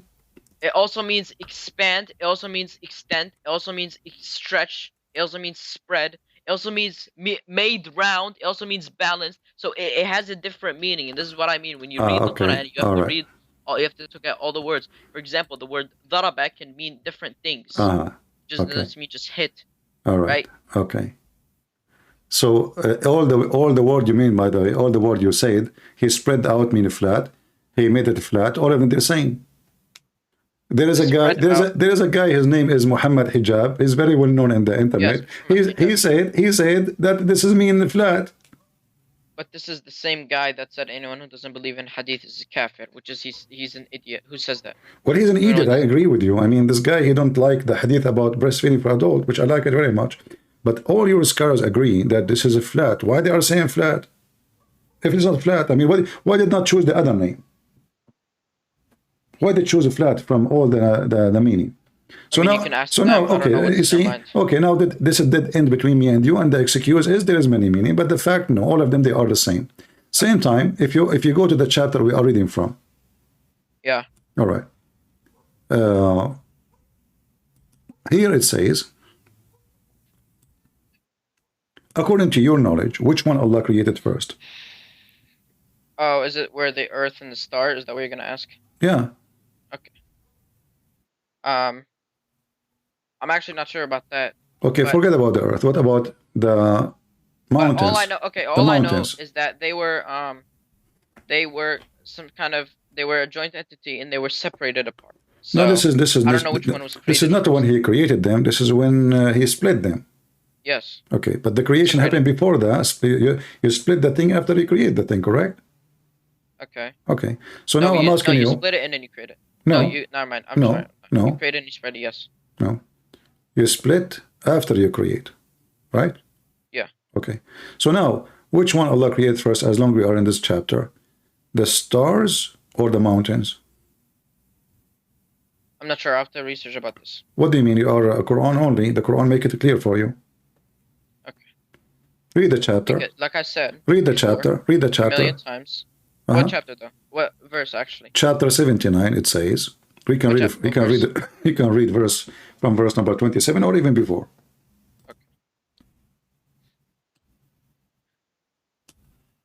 Okay. That is the lesson. And are you more difficult creation or is the heaven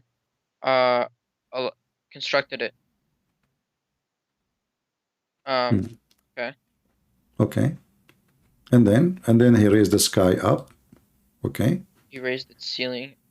Fast. Okay. And then he made the day and the night, which means he made the stars, correct? Yeah. Okay.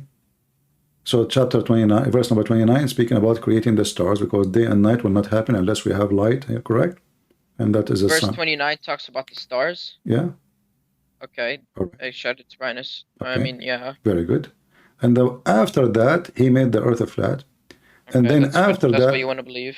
Okay. What? That's what you want to believe, but okay. No. It says, okay, it's you who said to me, mean spread, right? Yes. Okay, spread doesn't mean make it a ball. Spread is a flat. But okay, did I just tell you before that the word when you make a ball can also mean made round? My friend, it's you who chose this translation, and now you don't want your own translation. You choose this translation. It says a spread. Spread means flat. When I spread the Dawah. Okay, I'm gonna send you this, and this is all the words and meaning. Okay, no problem, my friend, no problem. Okay, but you choose this translation. Now you don't want it.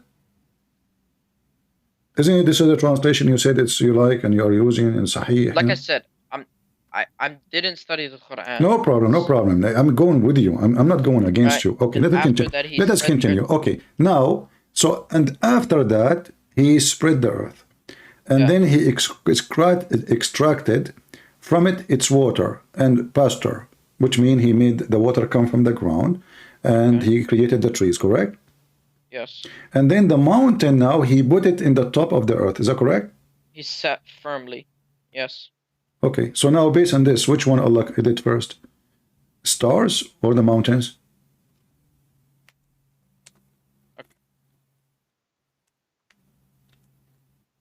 So, is there another verse that says that the earth No. You see, focus with me. Why you want to go to different verse? No, because verse number 29. Verse number 29. Verse 29. I want you to tell me first. You agreed with me already. You said in verse number 29, Allah created the stars, and you said yes. Yes, He created the stars. Okay. Then it says then after that. So anything after that happened after that, correct? Yes, and then He created the earth. Okay. And then after that, he did all those things. And the last thing here he did, he placed the mountains in the top of the earth. Do we agree? Okay, we don't. And I'll tell you why. Okay. It says, if you read the Arabic, it says, وَالْأَرْضِ بَعْدَ ذَلِكَ ضَحَّنَاهَا. That means after we made the earth round. My friend, the earth may have, my friend, it's not al-ardi, not dahanaha. No, you are not even, my friend, there's no such a word. والأرض بعد ذلك دحاها, not دحناها, and no أرضي. So I didn't say دحناها, I say you said دحاها. that, it's recorded, it's recorded. So okay, so now you agreed that after that he start working in the earth, and you agreed that after that goes to everybody after that, everything. Can I finish? Because Go ahead. like I said before, when you speak, I listen. Mhm. And when I speak, you listen. Okay, uncle. Okay. He mentions the word earth, and then he said that he spread it out. So that means the earth has been existed, but then he spread it out. Mm. Okay. No problem. Yeah. والأرض بعد ذلك دحاها. Mhm. And بعد. So that means after he spread the earth. The earth existed, but then after he but spread this is not my question. I'm asking you, based on the chapter 79, based on what we did read, Okay. is the stars created and done before Allah he placed the mountains in the earth? I'm not sure, but What do you based mean on not the sure? verse Your in you- Quran only, read with me. It says here, he made the day and the night, and you agreed with me, he created the stars already, verse number 29. Once and he shot, and then after he spread the earth, he extracted from it waters, pasture, and then the mountains he set firmly. He's just explaining events by event. That doesn't mean that something happened before it. I don't know where you said. It My doesn't friend, say first, and then second it we created says the earth, and then after, third thing we and did. after that, he's giving you the order. I said after he spread the earth, he extracted from its waters pasture. And Okay, the okay, mountains he listen. set firmly. And It doesn't say after, first he created and- the stars, and okay. then second he created the earth.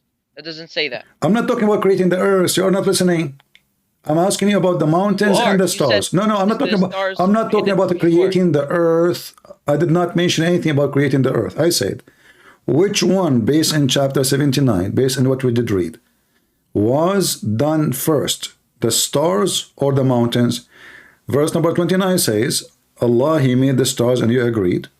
And then after that, he started doing the following. He spread the earth, he extracted the water, and then he put the mountains. So the last thing he did is the mountains. Do we agree? I don't want to. Okay.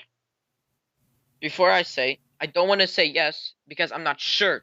Why That's you're not why. sure? Isn't your Quran only? The Quran in front Because of you. it doesn't say first and it doesn't say second. It says, Like it says, sometimes- it says, okay, it says. Maybe. Okay. Look.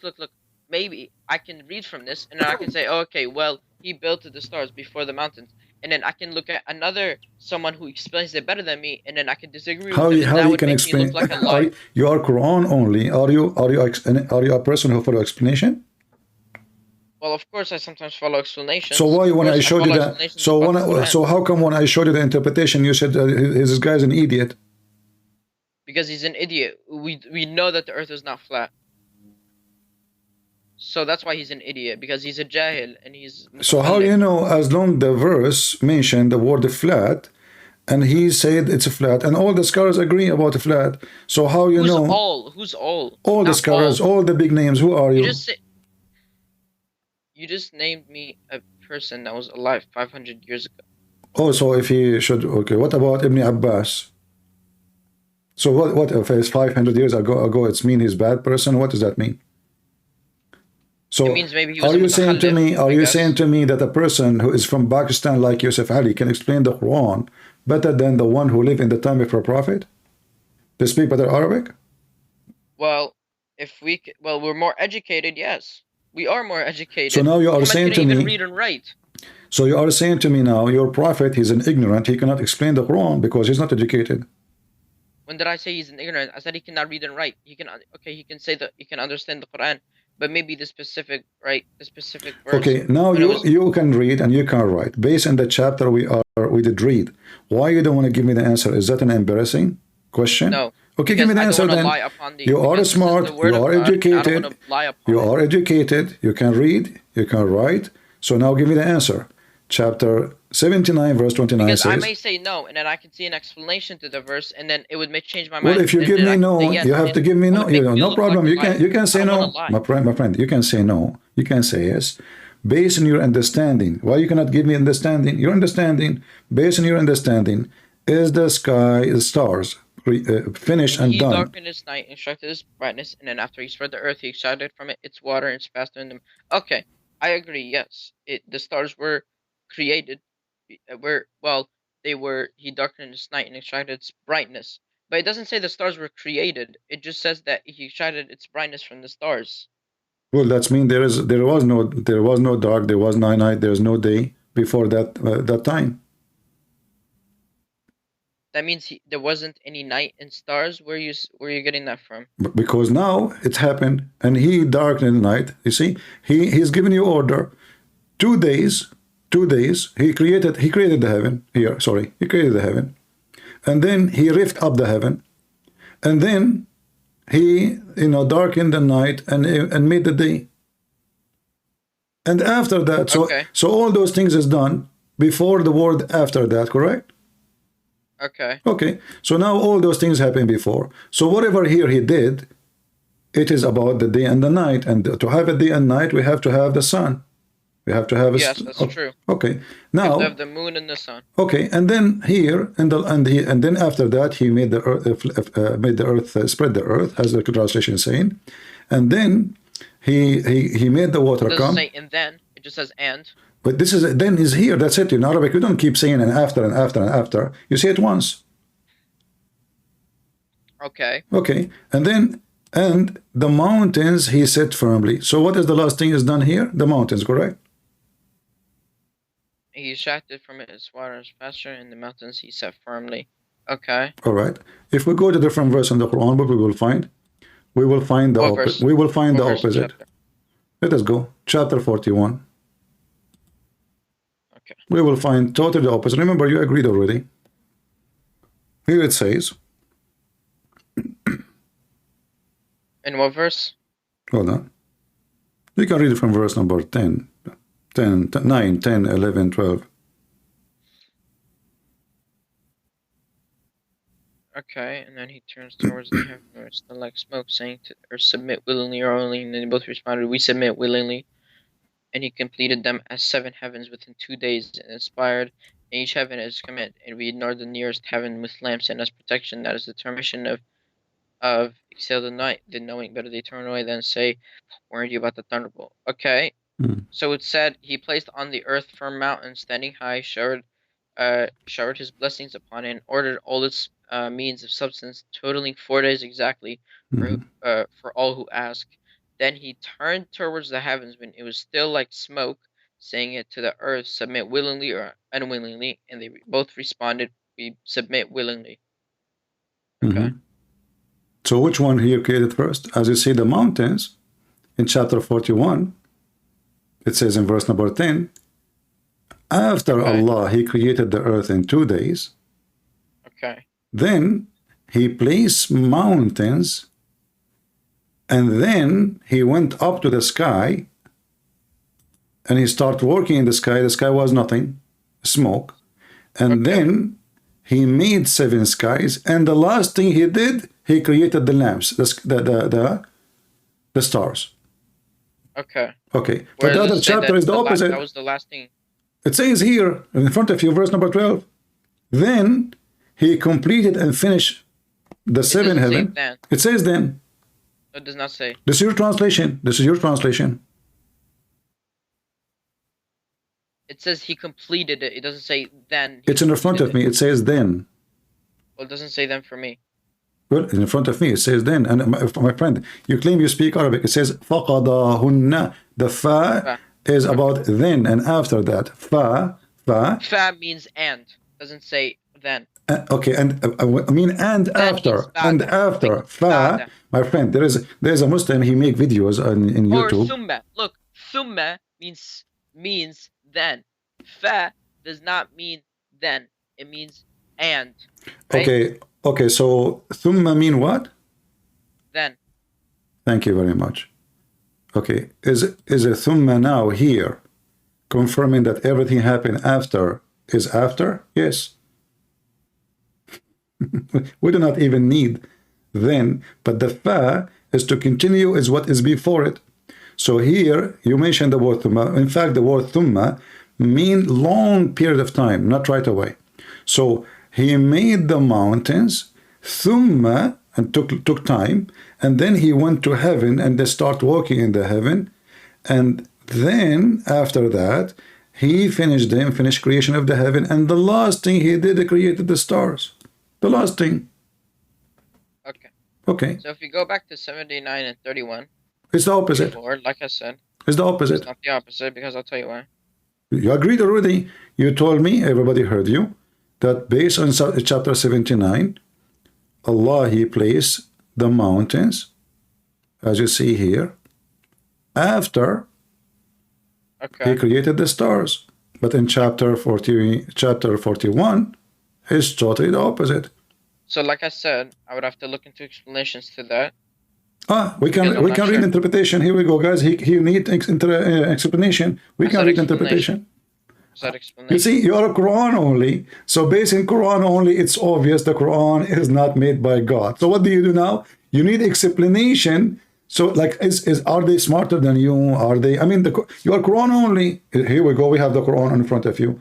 You said to me, you need certain translation. We open certain translation. But Quran only or explanation only?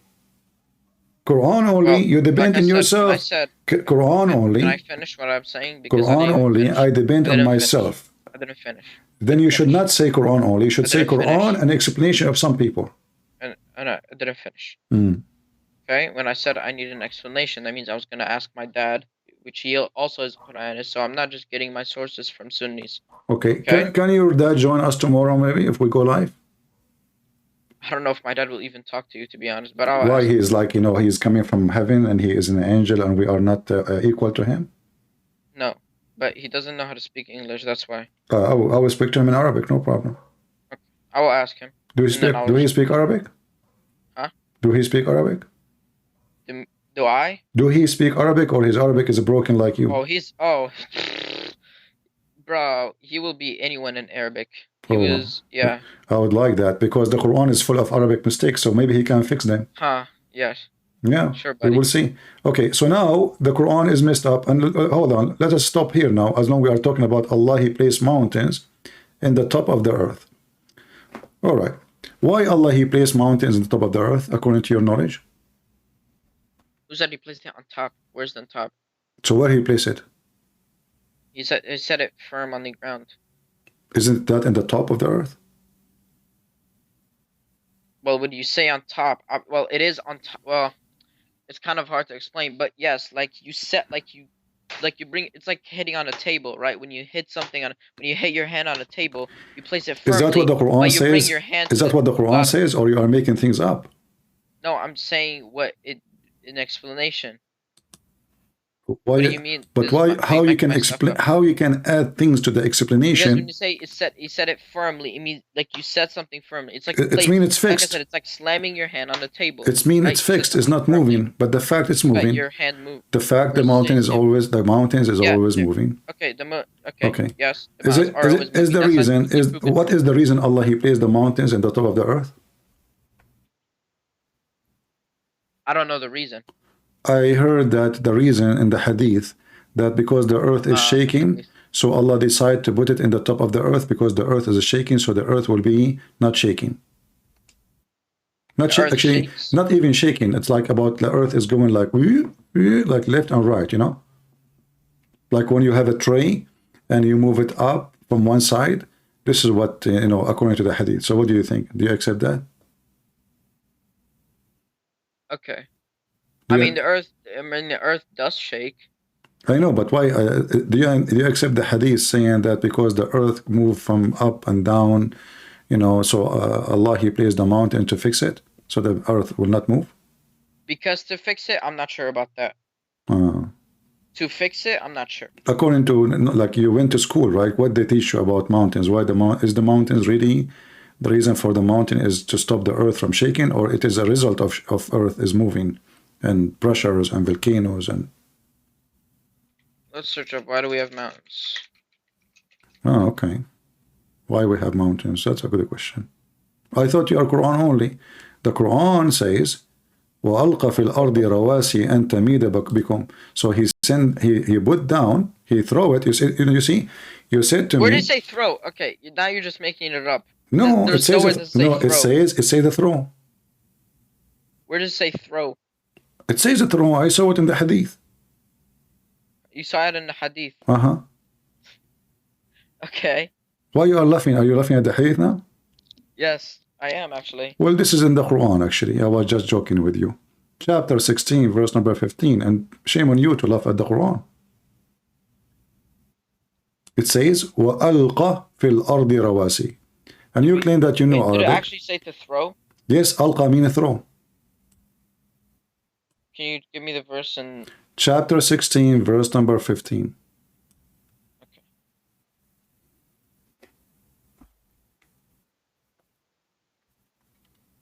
And yes, firmly set mountains, lest the shift, and made rivers and roads that you may be guided. So where is what? Okay, so where is or what is it?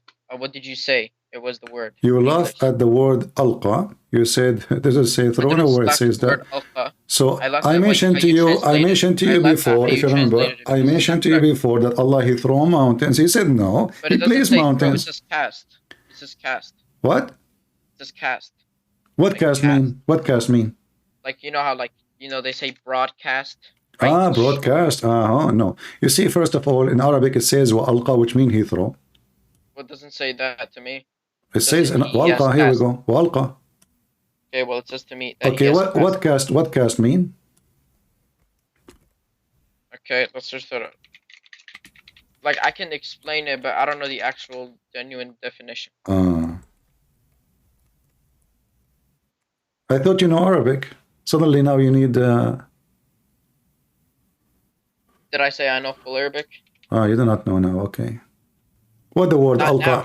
What the word alqa? The first thing that I came into the call and I said my Arabic. What the word alqa? What the word alqa in Arabic mean?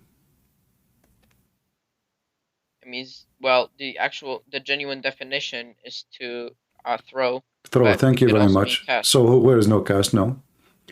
This is this guy obviously using Google translation. I can say alqa khutbah, which mean he made a speech. He did not throw it, but this is about mountains, physical thing. He did not make a speech. So alqa, I can use cast, broadcast, if I am making a speech. So I say alqa khutbah. We don't say he threw a speech. That doesn't mean what it mean. He said a speech. So the stupid who made the translation obviously is using Google translation. Right. So it's okay. So I already told you the explanation is to cast. So when you say through, that's false. You cannot cast mountains. What do you mean you cannot cast? You know, cast because simply he said alqa. Alqa mean he throw. That's what alqa mean. And you Muslims, when you translate, every one of you will give different. Cast. Do you even know what cast means? My friend, does it say? You said to me, alqa. You said means to send out. You said, right? You said no. Oh, you said alqa mean throw. You agreed, correct? I didn't agree. You said that. Everybody heard you. Everybody, okay. Show me the footage. What footage? It's recorded. Alqa means throw. There's nowhere I said that. It's recorded. I laughed. It's recorded. The fact that you said throw. It's recorded. recorded. At the fact that you said throw, but I didn't laugh at the fact that it's alqa because it doesn't even mean throw. I laughed at the word throw. That is okay. You said to me that the word. Okay, let's go to the dictionary, can we? Okay. Well, in the genuine, in the actual definition, it doesn't mean to throw. Do I agree? Yes. But can you use it in that way when you're talking about my? Okay. Can we go to the interpretation? What interpretation? Any interpretation, Muslim interpretation, you scholars. If they say does not mean throw. My dad. Okay. Wake up your dad.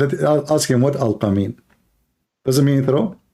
I will later after this call and then I'll ask him. Okay. Why we don't go to the dictionary right now? What we can do? What we will lose. Okay, sure. All right. Here we Let's go. Let us see. It can also mean send out. There's many English translations to that word. My friend, the mountains is coming from the sky. So what send out? Allah, he sent down. Can you tell me the verse again? I lost it. Chapter 16, okay. Verse number 15. Okay. 13. Yeah.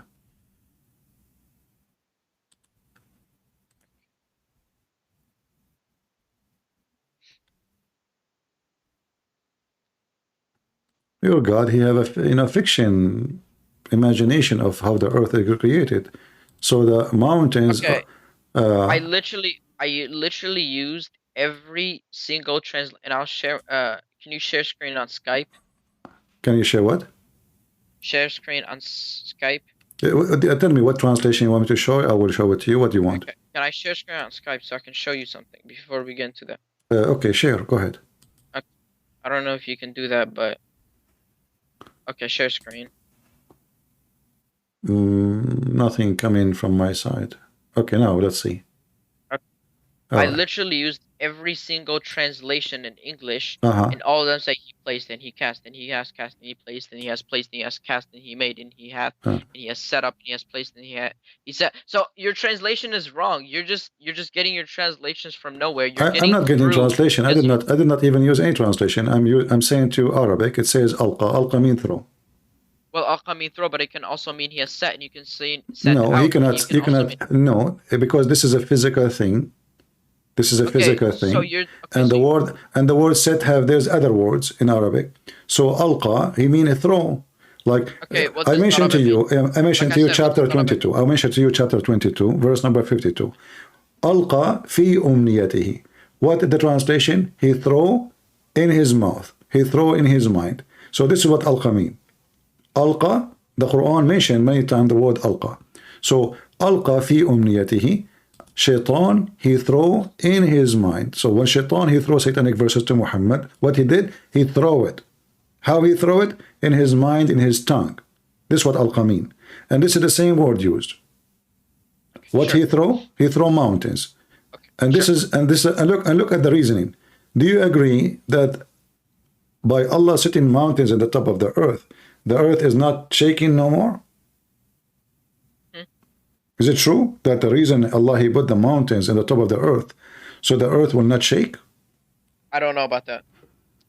Well, according to science, the earth shake in the areas have mountains more than other area because this is where the volcanoes and this is where the earthquake. As an example, all of Japan is mountains mostly. Yeah, and, sure. And they have the tons of thousands of earthquake every day almost. Some of them they can feel them, some of them they cannot.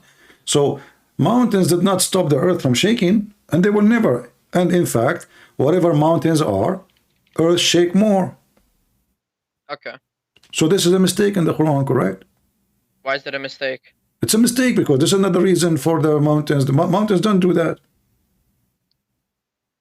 It does. Yeah, okay. Well, it does. So it does not shake with you. Okay. It says so he can stop. He put the mountains at the top of the earth for a reason. What is the reason? So the earth will not shake on you. With you. With you, yeah, with you, with us. We're living in the earth. Okay. Okay, but the earth is shaking always. But we don't feel it. The more mountains we have, the more mountains you have, the more you live in mountain areas. This is where there is the reason the mountains exist because that area, the ground is disturbed. As simple as that. Okay. As an example, even mountains, they grow by size. Okay. Every year they grow like maybe a few millimeters. Why? Because the pressure or a volcano can grow faster, way faster.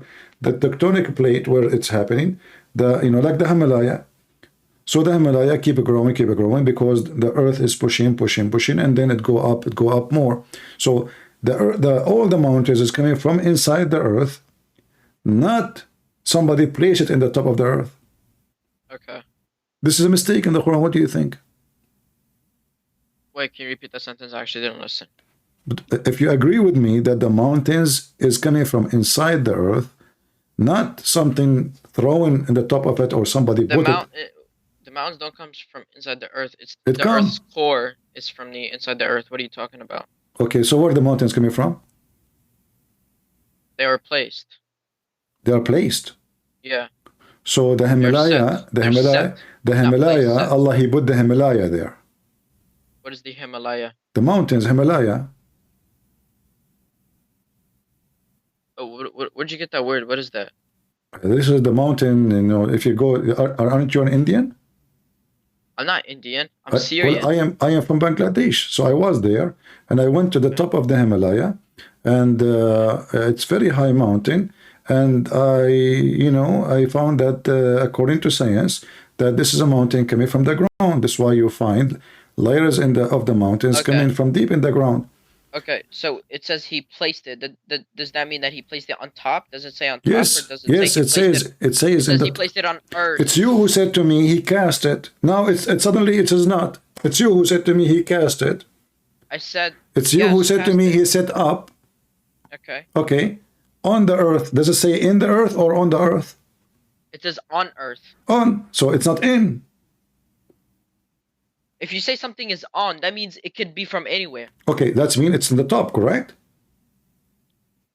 Okay. If I say I put the coffee on the table, does that mean in the table or in the top of the table? It says on earth. On earth. That means it could be from the top and it could be shown from the bottom. On earth. Really? So now suddenly it's coming from the bottom? On top of earth. So now it's coming. On earth. So now it says on the earth. Does it say, okay, how do you know if something is from the inside or outside? Your God, he said, you are the one who said to me, you insist you want the word cast. Earth, bro, I don't think you understand. Earth doesn't have a top. Earth is just earth, right? From the bottom. There's no top or bottom. Earth is just a round. No, I thought there's the core, and there's layers above layers above layers, and then in the top there's the crust. And the top of the crust, and the top of the crust, it's us who live there. What do you mean there's no top? There's top. But but you cannot say that there is something that's in, because the earth is just earth. It's a round place. So when you say on top, I could say that there's a core on earth. Is there a core? If the earth is round, how you can pray in the direction of the Kaaba? Because we look at the west and east and north. What else? You never had the direction of the Kaaba. Doesn't matter what. This is all fiction, because simply wherever you go, you are not hitting anywhere.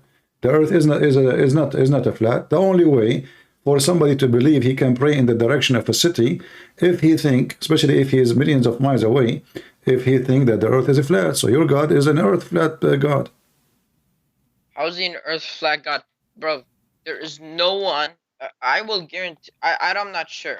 I don't want to lie, but I guarantee you that none of these people will ever say that on this exact verse that it means that the earth is flat. Can I go to the verse? Wasn't it 79? What? You don't know what verse we are talking about? Chapter 79. Verse 10. You can read it from verse. Yeah. Okay.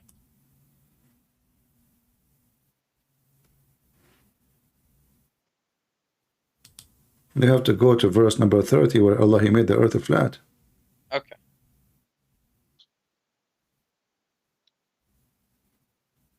Well, they also spread.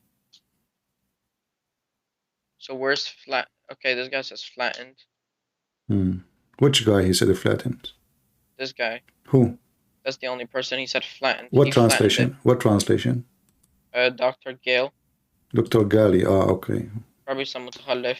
He must be an idiot. But this is a doctor. He's educated now. This is not from the 500 years ago. So now this guy is an idiot. Here we go. Because he don't agree with you. No, it's not that he don't agree with you, but look, spread. That's the only guy that he said. He's being more honest. He is being more honest, my friend. He's being more honest. Yes, he's being more honest, because even your interpretation, your scholars say, this is what it's mean. Your scholars. Did you even look at the thing that I sent on Skype of all the meanings of the haha? Okay, why this guy, Dr. Gali, he is saying it is a flat? What is that? Do you think somebody paid him? No, he's a mutakhallif. What mutakhallif mean? Mutakhallif, that means like you're not very educated and you are... You are describing your prophet. You don't know how to read his name. But the prophet wasn't uneducated. How come you say somebody is not educated, he is mutakhallif, which means he is ignorant, stupid? And now the second I ask you about your prophet, he says, my prophet just was not stupid. Well, he was. Here we go. He think that the earth is a flat, and he think that mountains placed on the top of the earth. And, he have tons, and the hail is coming from mountains, and he don't even keep things in order. And I say mutakhallif, that means you ignore all the facts that you still uneducated. Okay, hold on. You said to me that you are a Quran only. You said to me you are a Quran only. Where in the Quran it says Muhammad do not know how to read? Because we can see historical evidence of it. What? Without using hadiths. What? We can see historical evidence of it without using hadiths. What is what? You want me to show you? What? I don't understand. What? I said we can see historical evidence of it without hadith. I mean, some hadiths may be true, right? But what I'm saying is, I'm saying maybe, right? I didn't say they are true. I said maybe they are true. Okay. Right? Well, the word But like illiterate. I said, for that rule, for that rule that he no, made, you are ignorant. donkeys are now haram. No, you are ignorant. You are ignorant, my friend. I am ignorant? Yes. Okay. You are. You see, you are accusing people to be ignorant, and the fact you are the one is ignorant. The Quran consider those who they are not Christians and not Jewish as donkeys. This is what the Quran is describing. Anyone, yes, anyone who is not a Christian, he is not a Jew, he is ummi, which means he is ignorant, stupid. This is your Quran. Chapter, if you go in the Quran, there's tons of verses in the Quran speaking about that. So those who they have the book, the people of the book. The people of the book. Chapter, Okay, as an when he says example, the people of the, let me explain something. Chapter 3, just hold on. It means when the people, Chapter 3, verse number 75 says, there is people who they are the people of the book, and they laugh at us. Why? They laugh at the Muslim. They say, why? Because they are ummiyin, they are ignorant. So the Quran describe always people who they are people of the book. The Christian and the Jews are smart, they are educated. That's why they are people of the book. But okay, those who they are not, where's the verse talking about the people of the book? from the beginning, and from the people of the book. People of the scripture is okay. Never mind. Okay, and then it says here, great amount of wealth. Yeah, and then it says, and you know, and those are and the ignorant. Who is the ignorant? The Muslims, al-ummiyin.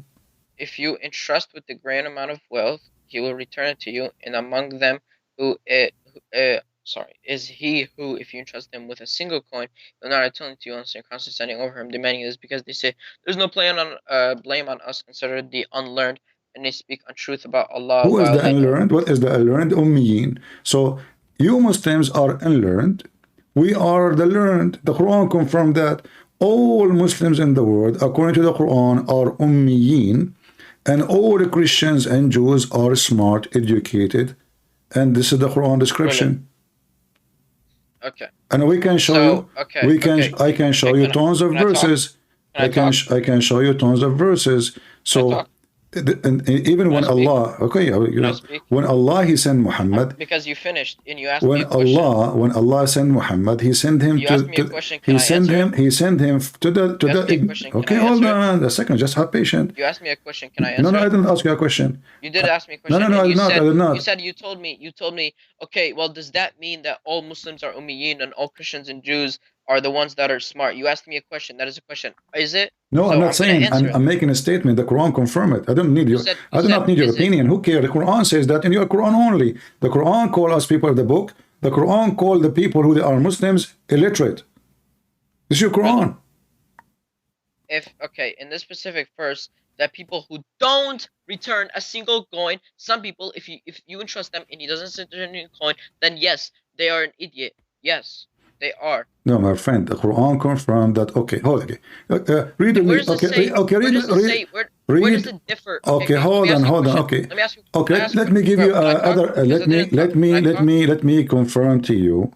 Other verse will show you that you are again wrong. Chapter 62 says, it is he, Allah, he sent from the ignorant to the ignorant a messenger. Talking about who? Talking about Muhammad. This is your Quran. Okay. Wait, he called Muhammad ignorant? Yes, ummi, ignorant. Wait, can you reread it? Reread it. هو الذي بعث في الأميين رسولا منهم. Reread the verse. I just did.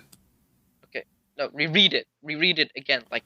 هو الذي بعث في الأميين رسولا. It is him who sent منهم. It is him who sent from the ummiyin, from the donkeys, one of them. So those are ummiyin, they are donkeys, they are ignorant. Huh? One of them was ignorant, or does it say that he sent a prophet? No, he says one of them. No, he is one of them. It's you. It's you who said to me. Remember, it's you who said to me, you do not know how to write, how to read. Correct? It's you who said that. Okay. And now, and the word, what is the word for not to know how to write, how to read? Ummi.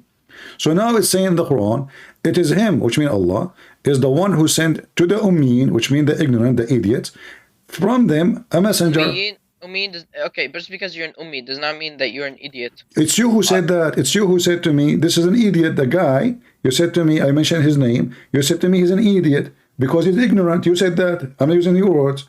So your Just words, because you don't know how to read and write does not mean you're an idiot. my friend, it's you who described Dr. Ghali. It's you who described As-Suyuti. It's you who described Jalalain as idiot. Why? Because they are ignorant. When did I say that? You said that. It's recorded. And okay, show me. Just a second. A minute ago, you told me that Dr. Ghali is an idiot. Oh, okay, this guy. Yeah, okay. And that guy who said the earth is a flat, you said to me he's an idiot too. Okay, he's an idiot, yes, because the earth is not flat. Why? You said because they are ignorant. What is the word ignorant? What is the word ignorant? Ummiyin. So the Quran says Allah He sent from the ignorant, from the idiots, one of them to be their messenger. What does Dr. Gale have to do with Ummiyin? My friend, you are the one who used it against him. I did not say Dr. I said mutakhallif. Okay, mutakhallif. What mutakhallif? I asked you. I said you do not know how to write, how to read. Uneducated, someone who's dumb. Exactly, not educated. So the Quran saying, here we go, read with me. Allah He sent from the illiterate, the unlearned people, one of them. Okay. So he is unlearned, and they are unlearned. So a blind leading a blind. What a nation. This is why Islam is messed up, and it's only for... Islam is messed up. Okay, yes, let's talk about the Christianity. What kind of God He promised you virgin in heaven unless he is messed up? What is that? Okay. Is that true? Just because someone who does not know how to read, Dr. Gale can read and write, and yet he's an idiot. Okay. Muhammad cannot read and write. Okay, so why the Quran? Why Allah saying Allah He sent from the illiterate, the ignorant, one of them to be a messenger? Where are you getting ignorance from? Illiterate does not mean ignorant. This what no, I mean this what mean ignorant. Okay, can you show me the verse? Because I still don't know the verse. Chapter 62, verse number 2. Okay. Ba'at al-Ummiyin. Okay. Okay, the unlettered. Okay. What kind of God He sent ignorant to the ignorant? How that work? How ignorant can guide ignorant? He's ignorant. How a blind can guide the blind? And why Allah did not teach him? Is it true that when the angel came to Muhammad, he told him read? Okay, so where are you getting the word ignorant? It's just this what the word mean. Gomai. This is coming from the Hebrew. Gomai. The pagan. Actually, this is not. This is not only ignorant. Actually, it is ignorant pagan. Okay. This is why the Quran. This is why the Quran. This is why the Quran. No, this is Arabic. This is Arabic because Arabic is coming from Aramaic and Hebrew. Arabic is not Arabic by itself. So listen. Do you see? It says it's always mentioned two words: people of the book and ummiyin. So those who have a book, they are not ummiyin. They are not ignorant. They are not stupid. That's not true. This is what it says in front of you. It divides between two people. The group, people of the book. And people who it's in front of you. You keep saying to me, show me the verse. Chapter 62, verse number 2.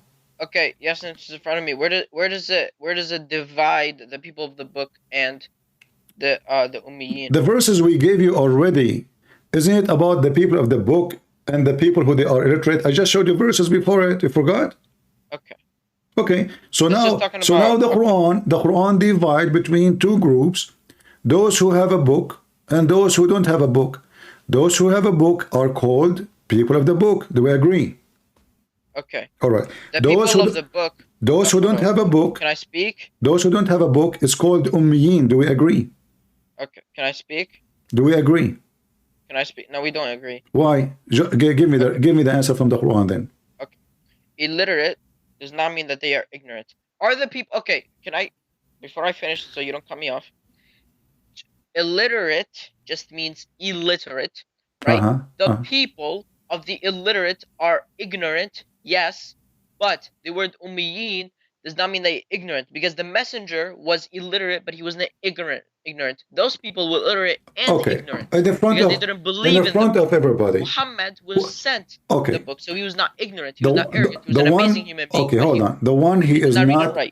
The one who is not following the true God, is he dal or he is not? Is the one who doesn't follow the true God? Yes. Like Allah? Is he dal? Dal. Okay. You What know does what? dal mean? Do you know what dal in mean? English? No. Fasiq. Lost. Fasiq.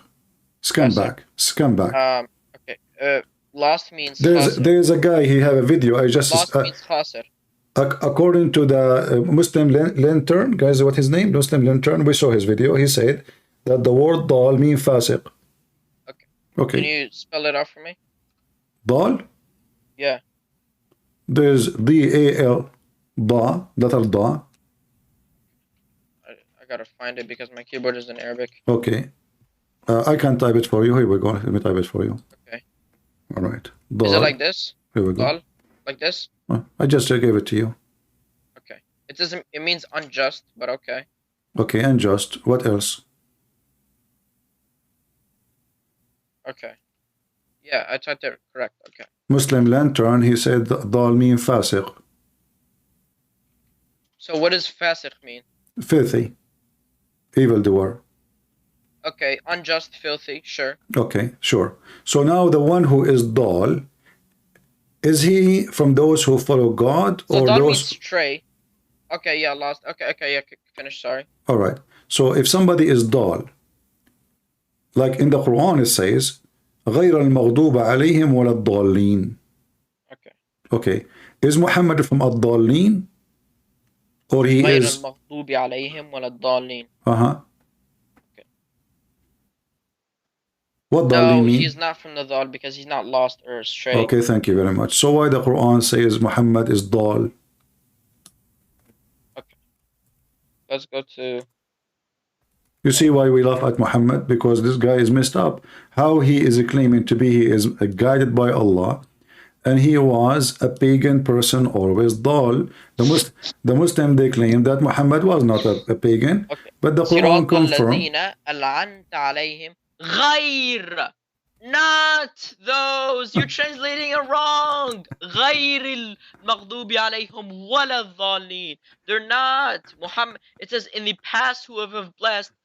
غير المغضوب عليهم ولا الضالين. So now you're just lying. You are so lying, excited, bro? my friend. Are you an idiot?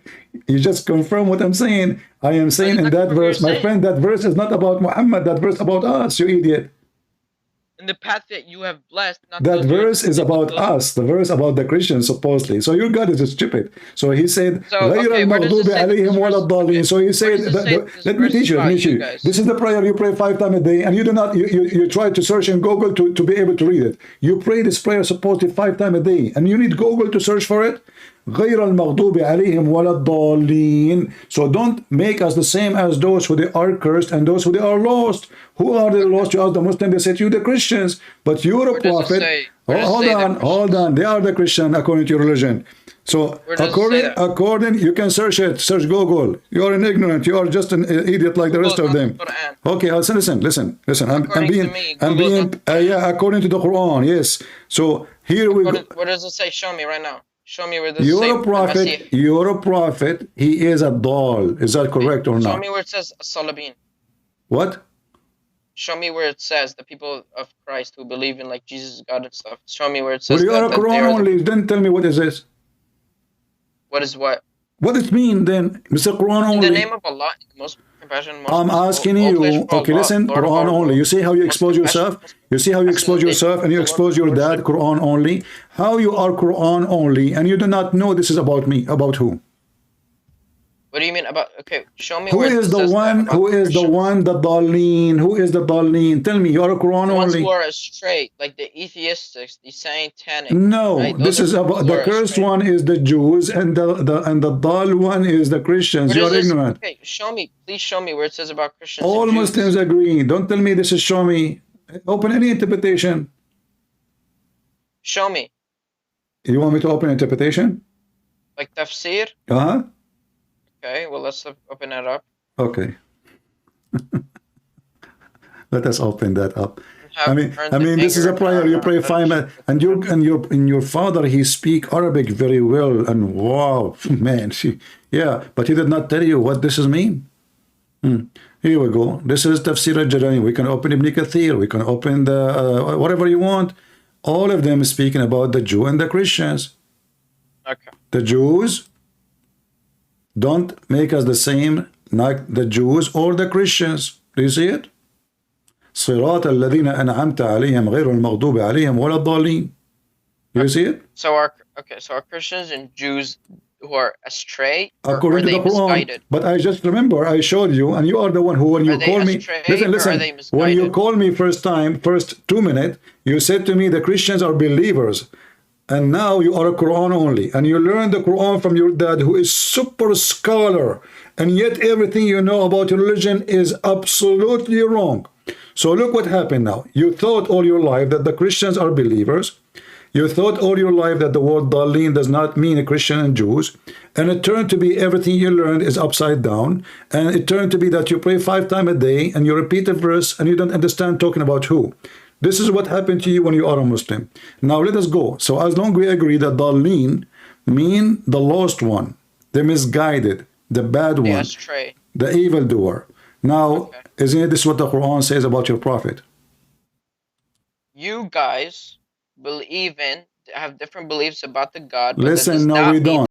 No, we don't. No, we don't. Don't change topic. Don't change topic. Is it true? Is it true the Quran? Is it true? I'm gonna leave this call if you don't let me talk. Isn't it true? You can leave. It's up to you. You want to run? It's up to you. No, because I want to talk. So the Quran and the Quran confirm. I would have to leave the talk if you keep. No, the Quran confirm that all of us, we have one belief. The Quran confirm. You are a Quran only.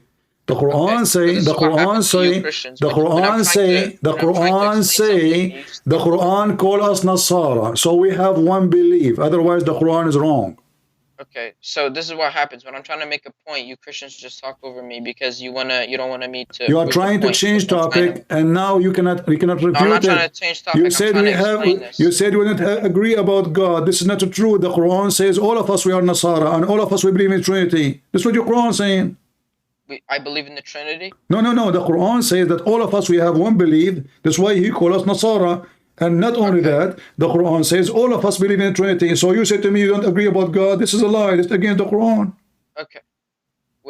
I said we don't believe how God is up because you didn't let me finish. The moment that I said we don't believe in the same God, you just talked over me. I said, no, we don't. We agree with you. Absolutely. Okay, no, we don't because I didn't finish my sentence. That's why you let me finish my sentence. Okay, go ahead. So you don't take things out of context. I was going to say this is why we don't believe of how God, right, on God, how he operates. I was about to say that, but then you just talked over me for some reason, right? Because you're disrespectful. You don't know how to handle. But we don't have the same God. I said how God operates is different. No. We don't believe in the same God. Not operate. We don't believe in the same God. We are not disagreeing about how God operates. That's false. No. You cannot finish because you are making false statement. We don't believe. Okay, are you saying to me that Christians believe in the same God of the Muslims? Yes, we believe in the same God, but we don't believe. No, we don't. God operates. No, my God is a spirit. Is your God is a spirit? Is your God is a spirit? That's why I said. That's why we don't believe in how God operates. No, we're not talking about operation. We're not talking about operation. We're talking about nature. Is your God is your God is a spirit? And you do not know how to handle conversation. Is your God is a spirit? You want to hang up and run? You're talking over me. You want to hang up and run? I'm being patient with you for the last 2 hours. So I'm asking you. No, we are talking at the same time. No problem. Why you are being upset? Is your God Allah? Is a spirit? He's not. My God is a spirit. No, there's a huge difference between saying operation, how God operate. I'm not talking about how I do action. I'm saying if he is or he's not. Your God is not a spirit. My God is a spirit. So if your God is the same God of Abraham, then he should be a spirit. But your God is a demon. Actually, he's not a demon. He's just a pagan. Yeah, he's a status. Sorry, I take that word back because demon is a spirit. Your God is just a status because he have no spirit. Okay, how your God is alive and he is not a spirit? Explain to me. Okay, did you say he's a statue? Yes. He's a statue. Yeah, because in the Quran it says that Quraysh worship statues, and that's the whole reason that he brought the revelation upon Muhammad, so he can teach those Quraysh people, those mukhalifin, not to believe in statues because they can break easily and they're not gods, but to believe in the one God above. But then you say that we believe in Allah is a statue. You're an idiot. But I thought, so are you saying to me, are the you, whole reason that okay, Quran was okay, brought okay, from Muhammad was so to are teach you those saying to Quraysh me, people all right, that all you right, cannot worship idols and you cannot worship statues. are you saying to Let me me, talk because so, I'm so, talking no, right now. hold on, Like, I'm talking. did your God command you to make statues or not?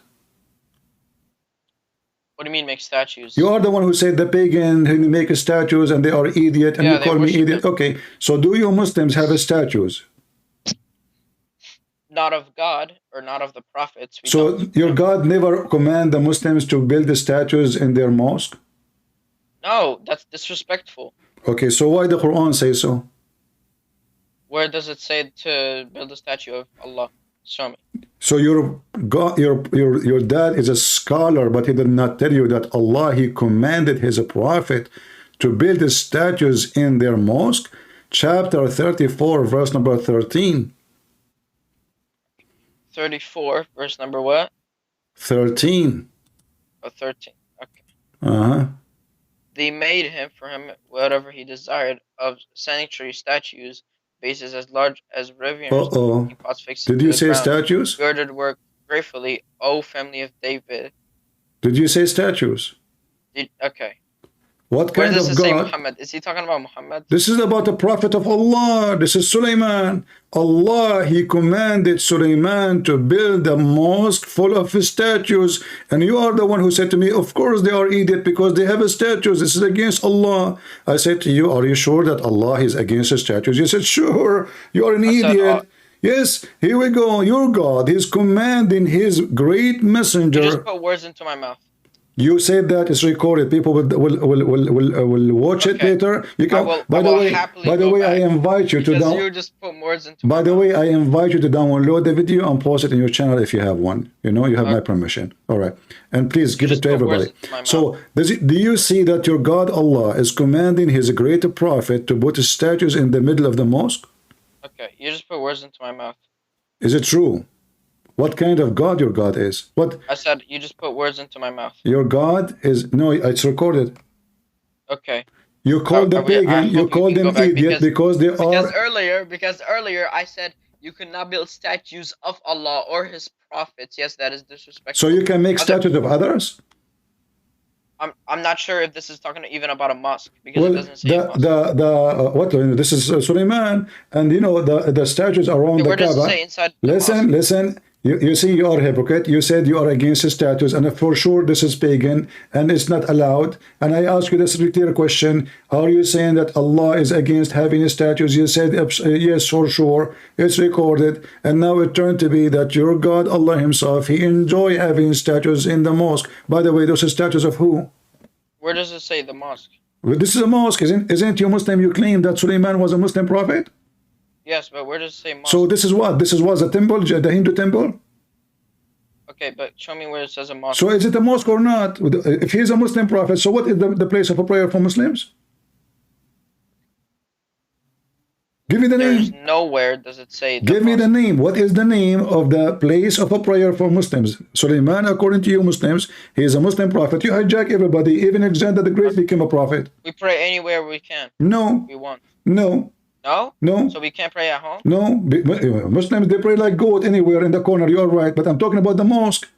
Is that a mosque or not? Can you show me where it says mosque? It says here, you know, it's this is about what? It's about building for a temple of prayer. Can you show me where it says building a temple of prayer? Open, read the interpretation. Okay, you are the one who said to me, I want to search. Okay, search. This is about the temple.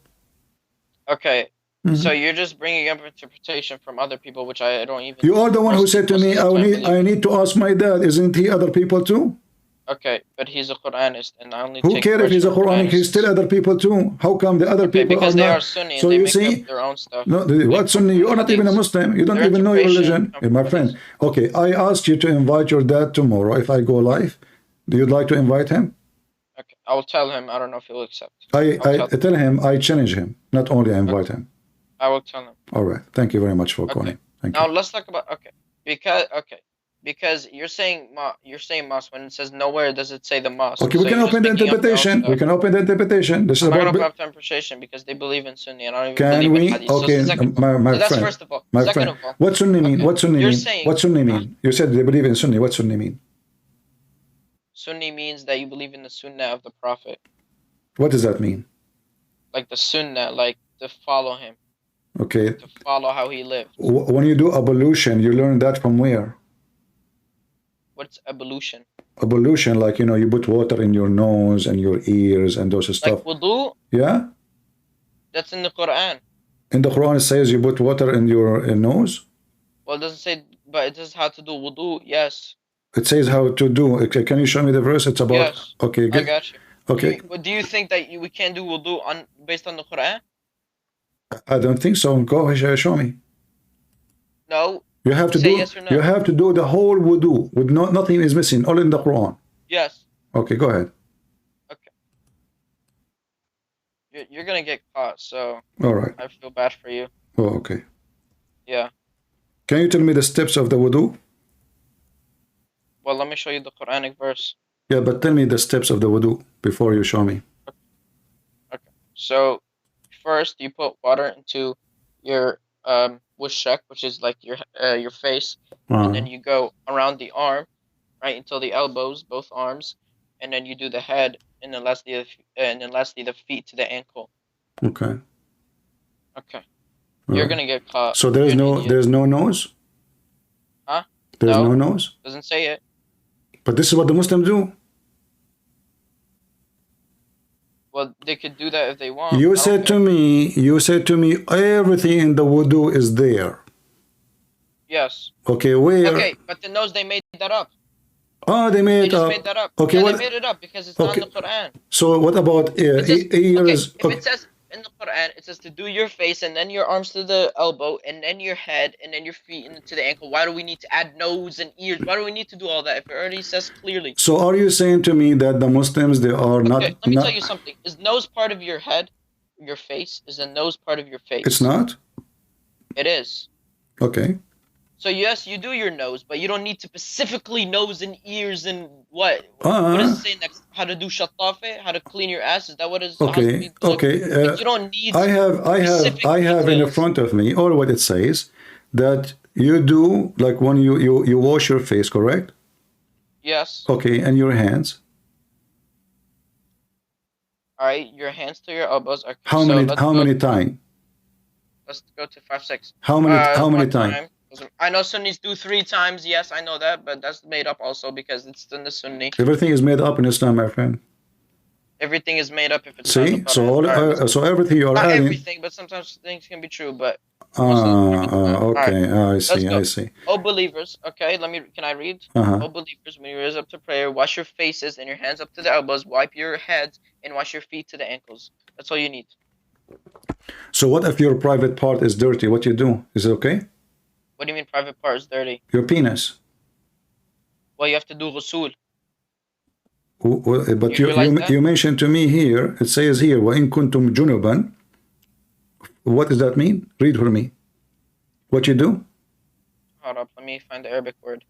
It says here, if you have masturbation or you had sex. Okay. It says purify yourself. What does that mean? How you purify yourself? You take a full bath. That's it? What do you mean that's it? Well, yeah, you do ghusl. So if you take a full bath, then why you need to do your face? You don't. If you take a full bath, you could take a full bath and it will count as wudu. Yeah. According to all Muslims, this is false. If you take a full bath, this is not accepted. Okay, no. Actually, even the Sunnis believe half of them, right? Around half of them. Yeah, half of them believe. Which half? Which half? Well, you can ask most Sunnis. If you talk to 10 Sunnis, can we, according to the Quran, you are a Quran only. Can we take this shower with dead dogs and women blood from period and garbage? If the water have those things? No, because this is not a bath. Because it's not water. You just said to me you take a shower. Yes, take a shower. Okay, obviously. And you said if you take a shower, you do not need to do the rest. Yeah, you don't need to. All right. So if I take a shower, if I take a shower with dead dogs and women blood from period and garbage, am I accepted to be praying for Allah because now I'm very filthy? So it says when you're in a state of impurity, what does impurity mean? I don't know. I'm asking you. If I take a shower with dead dogs, I will tell you. It's not allowed because if you're in a state of impurity, that means you are dirty, and then you take a full bath. So obviously it has to be water. You don't need a scientific astronomist to know that. So if there is dead dogs and one blood from period and garbage, it's not accepted? Of course it's not, because this is Well, impurity. this is what your prophet and all the Sunni you mentioned to me, they believe that your prophet, when he do ablution, he do wash his hands and his face and his testicles and his nose, and he put water in his nose and his ears from water have dead dogs and women blood from period and garbage. Okay, this is well, what you're telling me is garbage. That's what I'm going to say. No, I'm not saying it's this what they say. It says garbage. Okay, that's what they say. That's what I'm saying. It's garbage. It is garbage what they're saying. Oh, it's garbage what they're saying, but this is what your prophet say did. There are witnesses. I don't believe in it. Well, there's witnesses. Who? The companion. And do you know that the companions actually have eyewitnesses over that? Well, the Quran itself is coming. The Quran itself. The Quran itself. The Quran itself. The Quran itself is coming to you from the companion. So if you don't accept what the companion witnessed, you don't accept the Quran. No, I accept what the companions have witnessed over Muhammad, obviously. Okay, so here it says it was said. I'm talking about this hadith. I'm talking about this hadith. Why are you going off topic? I'm not. This is what the companion witnessed. Because I'm talking about this specific. Okay, can I ask my question? Are you again? Are you claiming that all Muslim Sunni in the world? Can I ask my question? No, I want you to tell me something. You can ask as many you want. No problem. We have a conversation. Okay. So, are you saying to me all the Muslims in the world who believe in those hadith are a bunch of donkeys? I'm not saying they're a bunch of donkeys. So what are They've they? been misguided. They've been misguided. Misguided yes. by whom? Misguided by their fathers. Misguided by those sheikhs. Okay. Yes. How many Muslims they follow Quran only in the world? Is it like 1%? Probably very little. Very little. Maybe less than 1 by million? Sure. Okay. That's mean all the Muslims are going to go to hell and only a few thousand Muslims they will go to heaven. No, Sunnis are not disbelievers. That's why you don't realize. You just say they are misguided and they will go to hell. I asked you. I said they're not disbelievers. No, I said, are you saying to me that Muslims are... I said, yeah, they're... Okay. They're misguided in a way of how you think of the Prophet. So are they going to go to heaven if you are misguided? You don't go to... Wait. Do you... Okay. Are you going against the Quran? Because I'll tell you, most Sunnis... Why you don't answer? Is the one who is misguided, is the Muslims who they are Sunni misguided, are they going to go to heaven or not? Okay. They are misguided on how the Prophet lived. That is not the question. Are they going to go to heaven or not? Are they breaking the Quran rules? This is not a question. Those you describe him as misguided. Are they going to go to heaven or not? I don't know. I'm not Allah. So how you a second ago you called them misguided. How you know that this hadith is wrong? So you're telling me the companions watched Muhammad do wudu with everything? Yeah, they are watching him. They learn from him. How you Muslims learn? How you Muslims? No false. You go to the mosque, you see the Muslims showing their testicles, washing. Even they are teaching kids how to wash their testicles.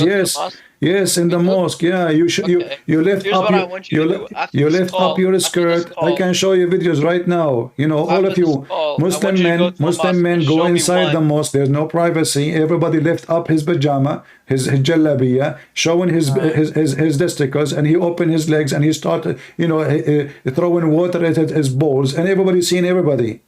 Okay. I grew up in a Muslim country, my friend. I used to go to the mosque every day to piss. Okay.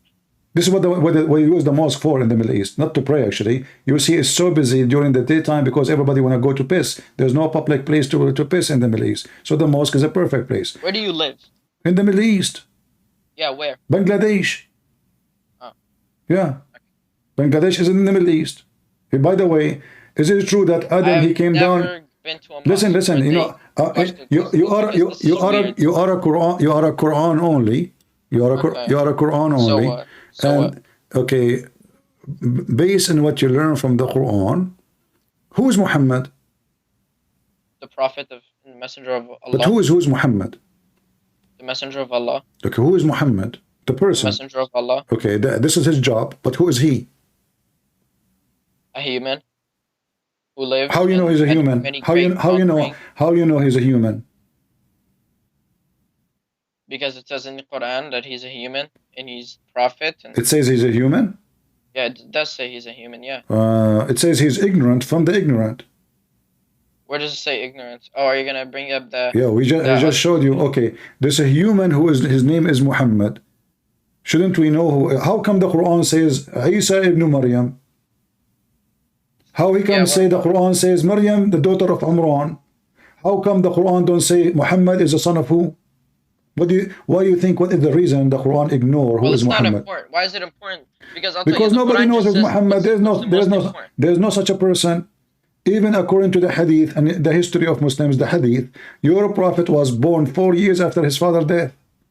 There's nobody, his name is Muhammad. This is fake name. This is a fake name. Okay. Your prophet name is Ahmed or Muhammad? It can be used as both because he's How you can be both? Muhammad. You cannot be both. You have a name. What is your name? Okay. So this means... I agree. So it's a meaning. It's not a name. So Ahmed or Muhammad Can is I give you an example? Yeah. See, or Mustafa. Mustafa, is it Mustafa's name too? Can I give you an example before I continue? Give me an example. Okay. So my brother's name is Mohammed. Like, that's literally his name. And we call him Hamuda. So what is his name? But this is a nickname. This doesn't mean is it? This is a different name. Okay. Exactly. Are you saying your prophet have a nickname? Okay, which one? Okay, which one is which one of them? What is that stuff gonna do? Like, okay. Which one is the name of your prophet? Mustafa or Ahmed or Muhammad? Which one? So why are you saying Mustafa? Because supposedly he is a Mustafa, isn't it? This is one his name. According to you Muslims, Muhammad have 99 names as Allah. Muhammad had 99 names. Yeah. Is that a hadith? Well, this is they get supposedly from the Quran. This is from the Quran? Supposedly. Supposedly. You're saying supposedly, so you don't know. You are telling me. I laugh at it. I laugh at everything you Muslims believe. I believe. You see, actually, if how many names Allah have? 99. You said you are Quran only. Yes. But we cannot find those 90 names in the Quran. There's nowhere to find them. No, they are not in the Quran. All is a fabrication. We cannot even find 70. So you are a Quran only, but you are ignorant. Now, listen, those are the names of your prophet. Let us laugh together. Here we go. You Muslims fabricated stories. You worship him. His name is Muhammad. You don't even know who is he. All those are the names of Muhammad, and you made him equal to your God. Read 99 names of Muhammad, P-P-U-H. So what is Jesus' name? Yeshua. So what is his name? Jesus or Yeshua? Jesus, because in the language they don't have equal letters, so they're the same as Muslim. They say Muhammad. They don't have in English, so the ha became H. So what is your prophet name, and how Yeshua become Isa? You answer that. So look at your prophet. He have 99 names. 99 names. Just like, okay, can I talk? Because you've been talking a lot. Can I talk? Okay. So just like how Muhammad has a nickname, has a name, another name for Ahmed, Yahshua, right? Which is Isa's name. Actually, they shortened it to Isa, right? Which is Isa. No, there is no such a thing. Isa is the name of a camel. I told you. Isa is not a name of a camel. It's a camel. You're just getting this stuff from your ass. Okay, we don't talk about us. We talk about us. We talk about us. Here we go. According to the Quran, is it true that Allah will insert in your ass 99 dragons and chain? What? What? Why you are laughing? Are you laughing at the Quran now? Can you show me the verse? So are you telling me that you are a person who learned from his father, who is a scholar, that you do not know that the Quran says Allah will insert in your anus a chain? Insert what? Chain. Can you show me the verse? I'm really surprised you do not know it. Are you sure you don't know? Okay. No, I want to be sure. I haven't read. Okay, so you gotta understand. I have not read the full Quran, right? I never consider my dad have read it, and he's a hafiz, but I have not. So do you understand the difference? So when you say, "Oh, your dad is a scholar," okay, he didn't teach me everything. All right. So your God, because he's a sexual God. I mean, what kind of God? He mentioned sexual torture. He will insert in the anus of those who don't believe in him a chain. Here we go. Okay. This is your Quran. This is your Quran. Chapter 69. The funny, it's 69. It's even the name is sexual. Chapter 69, verse number 32. Verse what? 69, verse number 32. Then tie them up with. Okay. And remember, you are Quran only, so tell me what this verse mean. Okay, then tie them up. Okay, so where does it say the word anus? I want to know that. It says in your translation, the translation you like, insert him. Then tie them up with chains, 70 arms long. Okay. Then what? Then into a chain whose length is... did you change the translator? Then tie them up with chains, 70 Where is arms long. where is tie them? Where is the word tie them? Okay. Well... Are you reading verse number 30? You are reading verse number 30, right? Yeah. Okay, and 32. Okay, go to 32. It says, and this chain you insert it in him, correct? Okay. Where you insert it? Insert him. Okay. Where you insert the chain, Quran only? On probably on. Well, I'm not sure, but like where the human being have holes, like how you insert something in a human being. Give me ideas. I'm not sure. What do you mean? Suddenly you don't know? Like, the human being have two holes. Of course I don't know. He have his mouth and he have his anus. So now you have to insert a chain in him. Where you insert it? You tell me. So where are you getting anus from? You're just getting that. You're just getting that from out of nowhere. Like you're not even. No, all the Muslim scholars I can show you. Even it says in Ibn Kathir, Al-Qurtubi, At-Tabari, Al-Jalalain, all Muslim scholars agree that Allah will insert in your anus and the chain will come out from your mouth and even from your nose and every. Okay, that is extending it, and yeah, yani that is like. That is exaggerating it. That's probably some hadith. Right? Well, aren't you a Quran only? Explain it to me. Go ahead. Then tie them up. How do you tie someone up to chains? You just tie them up around their body. I know. And they says insert in him. How you tie it up and you insert him. You see, the Quran is messed up. Stupid book. How you tie him up. Okay, how you tie him up and then you insert it in him. How does that work? Well, in this translation, it says then tie. Okay, listen. You are reading verse number 30, it says tie him up, right? Okay. Then in verse number 32, it says and insert it in him. Okay. Well, you could insert it through his body. Yeah, sure. Insert it. So where the body? But why? But the thing is, hadiths make this stuff up. Oh, from the anus and then from the. So where you tell me your Quran only? Tell me Allah will insert. In him. Oh, okay. Allah will insert it in him. Where? Your Quran in his only. Body, where else? Where in his body? How you insert it? Where? Okay. When you say insert it in him. Where? Right? Where? Okay, where? Insert it. Not like doesn't say make a hole. Body. Doesn't say make a hole. It says insert it. Push it inside him. Okay. Actually, in Arabic it says فَأَسْلِكُوا, which mean like silk. You know, like you put something to open something. Like, you know, they have a blocked hole, like, you know, that's why we say silk, like wire. So you push it inside him and you keep going until it come out from the other direction. Asliku. No, what does it say come out from the other direction? This is what asliku mean. That is not what does that mean. This is what asliku mean. Okay, so why the scholars, they are saying this is what it's mean? Because they don't know what they are explaining. Because they got that from hadith. They probably got that from hadith. Oh, so your prophet, he got it wrong too. So got it from hadith, make it more horrible because this is your prophet. I don't believe that the hadiths were from the prophet. So why are you putting words into my mouth? So the scholars, they don't know Arabic too? I said they're getting it from hadith. It's not that they don't know Arabic. They obviously know Arabic. Well, next time, okay.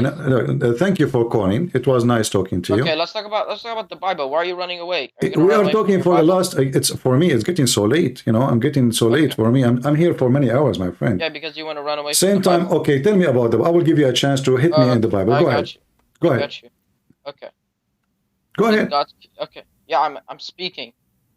So let me speak. Okay. Go ahead. Did God kill his own son, or the father kill his own son? Well, this is a very stupid question because who said that the Christian believe that God, he killed his son? Who is the donkey he said that to you? I will tell you, Mohammed, correct? Because according to the Quran, okay, hold on, you asked me the question, let me answer you. We as hold on, shut up, let me answer you. You asked the question, it's my turn to answer now. Excuse me, don't say shut up. You get upset because I interrupt you. Now you don't want me to answer. Find me one Christian believe that God, he killed his son. Isn't it the Quran itself says that the Jews, they said we killed the Messiah? So did God told the Jew to kill the Messiah? No. God did not tell the Jews to kill the Messiah. So this is a false claim from a false ignorant, from a false believer, and he is even going against his book. Secondly, hold on, I did not finish yet. Secondly, Jesus the Messiah, he says, nobody can take myself. I put down myself, which means they want to kill me, yes, but I will let them do it. And there is a reason for that. He want to show us first that he loves us. Secondly, that he can overcome death, because human being, you kill him, he die, he never come back. The Messiah, he overcome death. They killed him, yes, but who can kill God? Nobody. The Messiah, they killed the flesh. He said, you can destroy this temple and I will rebuild it in 3 days. So the Quran confirmed that nobody can kill God, which is Jesus. And the Bible confirmed that nobody can kill God because Jesus, he overcome death by death. They killed the flesh. Jesus, you overcome death by death? Absolutely, because you shoot me, I come back to life. That's mean you cannot kill me. So Jesus, he overcome death by death. So when they killed Jesus as the flesh, Jesus exists without the flesh. Jesus, he said, before Abraham I am, which means my existence have nothing to do with the flesh. Okay, before you just Abraham, went into a whole another topic. no, I'm answering you. I'm answering you about the flesh, about killing the flesh. So before Abraham, the Messiah was. And this is why when they killed the flesh, the Messiah still exists. Nothing changed. The flesh was not exist before. Before Abraham before he was born between us. So killing the flesh does not change the fact that the Trinity is still there, the Messiah is still there, God the Father is still there, God the Son is still there, the Holy Spirit is still there. Go ahead. So, you're telling me the Father created a creation and then he brought him down on earth, right? Give me the name of the donkey. Give me the name of the donkey who said to you that the Father, he created the creation, he sent him down to earth. All right, I'm back. Ask that a question again. Give me the name of the donkey who said to you that God, he created the creation, he sent him down to earth. So, who created Isa's body? Nobody created Jesus. Jesus, he said, before Abraham, he said, I was with you before the world exists. Go to John chapter 17. So the Messiah exists. Hold on, you see, you are ignorant like Muhammad. You do not. You're a prophet. He think that God the Father, he marry a woman. Her name is Mary, and they have a son. That's why he think that the Trinity include Mary, which is no Christian believe in it. So your prophet is ignorant like you. Secondly, Christians don't believe. Hold on. Christians don't believe that somebody created Jesus. Jesus is born of the Father, not created by the Father. So you have a very false understanding of everything the Christian believe. But this is not strange. So who came before the Son of the Father? You see, born of the Father, and the Muslim, he says to you, who came before? Born of the Father. That's why the Father is called the Father. So the Messiah called the Son because he's born of the Father. It's not about before and after. It's about he is with the Father always as a unity. And when he is born, he came to us. This is when he come in appearance as a flesh. So the Bible says, he humbled himself and he took the flesh of a human being and he come to us so we can see him, because nobody can see God and live. But your God now, look what happened. You mentioned to me the Bible. How you can explain to me that your God do not know that the Christian Trinity have nothing to do with Mary? Okay. What? Let me get this straight. So who was first? Who was the first? I'm asking you a question now. I answer your question. You can ask me a question after you answer me. How come your God do not know a very simple knowledge? A Christian kid who is 7 years old know that the Trinity. Do you know what Trinity is? Yeah, the Trinity, the three. Okay, what are the three? The Holy Spirit, the Father, and the Son. Okay, how come the Quran mentioned that the Christian believe that the Trinity is Mary? Where does it say that the Trinity is Mary?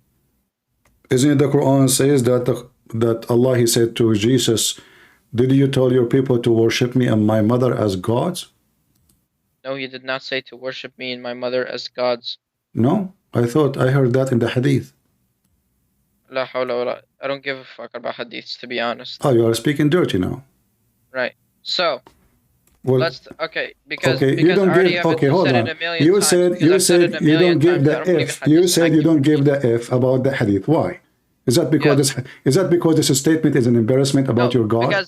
Because I've repeated it a million times and you still don't get it. So giving me an argument of something that I don't believe in is childish from you.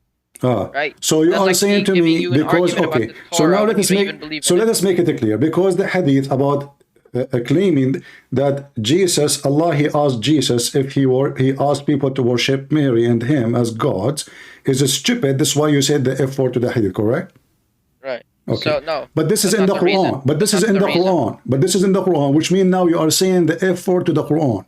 This is in chapter 5, verse 116. So go ahead and say, I don't give the F for what it says there, because now this is in the Quran. Everybody heard you.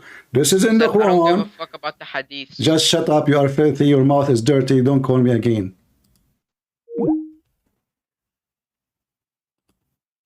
Dirty boy. It's in front of you. And you said you don't give the F. And you laugh at it. So it was laughable because I said to you it's in the hadith. Now you bite your penis, not your tongue. Your prophet, he says, "A'idduhu bihinni abi." Tell him to go and bite the penis of his father. Go do that if you want.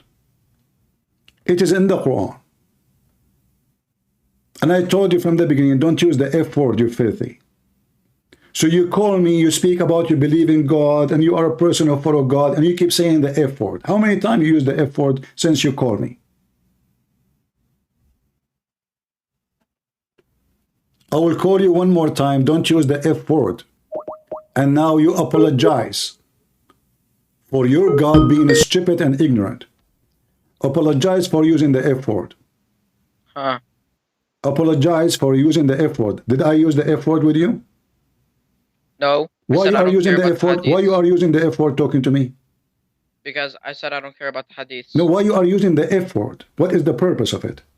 Because you kept saying. But you said you don't give the F about what it says, and you laugh at it. I said to you, is it true that your God in the hadith says that the Trinity is Mary and Jesus, and Allah, he said to Isa, did you tell the people to worship me and my mother? You laugh at it.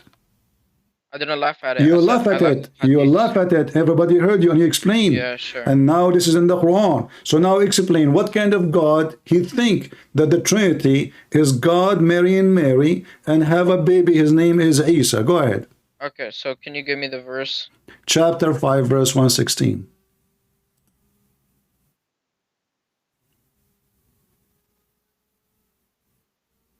Okay. So it's on the okay. You're stupid. You know why? I am the one who's stupid. Who was the one who was laughing at the Quran a second ago. I wasn't laughing at the Quran. I was laughing at the. You did. Everybody heard you. You said this is on the day of judgment. What in the day? Who care? Your God, he is saying that Jesus, he is questioning Jesus about the Trinity.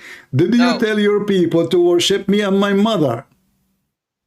He said, Allah will say, "Oh Jesus, son of Mary, did you ever ask the people to worship you and your mother as gods besides Allah?" He'll answer, "Glory be to you. How could I ever say that? I have no right to say." So Jesus is saying that how can I ever tell my people to worship me? This is saying to the Christians when he said Allah will say, I know he is saying to the Christian, but Allah is asking Jesus, did you say to them to worship me and my mother? Where's the Trinity? The Trinity is Allah, Mary, and Jesus. How is that a Trinity? Okay, so how Mary she become the God? Where does it say that Mary is God? It says there, did you worship me? It says, did you tell to your people to worship me and my mother instead of Allah? So there's three gods now. There's Mary, there's Jesus, and there's Allah. So instead of Allah, and by the way, if Allah is not to be worshipped, so who is the Trinity in Islam? Tell me the names. Who are the Trinity? The Christians, they worship. They worship the Holy Spirit, the Son, and the Father. So why is saying here we worship Mary? Because probably people at the time, they sometimes There's no worship Mary and properly. they believe. There's no properly. Christians are only called the Christian if they believe in the Trinity as God the Son, God the Father, God the Holy Spirit. Anything else is not Christian. Okay. Do the Jewish say that Isra is the son of God? Not a single Jew. He said that. This is a lie. You cannot find it anywhere. Any book, any book of history, any rabbi book, even the stupid Talmud, anywhere. You cannot find anything like this. This is But they did. No, But never, they did. never. They did. Never. That's false. Don't change the topic now. That is So now your God do not know if Mary is part of the Trinity or not, and he think that we Christian, we think the Trinity is Mary and God, and he married from Mary, have a son. Is it true that your God think that God have sex with Mary and they have a son? Wait, can you repeat that question? Is it true that your God he think that the Christian think that God he have sex with his girlfriend? What are you stuttering at? Huh? What are you stuttering at? I'm asking you, is it true or not that your God, he think that the Christians, they believe that God have a girlfriend, he have sex with her, her name is Mary, and they have a baby, his name is Isa. Did Christians at that time believe that? I don't know which time. I'm asking you, this is what your God believe? I'm not sure. What do you mean? Aren't you a Muslim? Yes, I'm a Muslim. Well, according to your God, the Christians, because why Allah don't have a son? Allah don't have a son because he doesn't need one. Why would he have a son? Okay, why he don't need one? Because he doesn't need to make a son just to die for Do Allah need creation. He doesn't Muhammad? need to Do Allah need Muhammad? Huh? Do Allah need Muhammad? He doesn't need him. He could have brought the Do revelation Allah need to someone else. do Allah need angels? He doesn't need them So why he created them? because he created them to help the humans. Like for example, in the Battle of Badr, he Oh, helped. so he need them then. He doesn't need them. He Huh? wanted them. Okay. He wills Let it. us prove He that wills Allah he it. need them. He Okay. doesn't need something. If He you're a wills prophet, it. okay, I will go with If you. I will. Allah wills to bring the revelations to Muhammad, then it will happen. If He wills to bring angels and help the Muslims, then All right, it I will will happen. go with you. Let us Because prove. whatever Allah Let us wills prove will that happen. everything you said is false. If Muhammad he have a fight with his wives, is it enough to have a protection from Allah, or he need the protection of the angels and the believers and Jibreel and everybody because Allah cannot protect him? Is it Allah enough? Of course, Allah is enough. Are you sure? Allah brought angels to I have help. a hadith. I have a hadith approved by all those who believe in Quran only. Every single one of them. I can play even the videos for you. They what believe does in it this hadith saying that Muhammad, the messenger of Allah, he needed help of protection, not Allah only, because that will not work, from Allah and the angels and every single believers. Is that a hadith? Very authentic. Can you show me? Okay, here we go.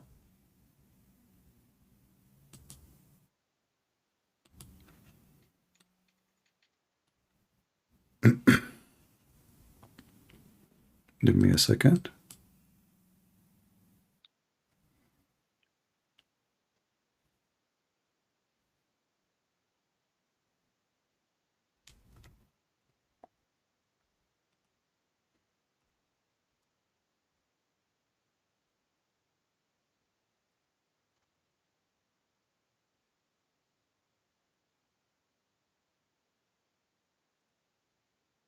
Don't Christians believe that Mary was holy? Yeah, we believe, but your God believe in something else. No, it's not. It's Okay. something else. This is exactly what Two this of the says, wives, is here that we go. she's holy. Read this hadith. Two of the wives of Allah Messenger, they have fight with Muhammad, and they have a strike, and they throw like tomato and potato at him, and they strike. So then those two women, given warning by Allah, according to the hadith, if they don't repent, Allah, indeed Allah is a protector, and Gabriel and the righteous, and furthermore all the angels. You said to me, What hadith is that? What's the number? this is Al-Bukhari, hadith number 012020. Okay, Bukhari 0. This is Quran, my friend. This is not hadith. I'm just making fun of you. You're an idiot. This is Quran. You claim that you know your book, and your dad is a scholar. What's wrong with you? This is a chapter 66, verse number 4.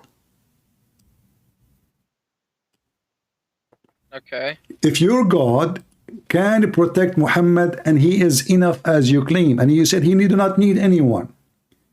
Well, here we go. Allah is his protector. Okay. And Jibreel. Okay. And all the believers. And furthermore, the angels. All of this to what? To protect Muhammad from two women. They are not even 5 foot tall. Okay. So how Muhammad need all of those to protect him if Allah is enough? Does it say need? It says that because Allah and It said that yes, they are on his my friend, side, but listen. that does not mean that Allah. No, this is not in his all of side. them. No, not in his side. Don't lie. Not don't lie. Not in his So side. Allah No, isn't on his not side? his side. Protectors.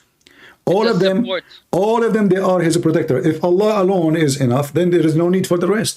It says assistant. What assistant? What is the word assistant? The translation. What translation? You claim that you know Arabic. Dahir is assistant What, or supporter. listen. What assistant?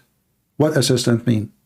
Assistant in what? The guy is fighting. The guy. Okay, I will go. You guys. So Allah assist Muhammad is not enough. I will go with you. Here we go. Let us go follow the lie. Why is it not enough? Because it says, and Jibreel and the believers and They are his furthermore supporters, all the but does he need angels. them? No, all of them. Okay, it's the saying that they are his supporters. Doesn't mean that he doesn't. No, just need no. Allah. It says They if are you his don't, it's a threat. If you don't repent, then you should know that Allah indeed is a protector, and Jibreel protector, and the righteous protector, and every angel is his protector. Yeah, because all his creations are the Muhammad's protectors. So what's wrong with that? I don't see anything. But I thought Allah alone is enough. It turned to be no, because if Allah is, you see in the Bible it says, if the Lord is with me, who could be against me? I do not need the angels. If the Lord is with me, that's it. I'm done. No, we are not done. We're not done. So now we go. Your God cannot have a son. Is it true? Because he don't have a girlfriend? God cannot. What do you mean he cannot? He can create one. Okay. But it's in not his, You in see, his nature. can It's not I in his say, nature. But I didn't. Okay, so why are you moving on to another topic? we are not. We are on the same topic. We are on the same No, we're topic. not. No, we're not, We because are you're asking me proving. We are. something about God having a son. We are proving that Allah do not know what He is talking about, and He cannot, and He need. This is all is about His needs, and Allah cannot have a son because He have needs. He has needs. Yes, He have needs because I can have Not a his son. nature. I have a need. I am a man. I'm single. So God doesn't need a son. okay, hold on. Okay, so are you sure? Okay, so let me ask you a question. Why would God create his son and then kill him? You see, you asked me the question. I answered you already. Are you an idiot? No, I didn't ask you the question again, but you didn't answer it. I did. You didn't. You're laughing because that's only a statement. I spent 5 minutes answering you, and you said to me enough, and now you are asking me the same question. You go back to zero. Same time, are you saying to me that if Allah He wanted to take a son, He cannot do that? He could, but it's not in his nature. Why? Because God is God, and I don't believe that God can come down as a human being. I don't think God would go to the bathroom. Okay, hold on. First of all, nowhere it says that Jesus went to the bathroom. That's your fabrication. But Secondly, he was a human. So he didn't okay, eat food. well, He your needed God sleep. Allah is your God Allah have a body? Isn't it the Quran says Allah He will show Allah have hands? Your Quran only. Allah have hands. So when he says he has hands to create, when he says he has hands, it's part of him. That doesn't mean it's physical thing. How you know? Your Quran only, right? Yes. So if he say he have hands, that means they are hands. He did not say they are not physical. What do you mean they are not physical? Well, can you see God's hands? If I can see or not, he said I have hands. Okay, isn't it? Say, I Okay, have hands. okay. So in the hadith, in the hadith, it says that Allah. So stop lying, because every time you say hadith, you're saying the Quran. So stop lying. Okay, we will see if it's in the Quran or not. You see, you are scared now. So in the hadith, it says that when Allah He come down to earth, He will show His shin. Is that a physical shin or metaphorical shin? Okay, someone asked me that before. Okay, what is the answer? What was the verse? I thought somebody asked you this before. I'm I'm not gonna remember every verse on top of my head, so give me the verse. Give me the answer without knowing the verse. As long as somebody asked you before, that means you gave the answer. I didn't give them the answer. How come? Because I didn't study the answer. Now you will study it. Okay, chapter 68. Chapter 68, verse number 42. Okay. So what about it? Is the shin of Allah is physical or metaphorical? Allah will show his shin. Is that a real shin or it's a fake shin?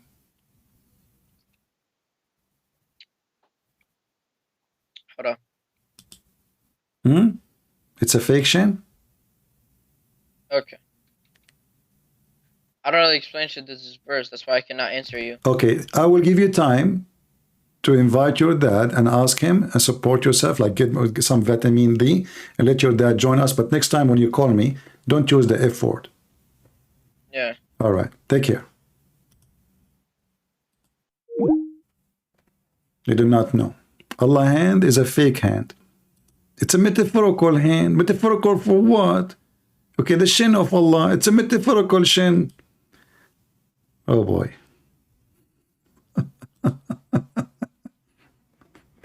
And you are lying. You are saying hadith, but in the Quran, you know, he's terrified because now anything I say to him, you have to trap them. They are liars. If you tell him it's Quran, he will not laugh at it. You tell him it's hadith, he die laughing, and he say the F word. Do you see how stupid this cult is? You say to him it's hadith, he said the F word to it. But now he learned. Oh, this guy, he said to me, it's hadith. I laugh at it, but it's Quran. I'm not going to accept what he said no more.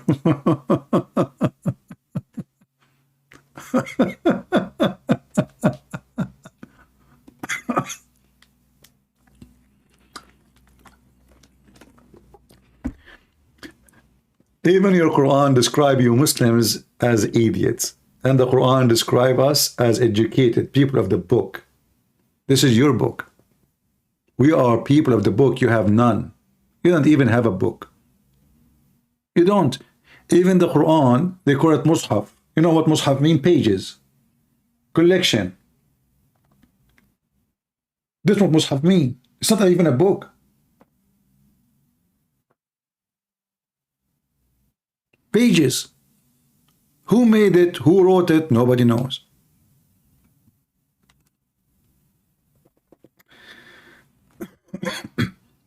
Did we have a good time? I hope so. I apologize. I have to go. Really, I'm losing my voice. You can tell. It's already so late for me.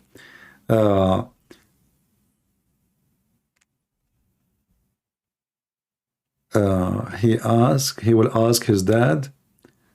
Ask his dad. Yeah, his dad will never dare to join because that will even make him look so stupid. I mean, come on, imagine. Yeah, his dad is a scholar, you know, he's a big shot, you know. Yeah. All right, don't forget, guys, to subscribe in case you did not yet.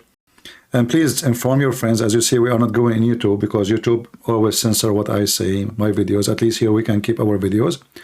And actually, I like it here. Don't we? Aren't we having good time? Does it make any difference for you between YouTube? You know, we are used to a place. That's why you find it hard time to leave YouTube. But the fact, I don't see any different. The only difference here, we don't have the Sharia YouTube in the top of our head. Right? So you will use to it. Like when you came first time, you don't know how to go enter the chat, where it says when we are going to go live, how it work, you know. But now you learn it. It's easy. And you know, if you invite somebody, teach him how Rumble works, so they will not be confused too, you know. Sorry, my voice is getting tired. Everything we are doing here is just to show you how easy to debunk. Do you even imagine he asked me the same question again? This is how he is so much in pain. how God, he sent his son, he created his son and he won't kill him. You know, look how silly, how stupid they are. Who said that to you? God want to kill his son? They fabricate lies about our belief. They do not know what we believe. Their God is ignorant himself. Muhammad himself is a fake man. He's a con man. He's a horny sexual predator. All what he wants is your money, your women, and power.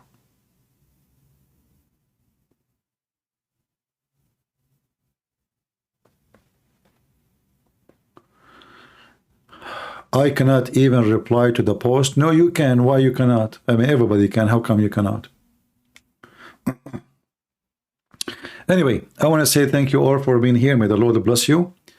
And I hope we will have a good time tomorrow if I can come again. I hope my voice will help me.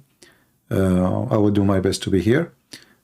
Please subscribe, share the video, and don't, you know, just forget about it. Share, share, share.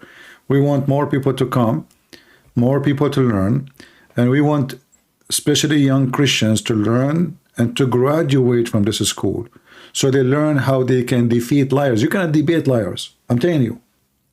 Nobody can debate someone he lie. Like, you know, you speak about Biden, they say to you the economy, the borders is fantastic. I mean, liars, you cannot debate them. Everything is screwed. And yet the Speaker of the House, she say everything is perfect. You cannot debate liars. Can you? But we can get them busted. Nobody can debate liars. It's like debating debating a thief. It's impossible.